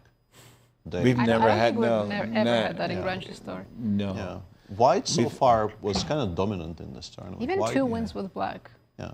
The score so far was, I think, 8-2. You had given us this graphic of wins with white, wins with black, and it was sort of like in the Grand Chess Tour in particular, winning with the black pieces were going down to 5% or something really low. It was, wow. This is quite the shakeup in that case. Right, time control reached. It's 5, and now this is going to be a long game. Yep. Yeah, let's check with Gukesh and then perhaps go on a little bit of a break. They also reached time control and 2 extra pawns for Gukesh. Let's see it. Remember when we did get to, because I'm curious as Rook c7, none of this. Let's switch to Gukesh's game on the screen. By the way, Gukesh did manage to bring his rook to b6, where it absolutely lords over the situation. He looks confident. He knows this is winning. He is choosing between king takes h4 and king h5, I suspect, which honestly look very, very similar. I don't know what the difference even is. It will lead to more or less the same position, and both should be comfortably why wouldn't winning. we take the pawn? I do not know. In the words of Meatloaf, But he we took the words out of Do my have an mouth. interview. Cristian is with Fabi. show a draw. You definitely, it felt like you wanted more. Maybe MVL wanted more as well. Out of the opening, you guys got quite a complex battle. How are you feeling about this game? Well, yeah, I probably missed some chances. I mean, I don't think that he was happy with the opening, how it went. I mean, I was a bit surprised by his opening choice. Is that why you spent a little bit of time after the move E5? Well, so G6 he doesn't play often, but I think he did play it like once recently against Magnus, but it was a rapid game. So the thing is, I kind of have to play E4. Right. So E4, E5, and then there's this like old theory which I couldn't recall here. This, okay, I wasn't going to go for. I think probably Peter has like a bunch of games back in the day. Some theory here. Don't quite remember this. And then I was thinking like maybe to just play very slowly like this, which I more or less had a very similar game against Magnus with the black pieces 12 years ago in a classical game. And it was a bit tricky. So I was thinking about this, but then I thought this is more principled. And then black has a choice. Maybe knight c6 is a more solid move. But what he went for is very critical and definitely a good line. And this is critical, but I just didn't remember any details. I just knew this was critical, so I went for it. Yeah, he played d6. I was... As you mentioned, Peter did have some games in it. In fact, this h4 was one of his idea in the chessball course that he had. Okay. Did you study that, or? No, I'm afraid not. I vaguely remembered that queen e7 was a move to play d6, avoiding e6, because then you can take with the bishop. That was his proposed. And then there was also like d5 and some stuff here. Couldn't remember exactly, something here. Or maybe I'm mixing up, but something like this. So then he played d6. I was kind of happy because I should play e6. I was trying to remember any details about this. I was kind of looking at this position. Knight f6, it looked promising to me. I was going to play like queen c2, knight a6, a3. Looked promising, but maybe, I mean, I guess it's fine for black. But yeah, knight f6 was a bit of a surprise. I guess we were both on our own at this point completely.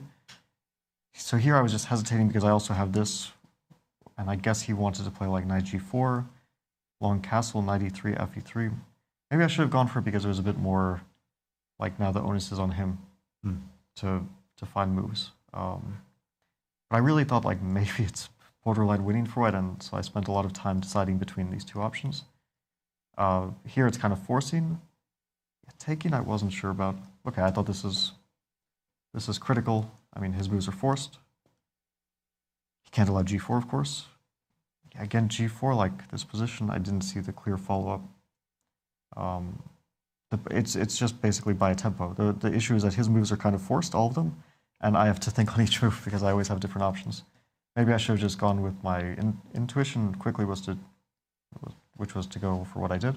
How did you assess the position at this point? Were you thinking that with best moves probably you're better? What was your assessment of the position? No, I mean, of course I'm better. I mean, this was clear, but it's perhaps a fleeting advantage. It's very concrete.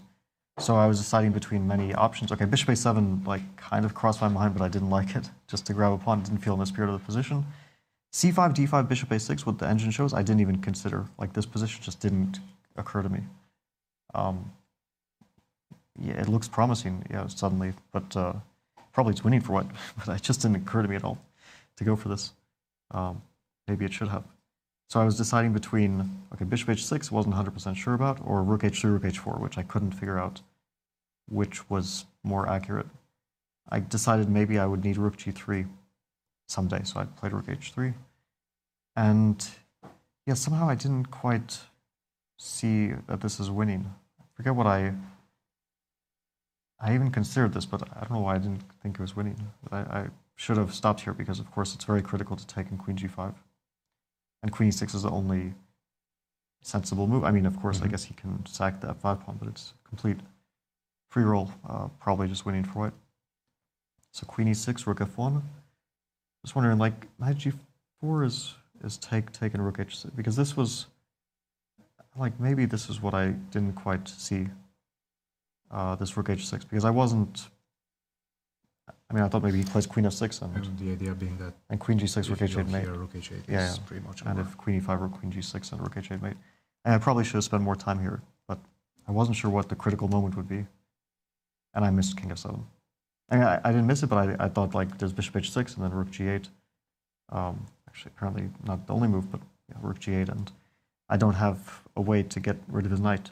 So, what was the mindset after king f7? Because you did spend a lot of time at this point, and you got all the way down to your last 6 minutes. Were you a bit worried? Not like worried, but first I was looking for something. Then when I realized there's probably nothing, I was looking for something kind of safe-ish, which probably every move is kind of safe-ish, but you know it can go out of control. So bishop d4, I thought like this position is not really safe anymore because I can't get rid of either knight, and if he gets his queen to e5, then trades bishops, then maybe I'm just down a pawn for nothing. So this, I thought he would play rook h8. He rejected because of bishop f6. Ooh, I see some numbers there. Bishop takes f6. We both missed king e6 here, which is easy to miss. You know, I guess this is just pretty bad. Problem is, if I don't mate him, then I guess he takes with the knight or with the king. Okay, but anyway, it's this is why he rejected it. But I can always trade everything, and I have the 2 bishops. I should hold.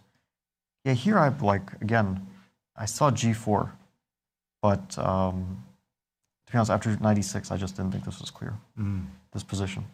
Because I thought like I can't get rid of his knight, and it's probably true. And I don't think with the time situation I would have any realistic chance of winning this position. Yeah. I thought what I did was safe, equal for sure, with many moves. He decided to kind of force matters, which makes sense because there is mutual risk. I mean, he can wait around, but his king is still weak. And this is just an equal position. Also, this one is an equal position. Yeah. I guess even black is on the better side of a draw in the endgame. I thought knight d1 was asking him one last question, but yeah, it was probably a question of like one moment. Yeah, I should have here. Is bishop d4 or bishop takes I c5? I did think for a while. It's I probably just should have found it, or realized that this was the critical path. Now, you came into this round as part of, by the way, we're just seeing one result happening right now. Gukesh, as expected, has won his game against Levon Aronian. Levon's opening just simply wasn't the best choice for him, and he got the worst position with not much compensation. Fortunately for Gukesh, this is his first victory in the tournament. Now, Fabi, you came into this one in a co-leading position with 3 others. It seems like Prague is probably going to be the sole leader going into the final one. What's the strategy tomorrow? You have the black pieces. Are you going to go all in, try to catch the leader? I don't know. I mean, also depends. Alireza could also go on +2.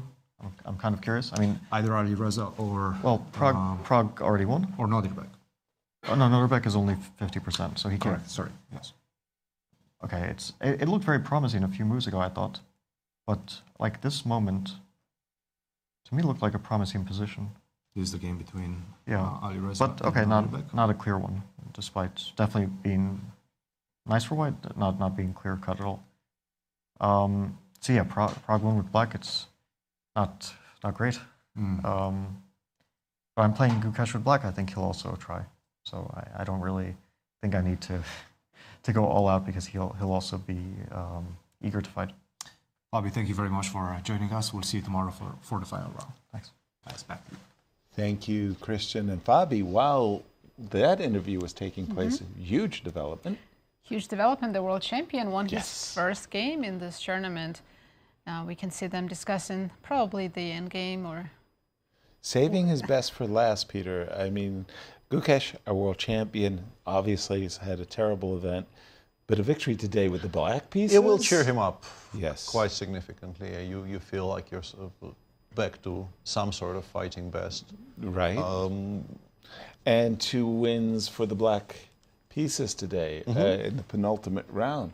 Who knows? We might have 3 wins for black. Doesn't look like Alireza has much in the way of winning chances, but I can sort of imagine Nodirbek winning. Although Alireza is back to making very good moves. Did we see that in the probabilities, by the way? That probability stat? we had a favorite was Fabi, a favorite was Duda. And White was favored in every single game, of course. Yeah. And no simulation will ever give Black a higher percentage than White, I'm pretty sure. Exactly. So quite the unexpected has occurred. Let's put it that way. Yeah. You say, Peter, that Alireza is back to playing good moves. Yeah, he correctly assesses the fact that the knight on c5 cannot stay there unchallenged for too long, and immediately goes knight e1 with the intention of attacking it from the d3 square. But we do have another interview. Cristian is with very happy Pragg. Our tournament leader. Pragg, first of all, congratulations. You are the new tournament leader going into the final round. You took some extraordinary chances as early as move 3 with this choice of the Benko Gambit, and you were handsomely paid for this risk. Now, how did you approach this one? What was the strategy before it, and what did you expect from this game and from Wesley's reaction? No, when we were discussing before the game about the Benko, and I told my second we should make Benko the new Berlin in d4. And it's not so bad. I mean, it's not as bad as people think. So I thought, that's why one not? way to look at it. Yeah. I thought, yeah, why not today? I mean, it's not really like I'm risking too much when you're well prepped in any line. Like, even if it's quite bad, if you're well prepped, it's not easy to find all the accurate moves on the board. So I think that's what happened. I didn't really spend a lot of time in this line, but I remember I should take the pawn. And I remember castle is the main move, but during the game I was wondering about knight e5 as well. I thought I had to be very accurate. And I was mainly spending my time here. I wanted to play g6. This was my initial reaction. But it was so scary for me. Like opening up this diagonal. Yeah, I couldn't. I thought queen e2 is the main issue, and then I have to take the pawn. Yeah, yeah. I was just not sure here. Like rook g1, how do I make it work? Bishop g7 probably only move. Oops. Yeah, I was just not sure here. Like it this was looks just scary. Yeah, it was quite scary. Like I mean, other moves I was sort of okay, but queen e2 was the big problem for me. I didn't really like going into this position, but I thought I'm probably okay. Can I go knight c6, rook e1? Bishop wants to give up the pawn, but I was not sure about these positions. That I don't have a pawn, and I'm also like, I mean, positionally also I'm worse. Yeah, he has a passed pawn and a double bishop, so. You are trying to hold on to that extra pawn. Yeah, I was trying to be greedy here. It's not easy. I mean, it is unpleasant for black, but it's difficult to, like, there are so many options for white, it's difficult to choose the right one. And I think I played, DC is kind of important. Queen c6, you just enter into the sad end game, and it's just one-sided. Yeah, it's not at all fun. Very happy, yeah. Yeah, so I had to take this, and the point is to go bishop e7, and then I get rook f8. Yeah, I thought already I'm... Why can't he take your pawn? Here it's important to have rook f4. Rook takes a4, got it. Yeah, because now he doesn't have bishop e1. That's a mate. So he cannot take the pawn, and rook h3, I get rook f8. I keep my king in the center, but I activate my rook. Yeah, and somewhere here I started to get optimistic, and I think here he went quite low on time. Like he went below 10 minutes, so I started getting quite optimistic here. Yeah, he spent a lot of time, 13 minutes on this move, queen e5.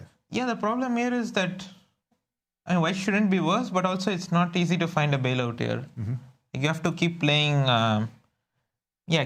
actively, but also when you get low on time, it's difficult to play these positions. So it's trying to keep things under control, but that's how it goes wrong. Yeah. Once you get the bishop on d4, you create this passed pawn. You start dreaming about more at this point, right? Yeah, for sure. I was expecting a5. I was kind of surprised to see h5.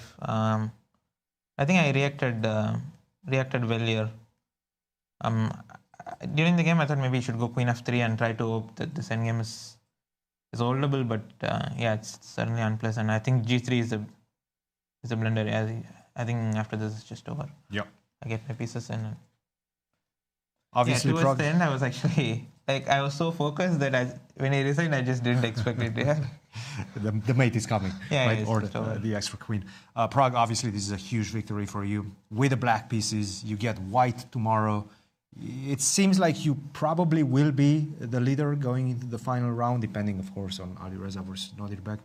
How are you feeling? How are you going to approach tomorrow's game against Levon? Yeah, it's a massive win, and I think in this tournament, every win counts. You don't get wins easily. So yeah, with black, and honestly, I didn't really expect today because Wesley is generally solid. But yeah, it's nice to have this in the back, and yeah, let's see about tomorrow. I have no thoughts about it right now. I'll go and see. I'll go and see how to approach the game. Go celebrate today's victory and come tomorrow well prepared. We'll see you tomorrow. Yeah, thank you. Now, what time is the game? What time? It's 1 hour earlier. Yeah. 1 hour earlier. Tomorrow, everybody, the championship round begins. As we take a look at our current standings with just one game remaining, Nazi. Yeah, Alireza is still playing, but as you can see, Prague is in a clear lead at the moment. Only Alireza can catch him if he wins his game. And then 2 players at 4.5, that's Fabiano and MVL. Right. Alireza will join that group if he draws. Right. And Nodirbek, if he wins, he'll be a half a point out. Somehow I had it in my mind coming into today that there might be a clear sole leader, like somebody was going to win. But we were thinking it would be Alireza or maybe Fabi because they were playing with the white pieces. Right. Definitely didn't expect Prague. Yeah. With one game remaining today, let's just peek at what we have tomorrow. Well, final round we'll have Nodirbek against Wesley, Gukesh against Fabi, absolutely critical game. Right. MVL against Duda. Prague will be playing Levon with the white pieces, and Prague won today, Levon lost today. What a great time to play Levon is at the end. And we do have another interview. Cristian is with the world champion Gukesh. Thank you, Nazi. I'm here with the world champion after a tremendous victory with the black pieces against Levon. Gukesh, you were having a very difficult event, very uncommon for yourself and your style of play, but finally you got that well-deserved victory with the black pieces. How are you feeling right now? Yeah, today was a good game, so I felt good about today. I mean, in general, I think yesterday and today, I managed to play some decent chess. Before that, I just had some very weak moments. But yeah, to have a win and such, like even in this tournament, it feels nice. How's your psychological state? How was your psychological state? I know right now you're happy, but how was it going into this one? Were you calm, collected, just trying to take it one game at a time? Yeah, I mean, there's nothing much to play for in the tournament, so I just wanted to play some good chess. And yesterday I was already feeling better about my game, so today, yeah. And it was just, I guess... Take it away with the game, yes. I mean, obviously this was the Nepoding first game. But I think this is the cleanest solution for black. And were you surprised about his opening choice? He seemed to be blitzing through this line, but then suddenly after bishop d3 he started thinking a little bit. Yeah. And perhaps not even making the best decisions. Yeah, I mean, after we both remembered somewhat, I knew this should be fine. And after rook c1, I guess already black is taking over. Computer says rook a d1. Yeah, he probably mixed up something in the prep, but I thought actually bishop a3 was already an inaccuracy. And probably you're very much right about that. Yeah, bishop b2 I remembered. So. But okay, anyways, it should be still fine, I guess. But after that, Yeah, for this, I mean, the game got interesting after this. Yeah, if he goes knight f3, I want to take on e4. He goes rook c5. Yes. I should go rook e8. And yeah, I mean, we both calculated something like this, and black should be slightly better. Such an awkward endgame position, right? Yeah. He's banking everything on your king's situation. Yeah. It seems like. Yeah. But okay, what he tried, this e5 was... knight d5 is better. If I go... Yeah. I'll just take on rook e8. Yeah. And I think rook c8 is somewhat important. Make some space for the king as well. Yeah. That's a nice idea, but I thought what I played in the game. But he found this very interesting defense. With which I think you G7. handled quite well. Yeah, I had to calculate quite precisely, but I think c5 kind of finished the job. There was a nice line that I calculated. Knight d1, rook d1, c4. I initially wanted this, but then something like this. Because I fade rook c1. But if he goes king f2, I tried. I mean, I thought something like this. But I think this is just a draw. That's a very nice calculation. Can we actually, because we breezed through king f2, but it's very nice that f8 you just simply lose instantaneously because you get checkmated on f1. That's a nice line. Yeah, but I was lucky to have this this resource with rook f8. I mean, I'm just collecting the pawns, and I think this bishop f1 was the final precise probably. You're playing a very big match against Fabiano, one of the players that's still in contention to win this one. You have the white pieces as well. He came into the studio, he said, you know what, I don't need to have a strategy. I'm sure Gukesh will try to get an interesting game. Is that the plan for you going in tomorrow's round? I mean, interesting or not, I just want to play a good game.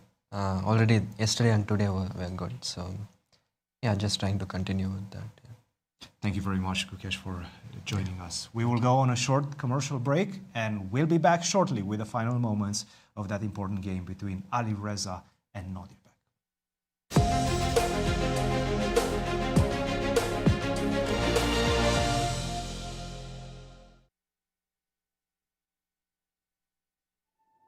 "10 years, one legacy." The Grand Chess Tour marks a decade of mastery where only the strongest chess minds carve their names into history. Each piece has its role, like soldiers in a grand army, with commanders to lead them into the tour's 10th year and a prize fund of $1.6 million. The Grand Chess Tour starts in Warsaw with the Superbet Rapid and Blitz Poland, immediately followed by the Superbet Chess Classic Romania in Bucharest, then off to Zagreb for the Super United Rapid and Blitz Croatia, followed by back-to-back events in St. Louis, Missouri with the St. Louis Rapid and Blitz and the Sinkfield Cup. And the culmination of the grand finale in the city of Sao Paulo, Brazil, will determine the 2025 Grand Chess Tour champion. Fight with every ounce of strength for victory. This isn't just a moment. This is history.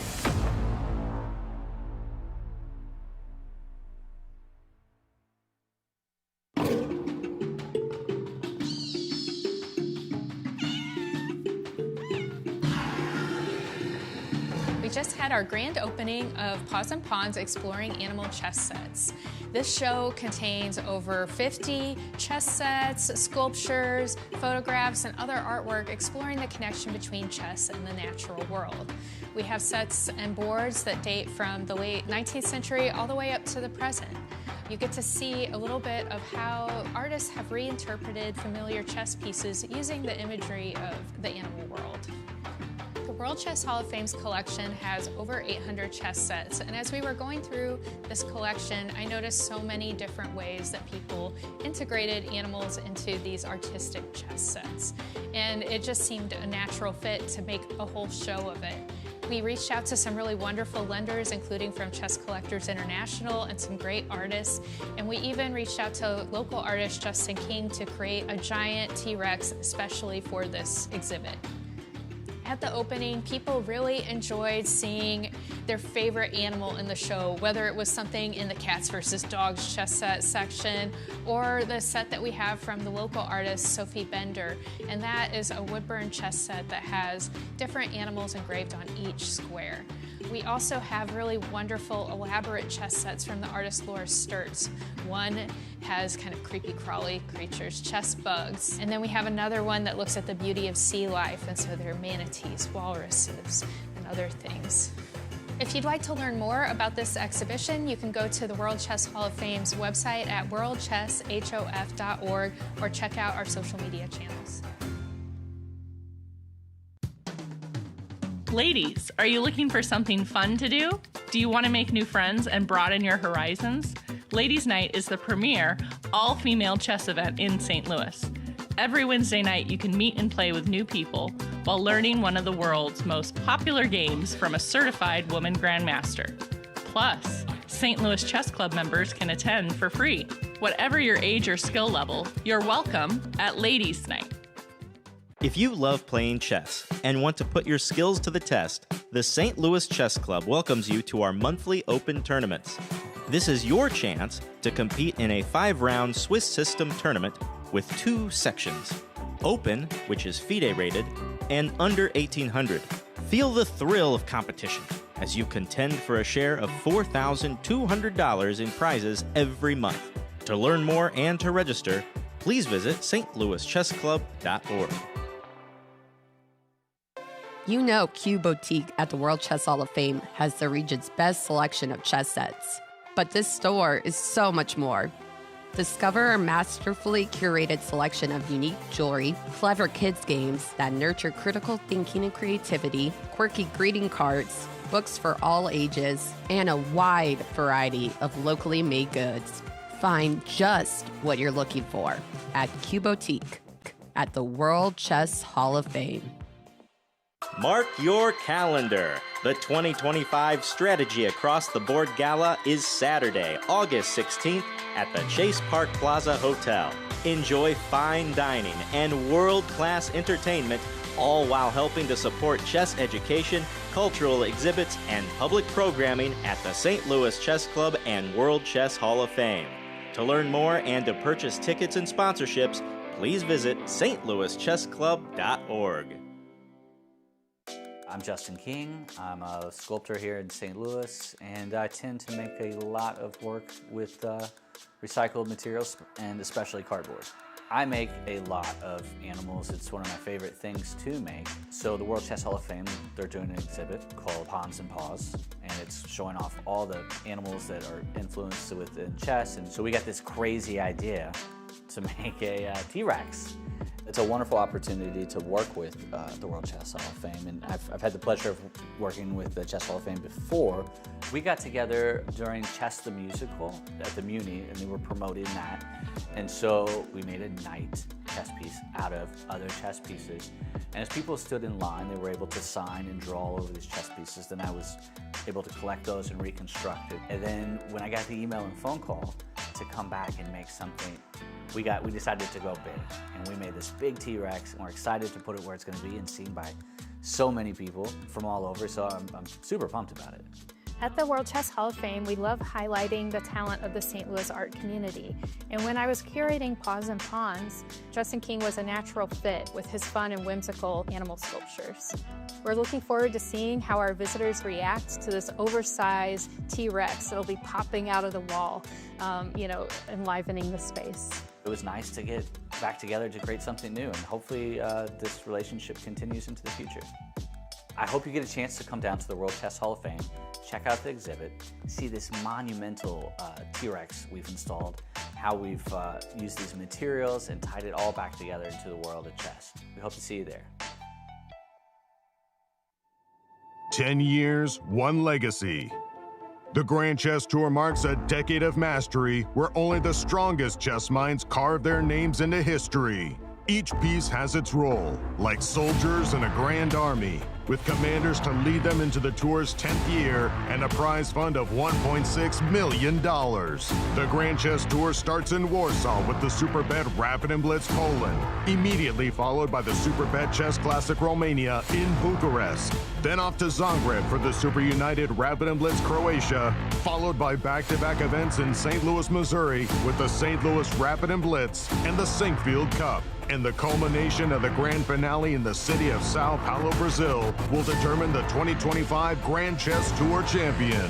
Fight with every ounce of strength for victory. This isn't just a moment. This is history.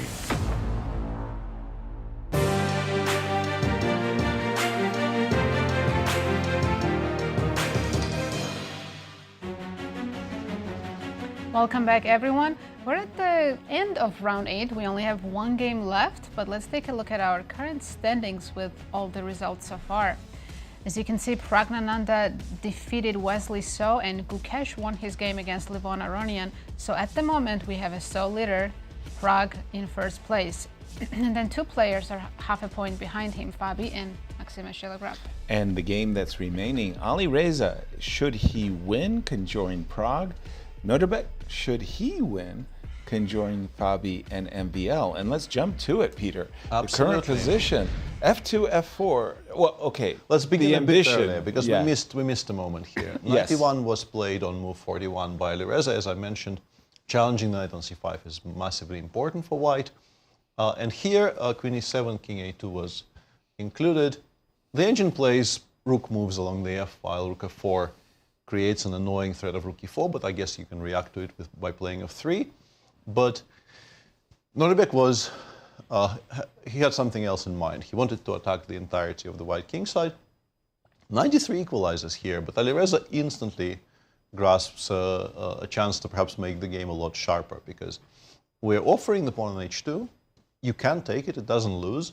But white has even 2 choices here. You can go knight d3, or you can throw in g2, g3. Queen h3 now is straight up bad, because after knight d3 and knight d3, we can take with the rook. And now b6 is hanging, e6 is hanging. This is just not good for black at all. You have to play queen h1 in order to be able to meet knight d3 with queen e4. This is a very important detail. You do have to calculate knight g2, queen h3, but it appears that the queen survives, because black actually is solid enough that you can digging the queen out is so important that you can even in some positions play g5 with the idea of meeting fg5 with rook f3. Right. Currently, I think this leads to equality. And the other option is to play knight d3, which needs to be met by knight takes d3. Unfortunately for white, this is no longer really a move because everything is hanging. You take with the queen. King h7, by far the best move. g3, queen h3.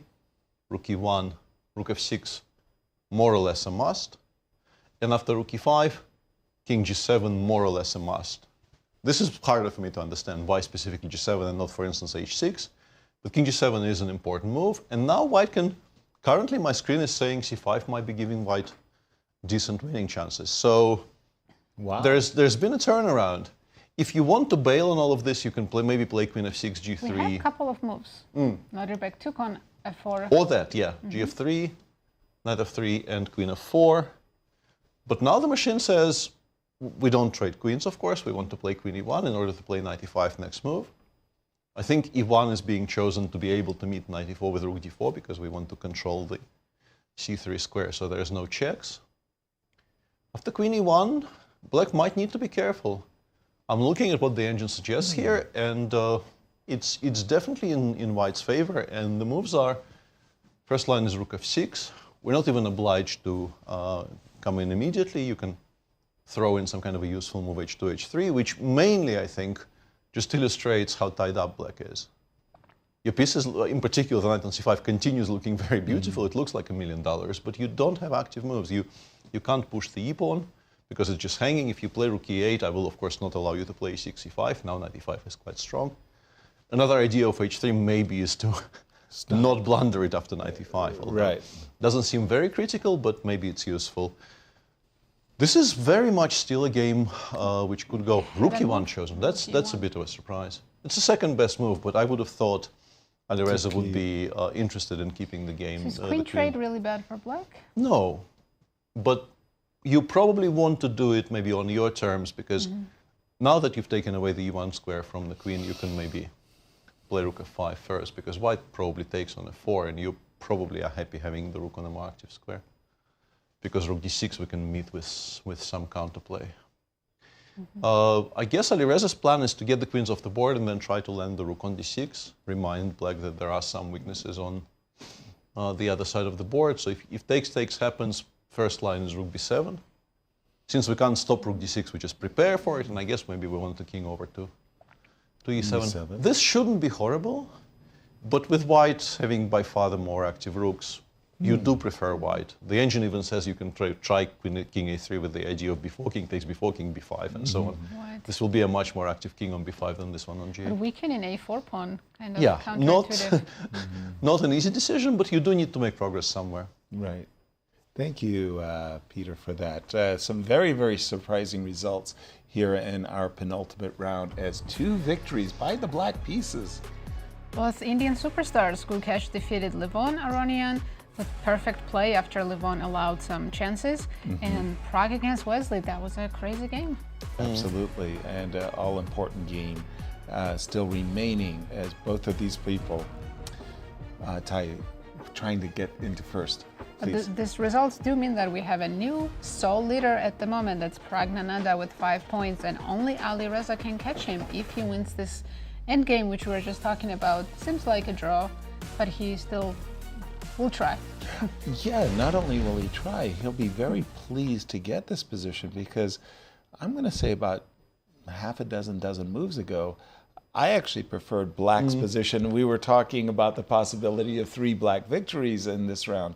Peter, So this did I, current position, you know, rook d6. White has no risk whatsoever. Right. Rook d6 is going to really ask a very salient question. Do you want to lose this pawn?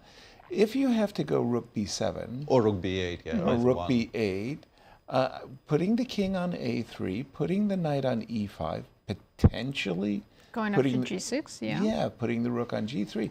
You can see the outlines of how white is going to make a break on the queen side with a3, b4, maybe on a good day c4, c5 if we trade knights. And now suddenly black has to be on his toes. Yeah, Alireza is also doing better on the clock, not by a huge margin just yet, but it's 18 minutes against 12, and this is the final time control. In the first time control, he was significantly down on time, right? Rook 5, that's... Whoa. So he's allowing rook d6? He's inviting rook d6. Like, I guess he's going to play rook b8. Yeah, rook d6, rook b8, and now king a3 is quite good, and you could also go for a very concrete continuation currently if we look at this position. Sure. You would like to play, rook d6, rook b8. You would like to play knight d4, but rook f2 check is obviously a very important source of counterplay. You can just play rook e3 too. Rook e3, e2? Yeah, and somewhat shockingly, there is just no way to deal with the threat of knight d4. You might be losing the e6 pawn. It might not be enough to win a game, but yeah, it's going off the board. Unpleasant. It's unpleasant, and interestingly, king a3 with the idea of b4 might be even stronger. Currently on my screen, rook e2 is second best. Yeah, the best move is king a3. I like with that. the intention of meeting king f8. And this is actually we also sidestepping the check. Yeah. Those are kind of similar moves, but this one is more active. The idea, Right. of course, is still knight d4, knight takes e6. King f8 is completely unplayable because of it. It seems like the rook needs to be moved from f5, raising really a question, why did it go there? Right. So something like rook f4, and now knight g5 is very serious, knight d4 is very serious, even knight e5 is very serious. Alireza might win this. It's starting to crumble now. Like you can go rook f2, I will take on e6. You take on g2, knight f4, it starts looking like white is just winning, honestly. Right. Because there's going to be an attack on the black king, really. More than anything else. I have enough pieces to start going for mates. Right. This is massively unpleasant for Trying to black. understand the idea behind putting the rook specifically Maybe on he f5. wants to play h4, h3, but like if we want to stop it, we can play h3 ourselves. If I'm guessing rook b6, he wants to play g5, g4? Maybe. Like g5, G5, but that take the pawn. Yeah. Maybe, yeah. I think maybe that's it. But rook b6, g4, knight e5. The evaluation on my screen currently is +2. Rook f2? Rook f2, we go king a3, rook takes g2, b4. And the whole thing collapses because the knight has no moves. It's funny. We actually lost a full knight here. It's funny you should play b4 because I'm literally a move away from playing rook f2 and reminding you've got a Perhaps rook checkmate threat. f1? And now the only thing that wins is king b2, rook 8 f2, king c3, which maybe is easy to miss from afar, but if you get to this position, I think you find it because black's threats are kind of very telegraphed. Right. And then you realize how safe it is on c3 and d4 squares. So the point is, yes, we're giving up the king side, but regrettably for black, once again, knight has no moves. Right. And the opposition, you do have the knight d7, rook d2 option, but now you're going to lose this rook ending because the white king is incredibly active and you're down a pawn and you're not really going to be able to survive it. If he is planning to gamble with g5, it might just be very, very bad. Alireza hasn't played rook d6 yet, but I'm pretty sure he will because that is the way to make progress here. Yeah, rook to d6, knight to d4, followed by knight to d4, king a3. This looks like one-way traffic here. I mean, do you see other tricks for? I mean, why did he play rook? He's touching the h-pawn.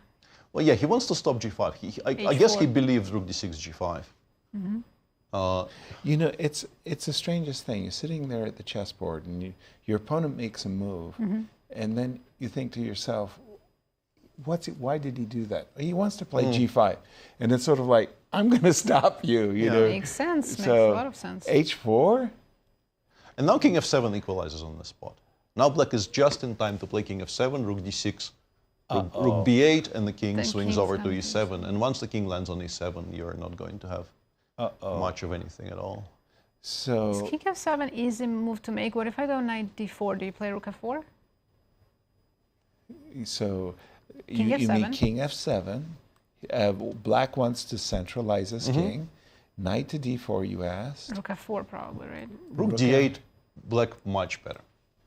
That pin is unpleasant. That is missable and very unpleasant. Yep. Oops.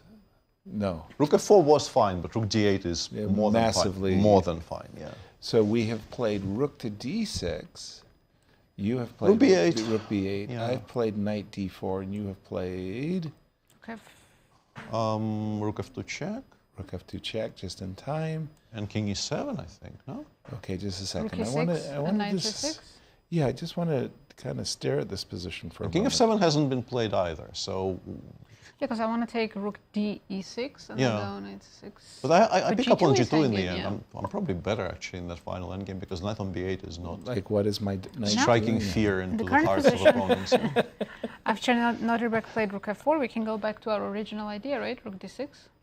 Yeah. He played rook f4. Yes. Yeah, more or less instantly, not really giving too king much time. King f7. Yeah, I guess maybe he wants. I think he just wants to go for active counterplay, so I'm expecting him to try rook g4 here. Right. But once again, it's not great because your knight on c5 is so poor. In this position, I have rook b5. Alireza could also start with king a3, right? Prophylaxis move, so this is not coming with a check. Yeah. I like king a3. King now a3, king maybe. f7, because rook g4 probably just straight up loses to knight e5. Knight e5, yeah. Yeah, that's a very good spot actually. King a3 minimizes the amount of calculation you need to do, which is always useful. My hostess. I'm on team Nazi. Nice. King a3. And you've also denied king f7. Yeah. King no, f7, that was a sequence. Was a big rook f4 was a big mistake. King a3 played, by the way. Yeah. Alireza is.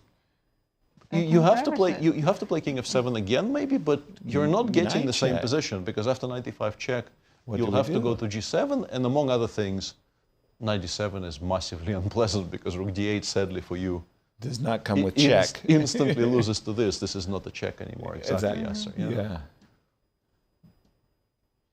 Whoa. You can sort of understand why they're playing so quickly. It's a very complicated endgame. They don't have much time. They don't want to be playing it on 2 minutes. But yeah, this sequence of events was not great not best for player. Nodirbek. Not best player, I would say. Again, rook f4, king a3 on the board. And now I have to peek ahead once again to the pairings for tomorrow, because should Alireza win this game, two players will be tied for first. Right, and Firouzja is playing Deac with the black pieces. Big game there, yes. Well, Gukesh is playing, Fabiano is playing Gukesh. Why am I talking about Fabiano? We need Prague, right? Right, Prague is White playing against Levon. Levon. But by the way, I mean, should those games be a draw, then MBL and Caruana could join. But they would have to win. And for Fabi, he would have to beat Gukesh. I am with the very black interested pieces. in Alireza's opening choices tomorrow, regardless of how this game ends. Whether he's on +2 or on +1, black against Deac. So far, nobody really even troubled Deac with the black pieces particularly. I think he's been incredibly solid. He lost the game to Wesley, but that was a last move. With black, and also undeserved. To a degree. But specifically, I mean his white games in this tournament. Yeah. He played 3 so far. 2 were incredibly uneventful. He basically took all the pieces off against Prague, and he also did something very, very solid in yesterday. What was that game? I remember it wasn't a very eventful game. I was that repetition MVL, against right? MVL. MVL. Where he played a symmetrical line from the start, and the game never really left. And we kind of expected, actually, MVL to continue the game. He did not. But my point is, yeah, I wonder if some kind of a Pearts or modern or something is coming from Alireza, because I think Deac has shown in this tournament a willingness to go very safe with the white pieces, in particular if he is somewhat surprised out of the opening. And Alireza, once again, regardless of what the tournament situation is after today, I think he will want to try for glory. So he might do something very, very gambly. We have rook b8 on the board, and Alireza is reaching for rook d6. Yes, played rook d6. Which is maybe not as precise as g3. I think my engine was suggesting including g3 because rook d6, for a very simple reason. Rook d6 does allow rook g4. Right. And now after rook e2, you are restricted to the protection of your king side. The engine says you no longer really have a way in. You would like to have a knight free to jump, but it has to protect either h4. So if he started with g3. Yes. Yeah, he should have played g3. There's no rook g4. Kick the rook away, and now you can play knight g5. Oh, that's very nice. Instance. With the knight on g5. Yeah, let's say rook fd8, we have rook d2. We are actually getting to the pawn on e6. That was quite unpleasant for black. If rook f5, now we can go back to rook d6. So basically knight g5 against more or less any move. You can try rook e4. Maybe this is why he didn't do it, but after the captures and rook e2, we're not really very happy taking on g3 because this is a massive, massive rook attacking everything. So you probably go back to c5, and then you're worse after b4. Once again, the difference in king activity on top of everything else is quite a big deal here. Yeah. We do have rook g4. Yeah, rook g4 needs to be played. Like this rook needs to be on the square. Rook e2 blitzed out. Understandable, but now it's much harder for white to create a threat. Without including the knight in the game, you are not really taking apart this construction. And how do you include the knight in the game without giving up something on the king side? The variation is back to basically zeros. From almost a full pawn up on my screen after g3. Big missed opportunity there, and both of these players are playing really fast, like you mentioned earlier, because they don't want to get into time trouble. But meanwhile, they're missing the most accurate moves. Playing for b3, b4, Peter, is that just with the rook on g4, it's with just the very rook on difficult g4, to organize. now c4 is a little bit... Yeah, there's just so much counterplay. Let's still start. playable. We're not worse. No. And in fact, the only thing that equalizes on the spot is this move knight a6 check. But this is why the rook needs to be on g4, because in this position we cannot play king c6, because this is a check. You have to go back. Yeah. Yeah. So knight a6 immediately kicks the king away. You have to drop it back. I go knight c5. I have to play king b4. Just a draw. Just a draw. Yeah. Okay. A repetition. King g7 not played yet though. But a very logical move. It's difficult for black to improve as well. Let me update my board. Rook g4. You understand it right away. Once you realize that g3, rook g4, knight e5, what are you doing?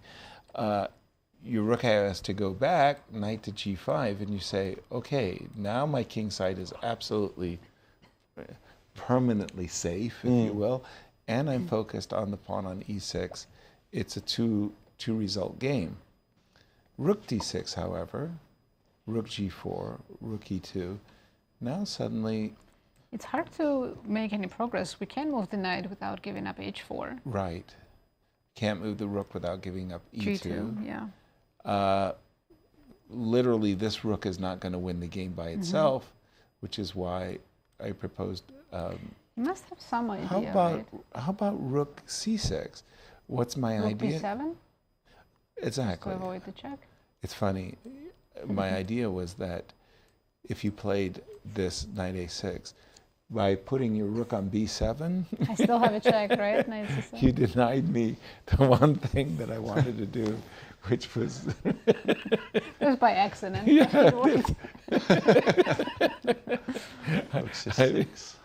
I mean... Yeah, it's slightly by accident, but also why would you allow rook c7 check? I think you play rook b7 yes, I that reason, and it turns out to be very useful against very before useful as well. Yeah. Just my bad luck walking into a real nice shot there. Peter, Maybe time is a factor, but I can't see Maybe Alireza wants to go knight d5, rook h4, knight g6. Which is why we're playing king g7, among other reasons. Yeah. Of course, yes. That is a threat. Among other reasons. I am willing to trade my h pawn for your g6 pawn. Nodirbek is down to Yes. 6.5 against 14. Yes. Pausing here, I wonder what he sees that he doesn't like, because... Quite the reversal from the first time control. I think in the first time control, Alireza had, for example, 2 minutes, Nodirbek 20, and now it's a 2-to-1 time advantage. He's about to make a move. Uh-oh. These are the playoff scenarios. If two players are tied for first after tomorrow's round, there'll be a 2-game rapid match. Okay. If 3 or more players are tied, they'll play Blitz round robin. And if they're still tied, then we will have an Armageddon. And this will all happen tomorrow, right after the last game ends. And just to remind everybody, our coverage will start an hour earlier to accommodate the playoffs. The tournament organizers will be having the closing ceremony tomorrow, so they push the round forward by an hour. I always hated that personally.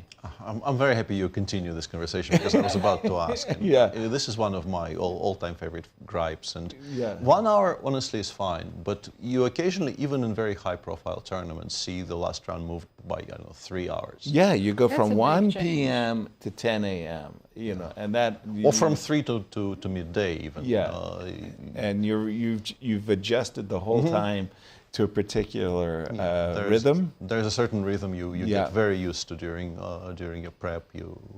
And then suddenly everything needs to be thrown into disarray. Chess players during a tournament really don't like change in their routine. Yeah. Yeah, but also I'm against it.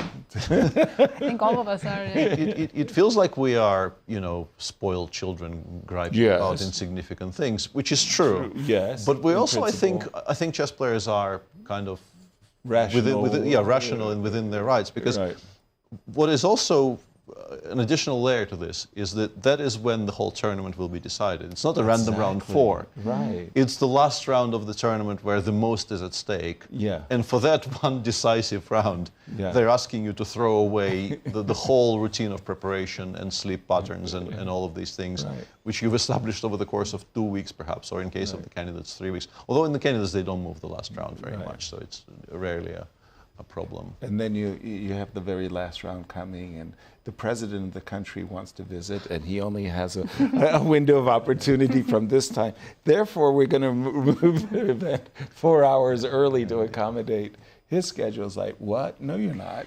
King G7 has been played. Has been played. Good move.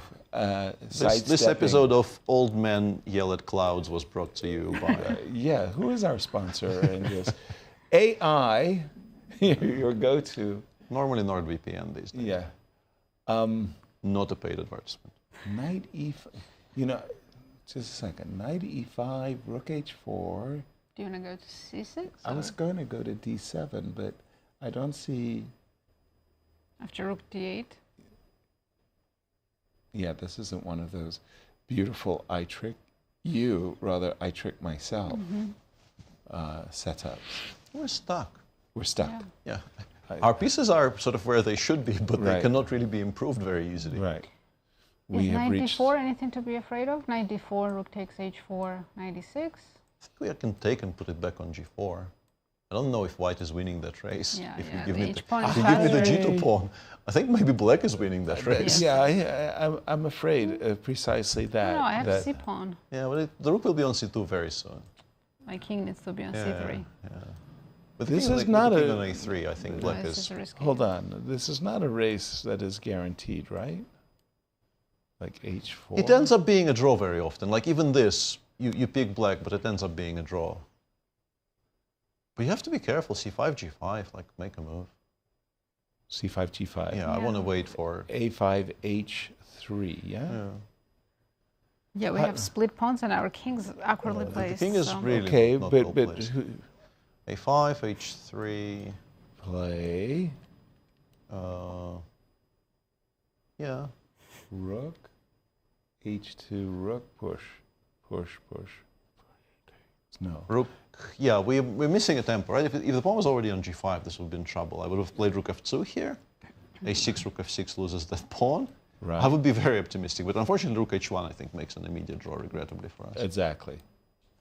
Yeah, no risk. Mm. Still, not a race that you're I mean, unless you absolutely have to win with white, you go for it. But that is taking a big chance. Unnecessary risk. Yeah, knight d4. Again, we could have had this structure with the pawn on g3, our knight on g5. And black rook passively on f8. Correct, instead of that rook on g4. No, I mean, white has reached his zenith, and... Black also has no real moves. Like you probably will have to play rook b7, rook b8. Right. So one more look at this one, Peter. Rook c6, rook b7. I did go b4. Okay. You took it. I did take. You go check. I want you to fall for a trap. I want you to play knight c5. I think you were actually setting a trap for yourself once again. Knight c5. a5. Now rook takes c4. I'm setting a trap for myself. I think you are, this line, rook c6 is played. Rook. Well, at the very least, I can win check, this check, pawn check. with checks. It's still going to be a draw, but I can take this pawn with checks. The very least, and if I take, I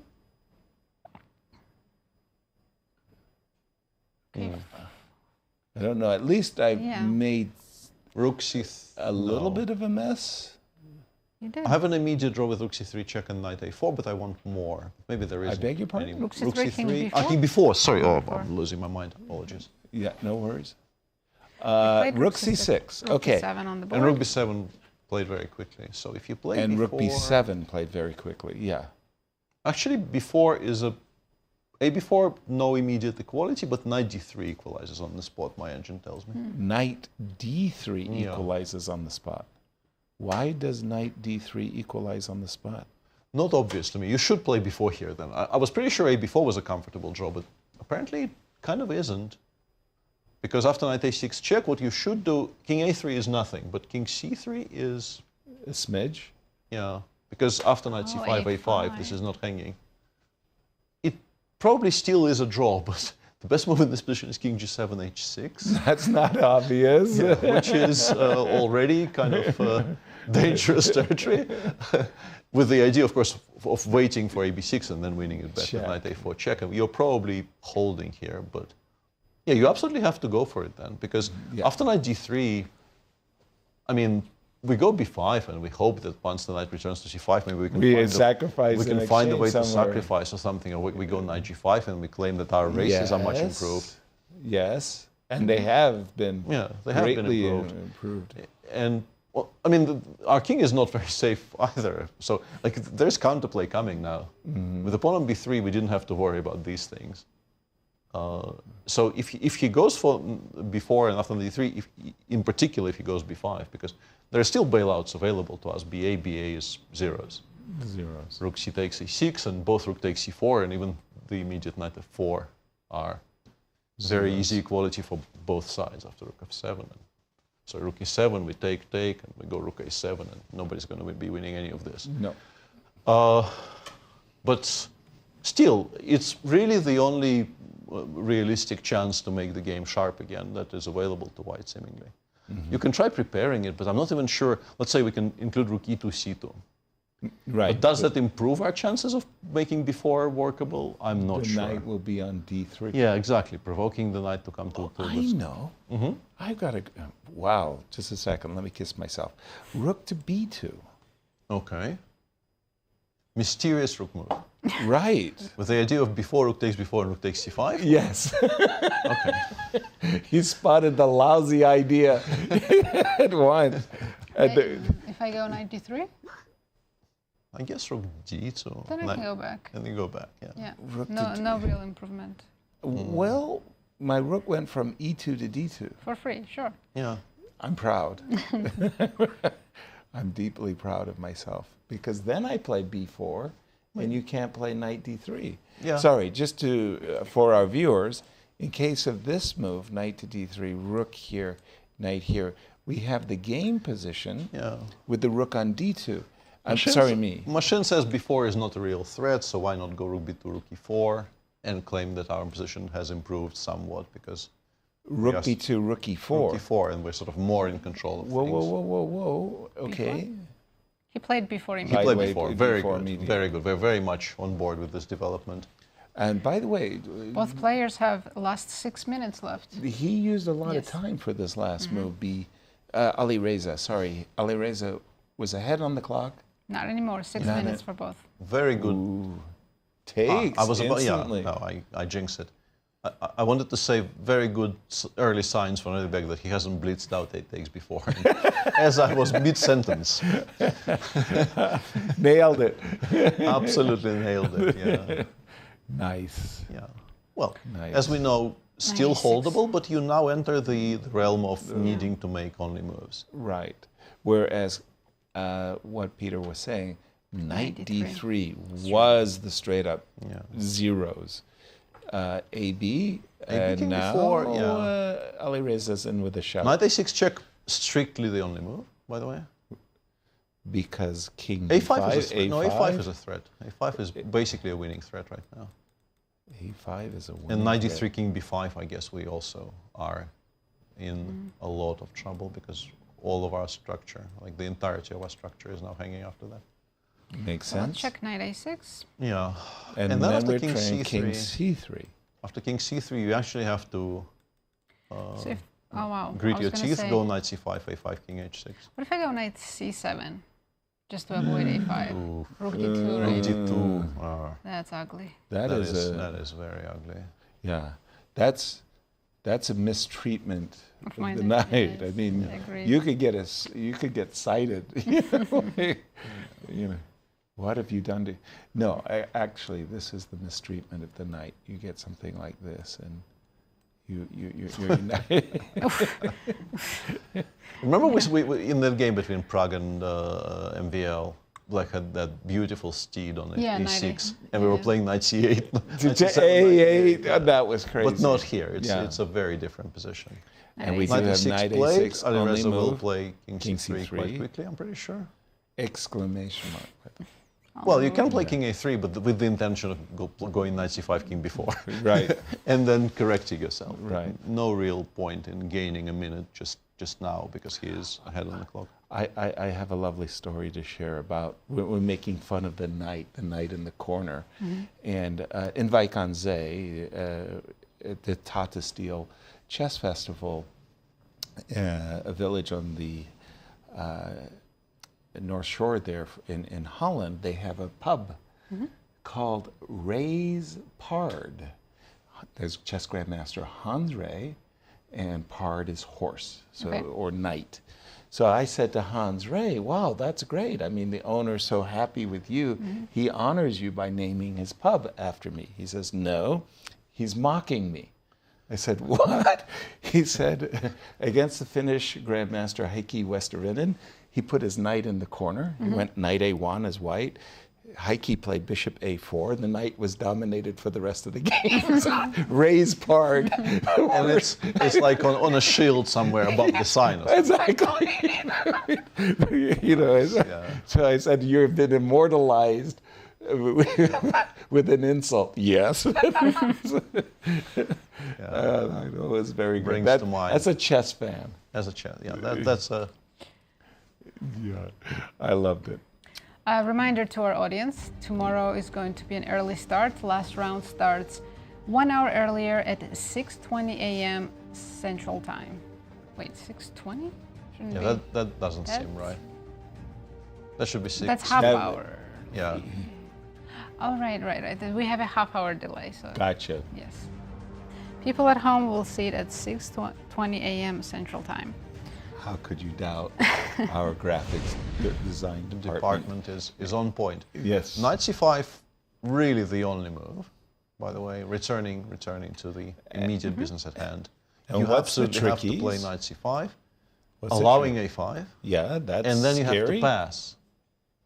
Waiting This is move? very This is difficult where you now. have to play This is king very, h6. Very difficult now. Yeah. Encouraging AB. So can't white king step away from the... You think, but where can the king go? Because c4 C4 is hanging with a check too. Okay, but I can imagine That's a a4, knight e5, give me your rook. Rook h4? Rook h4, rook g3. Oh, Rook you could- g3 is strictly the only move. Rook h4 is losing? Yeah. I didn't know. Rook g3, though, you have no progress. You can't really go forward, and you don't particularly want to go back. Why can't I go forward? King b4? Rook b3 mate is a decent move. Oh.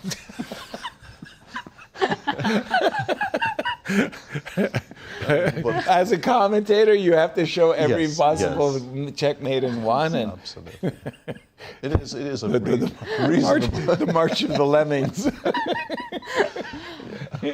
No, honestly, I think Alireza is a massive favorite now, because I checked for a bit, and it appears to legitimately be the only move. I don't know if it's the only move. It's not an obvious move. I don't know if it's the only move that doesn't lose, but the second best is king f8, which is really not simpler. That's and looks like you're better off hiding it in the corner, I think. Wow. And here the only real problem is the move rook e3. Okay. With the idea of meeting rook takes g2 with knight e5, so your idea was sort of correct, but you need to stop the check along the third. And now we are threatening some things.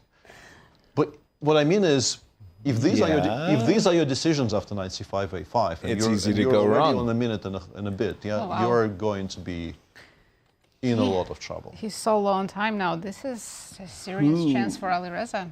And he's Knight c5 played knight played. c5. Alireza will blitz Yeah, out Alireza a5. seems to be perking up as well. Both players, in fact, now understand the intensity of the moment. Yeah, a5, that's the only chance. And then Nodirbek has to find king h6. King h6. By the way, just because you're mentioning this rook to e3, inviting Why rook isn't g2? it winning here? Yeah. Here rook takes g2. I think the point is, if we dig a little bit deeper, Yes. the idea was to take on b6 in all of these positions, allow knight a4 check, play Right. king d4, and then if we look at, let's say here, hang on, we were playing knight e5, so let's check knight e5 there as well. If we play knight e5 here, Yes.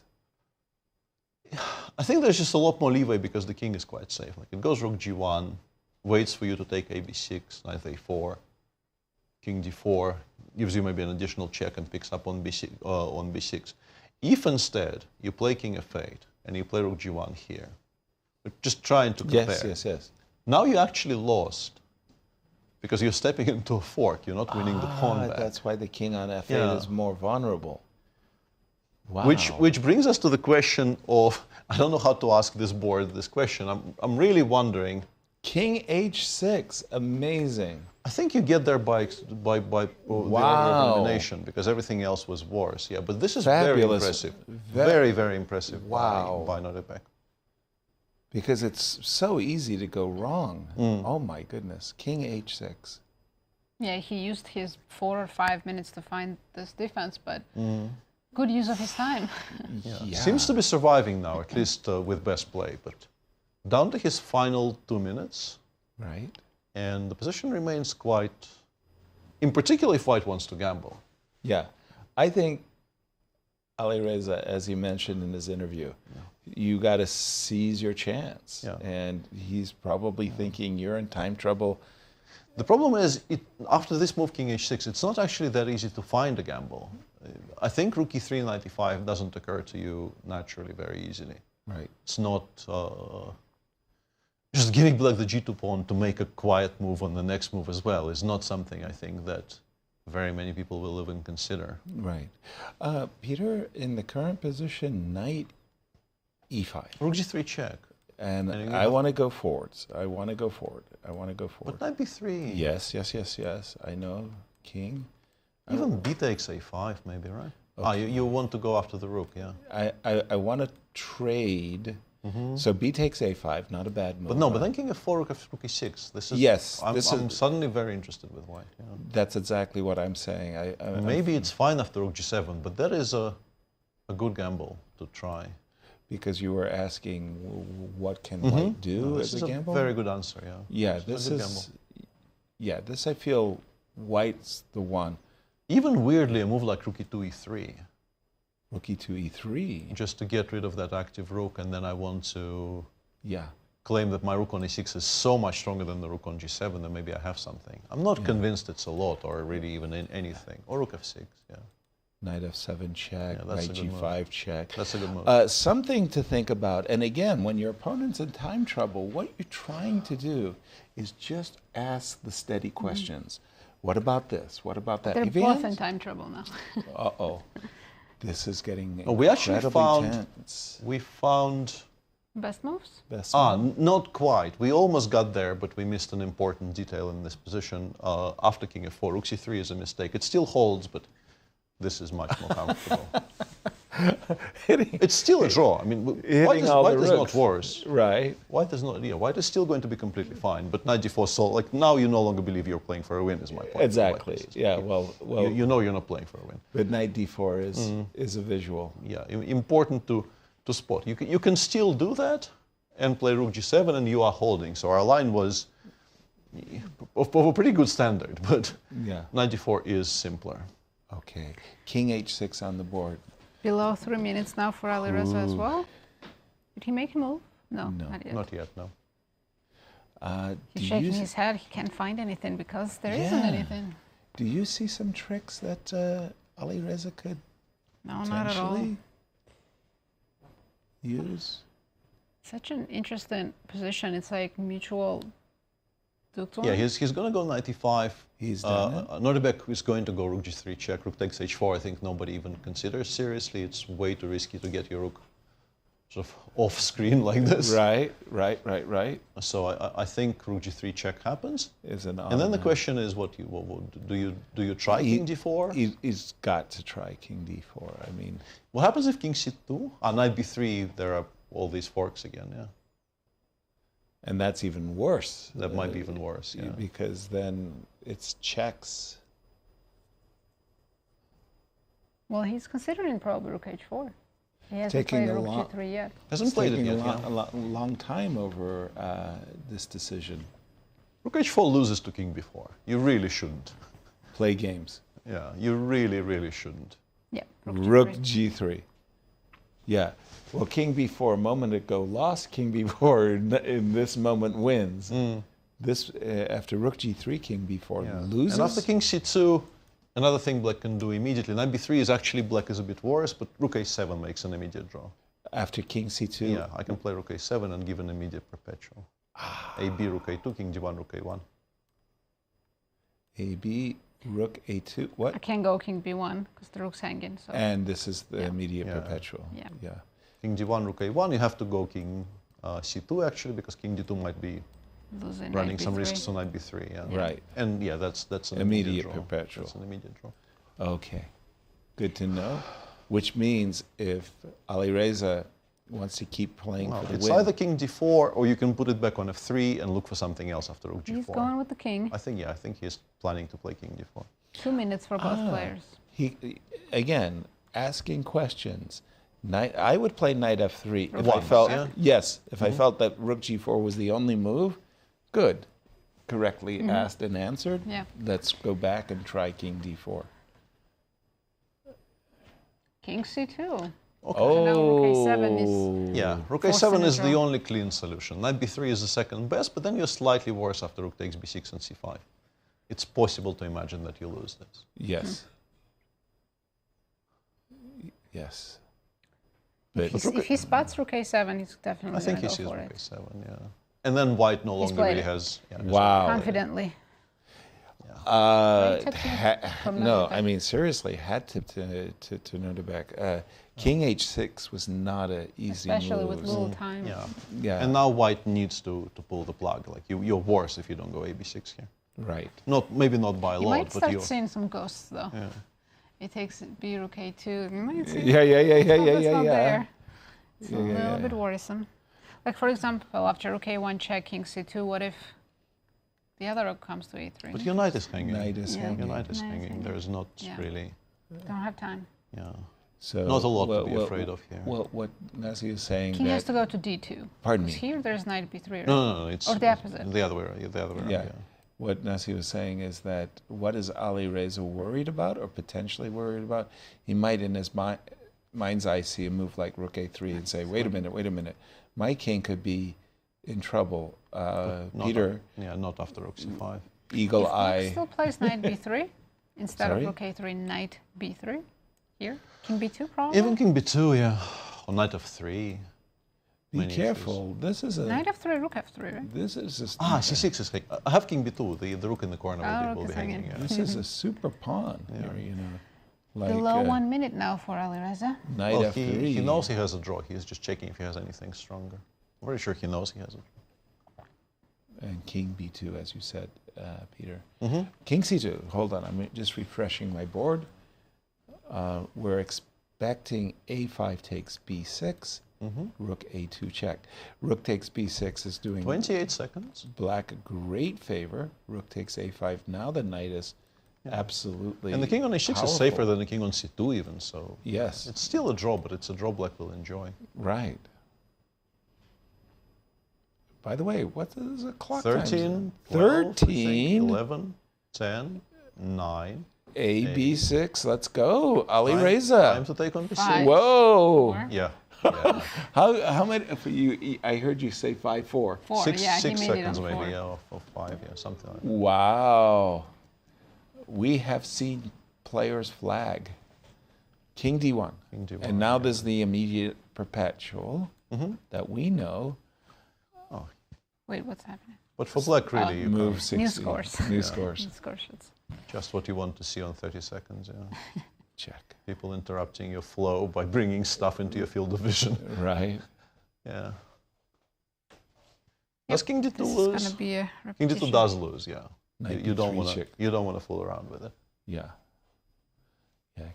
King c2. Only move. Yeah. Good move. Although my computer, I didn't see the bubble for the XLAM. Yeah, and for black, rook a2 is the only drawing move, but you don't really play anything else. Don't get greedy, yes. If knight b3, king b2, and... This was my problem. The moment I knew I had a draw, I started looking for a win. Ed Palbengo, our team captain, he gave us a wonderful piece of advice as we were playing in the Olympiad. He would say, first you secure the draw, then you play for the win. Yeah, as we're nearing the end, I guess to finally sum up this game, a very interesting game, very non-standard structure from the word go, very interesting complications around the first time control. Looked like Alireza was better, and then he misplayed it a bit. Looked like maybe Nodirbek was assuming control. Right. Then Alireza was much better again. And in the end, a very hard-fought draw seems to be on the cards here. Yeah, where both players were showing their ambitions, knowing how crucial a game this was. Which means Prague is the sole leader of this tournament going into the final round. Surprise, surprise. And white against Levon for him. And most of his direct competition will be playing with the black pieces. Yeah. Which means he has great chances of being clear first. Yeah, the pie chart will tell us that he is... Okay, can we over-under? What do you think? Prague to win the tournament. Oh, he's definitely over 50%. On the pie yeah, chart. for sure. I think it's more than that, maybe. 70. Even. 70? Yeah, That's strong. Yeah, Okay. I'm going with I 70-ish, think you're right. yeah. I think you're right. 70-ish. By the way, who chose? Peter, of course, chose Prague. Yeah. Oh, but you were forced. Being a former coach, you have to stay loyal. Stay loyal. Loyalty, very important. But well done. Well, good choice. Although I'm not giving up on my guy either. Yeah, tournament is not over, but seems like a decent choice so far. Yeah. Yeah. Somehow I really Not the thought that 30 seconds for Nodirbek before he repeats. He's going to go down on time, just making sure your moves, rook a3 or knight b3. He doesn't want to come off from the board and see in his computer telling him he missed a win on the last move. Yeah, that would be unnecessary. But now that he's down to how much? 10 seconds. 9? 5. Oh dear. What? 3 seconds. Okay, he played it with 2 on the clock. With 2 seconds. Really? Thrill seekers. Yeah. That's what I call them. What's wrong with these people? What do you mean? They're providing us with all the entertainment that's available. But yeah, He they're finally done with it. Now They I have think figured it out. They are. I think they've exhausted every last drop. Okay, 2 and we'll see. Already handshake. claimable, and yeah, somebody will finally claim now. No, let's Now go do for a the fourth time. four move repetition before. What's the record, I wonder? Definitely into the double figures, but what's the record?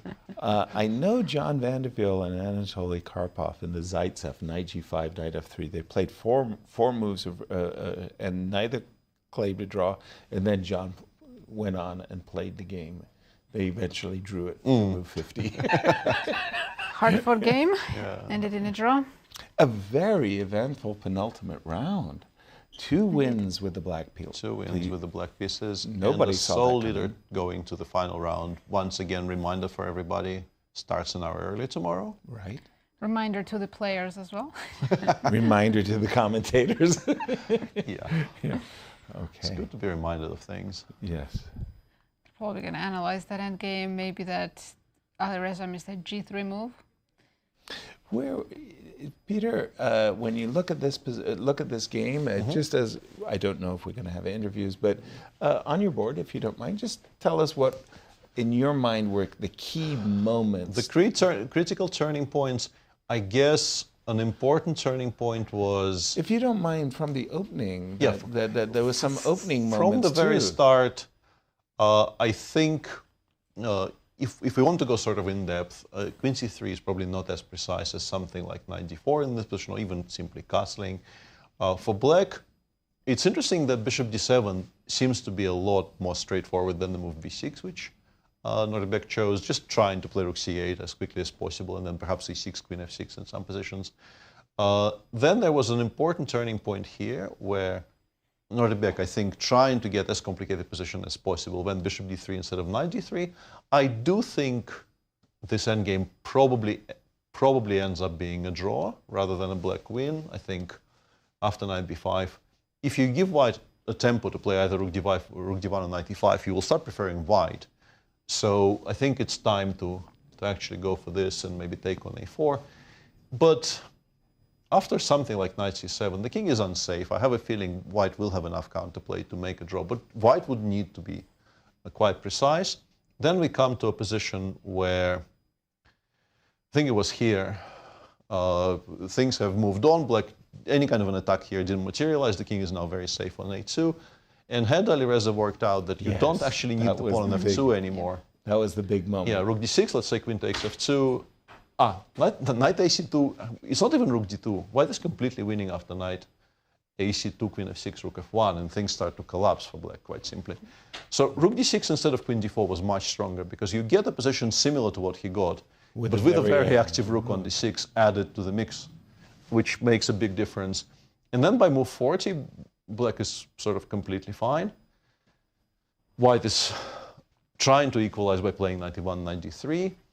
And after queen e7, king e2, if black doesn't play this overambitious move, queen h4, black is completely fine pretty much with any move here. Gotcha. But queen h4 opened up a new chapter in this game where I think objectively either queen takes h2 or a difficult suggestion which appeared and then disappeared on my screen. For a brief moment there, the machine was playing queen f6, g3, g5, fg, queen g6. I don't think it's very easy to do that in a practical game. It might also not be as good as the screen suggests. But it wasn't played. gf takes and queen f4 was chosen. And then, after rook e1 takes, Nodirbek, instead of defending this passively, went for this idea of pushing on the king side and could have been punished on a number of occasions. First of all, here, rook d6 calling his bluff. I'm pretty sure he was planning to play g5. I'm sure he was which as is well. borderline losing. Maybe just straight up losing after rook b6, g4, knight e5. It looks like black has tremendous counterplay against this lone king on a3, but in pretty much all of these variations, you just lose to b3, b4. The king is safe, the knight gets lost, and black is just collapsing. There was one way to call his bluff, and then after h4, Nodirbek didn't play king f7, and after rook f4, king a3, rook b8. After g3, it would have been very difficult for him, I think, in practical terms, to hold this position. I think it's genuinely difficult. But from that moment on, the game was played very correctly. I feel like now I'm ready for the interview with Firouzja. Alireza, he's now on the outside. He's half point behind Pragg Right. now, and he's playing with the black pieces tomorrow, and he absolutely needs to play for a win to have a chance for a first place. And he is playing the wild card. Yes, as we can see, Pragg half point ahead of everybody. Three Right. players, Babi, Alireza, and MVL at 4.5. None of them are playing each other. Right. And then I guess 2 players are with 4 points, but they don't have a chance for the first. We could still end up with a 4-way tie. Is that true? Pragg plays Levon and loses. The top 3 guys draw. But they're drawing at players who have 4, right? Are they drawing players who have 4? Maybe not. Yeah, we need to take a look at this once Okay, again. Pragg loses. Bogdan, he's playing against Alireza, so he's one of the players following. I guess Nodirbek could win, and everybody else doesn't win. Well, yeah. And there'll be 5-way tie. Yeah, we could have a fun tiebreak, but we do It's need very unlikely. some very manufactured results. For Right. that. Yeah, as things stand, I guess the closest chaser is MVL because he has white, and he has white against somebody who is really not having a fun event. Jan-Krzysztof is on -2, no wins. Yes. And so that is a kind of a promising, on paper, promising white game Prospect, for MVL. And also Alireza, I mean, we know Bogdan's having a great tournament, but he's the wild card, and Alireza can try to press his luck. We'll try. We'll try. So to be clear, Pragg could lose. Alireza could draw and get 5. So you got 2 guys with 5. You got MVL drawing, getting 5. You got Fabi drawing and getting 5, and you got Nodirbek winning and getting 5. You could have a 6-way tie for first? No, 5. 5. Five. That's 5. Half the field on +1. And What was that playoff result again? I think we have one for 5 players. Oh, man. And I think they'll still play Blitz round robin. Let's pause our population. Let's go to Cristian, who is with Alireza.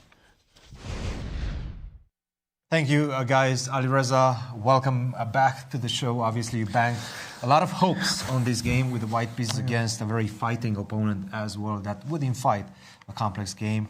But it just simply wasn't meant to be. It was a very tough game. Sum it up for us. Yeah, I mean, it was very up and down. I was happy to get, after time control, decent position. And I think I outplayed him in the after time control, but... We can even go a little bit earlier, just for this knight h6 moment, which came a bit as a surprise. It's surprise. I didn't know anything, but I was very confident of my position. I should be better here, I think. And I don't know what is his prep. Maybe it drops engine, I don't know. But looks comfortable for me. Right. Yeah, so Here he found this very nice queen h4, yeah? No, or even queen g5. Knight c7, queen f6. Maybe it solves all his problems, yeah? So this, knight e3. Yeah. How would you describe this position for us? Yeah, I Because don't know. It's so strange, right? Yeah, I don't know myself. It's a Morozzi and no, but pawn is on g4. No, You never see this yeah. type of position. No, I don't know what is this position. Computer says it's equal. Yeah, I mean here he was almost outplaying me, but still I'm very solid.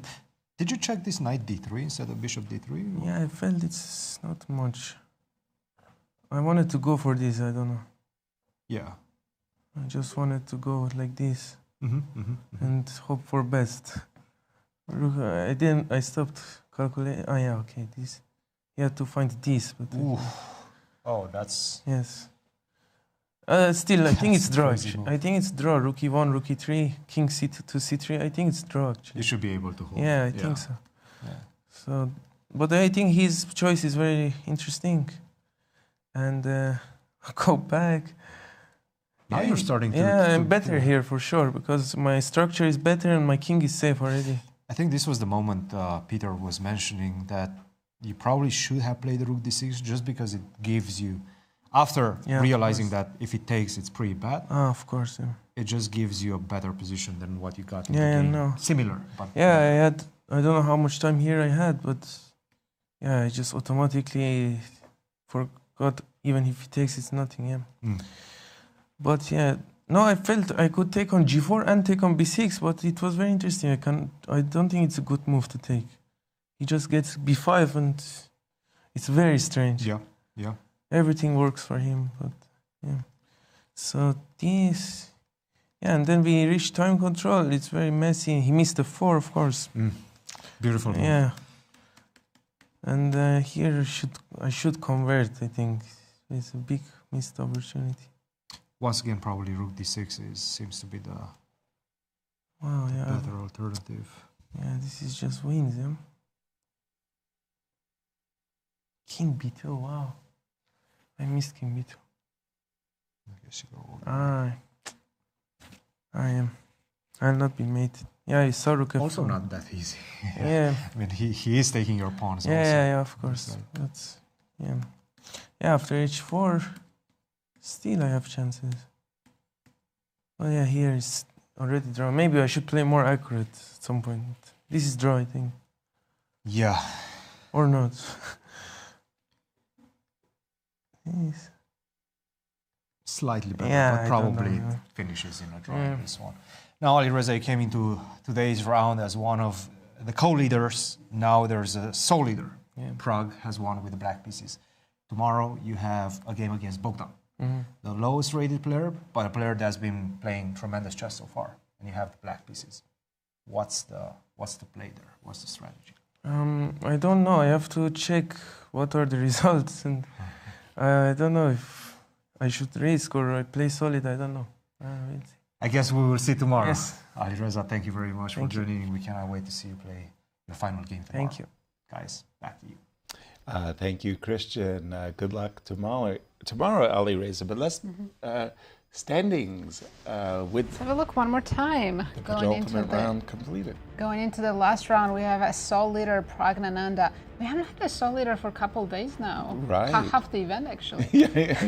We have to go back to round one. And then 3 players, Fabi, Alireza, and MVL, are just a half point behind him, and will try to catch Prague tomorrow. Yeah, potential. It's ridiculous. I'll agree. Maximum 5-way tie. Five-way is possible, tie. yes. Pairings for tomorrow. Yes, here's the pairings. The most critical match will be Prague against Levon, because if Prague wins, doesn't matter what That's others do, he wins. Then with 4.5, MVL is playing Duda with the white pieces, Fabi is playing Gukesh with black, and Alireza is playing Bogdan with black. And the schedule, the remaining schedule. Right, last round is tomorrow.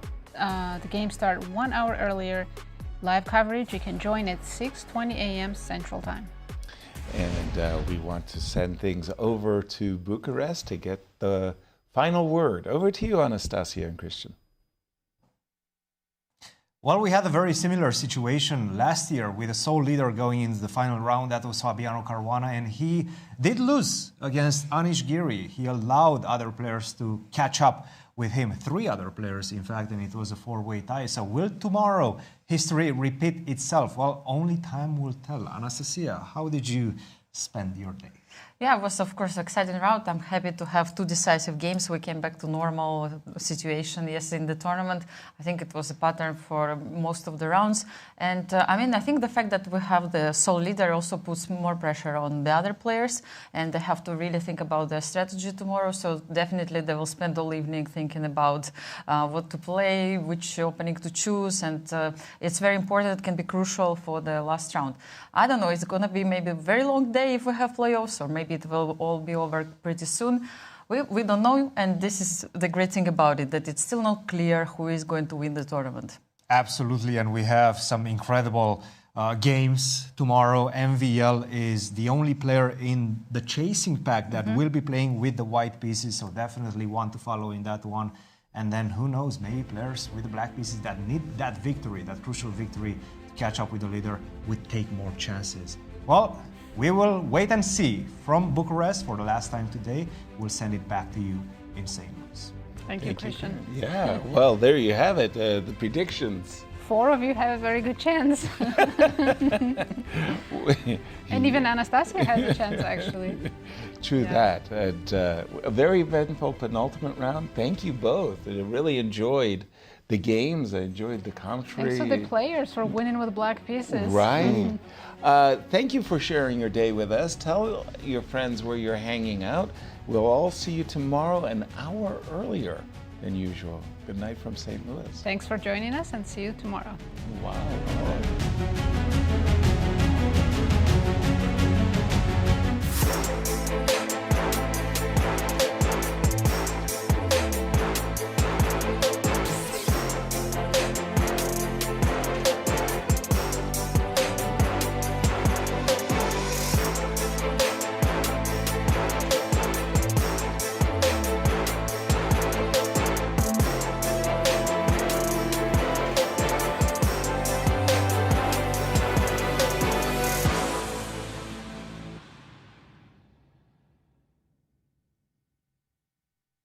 This has been a presentation of the St. Louis Chess Club. Any reproduction or distribution of this content without the express written consent of the St. Louis Chess Club is prohibited.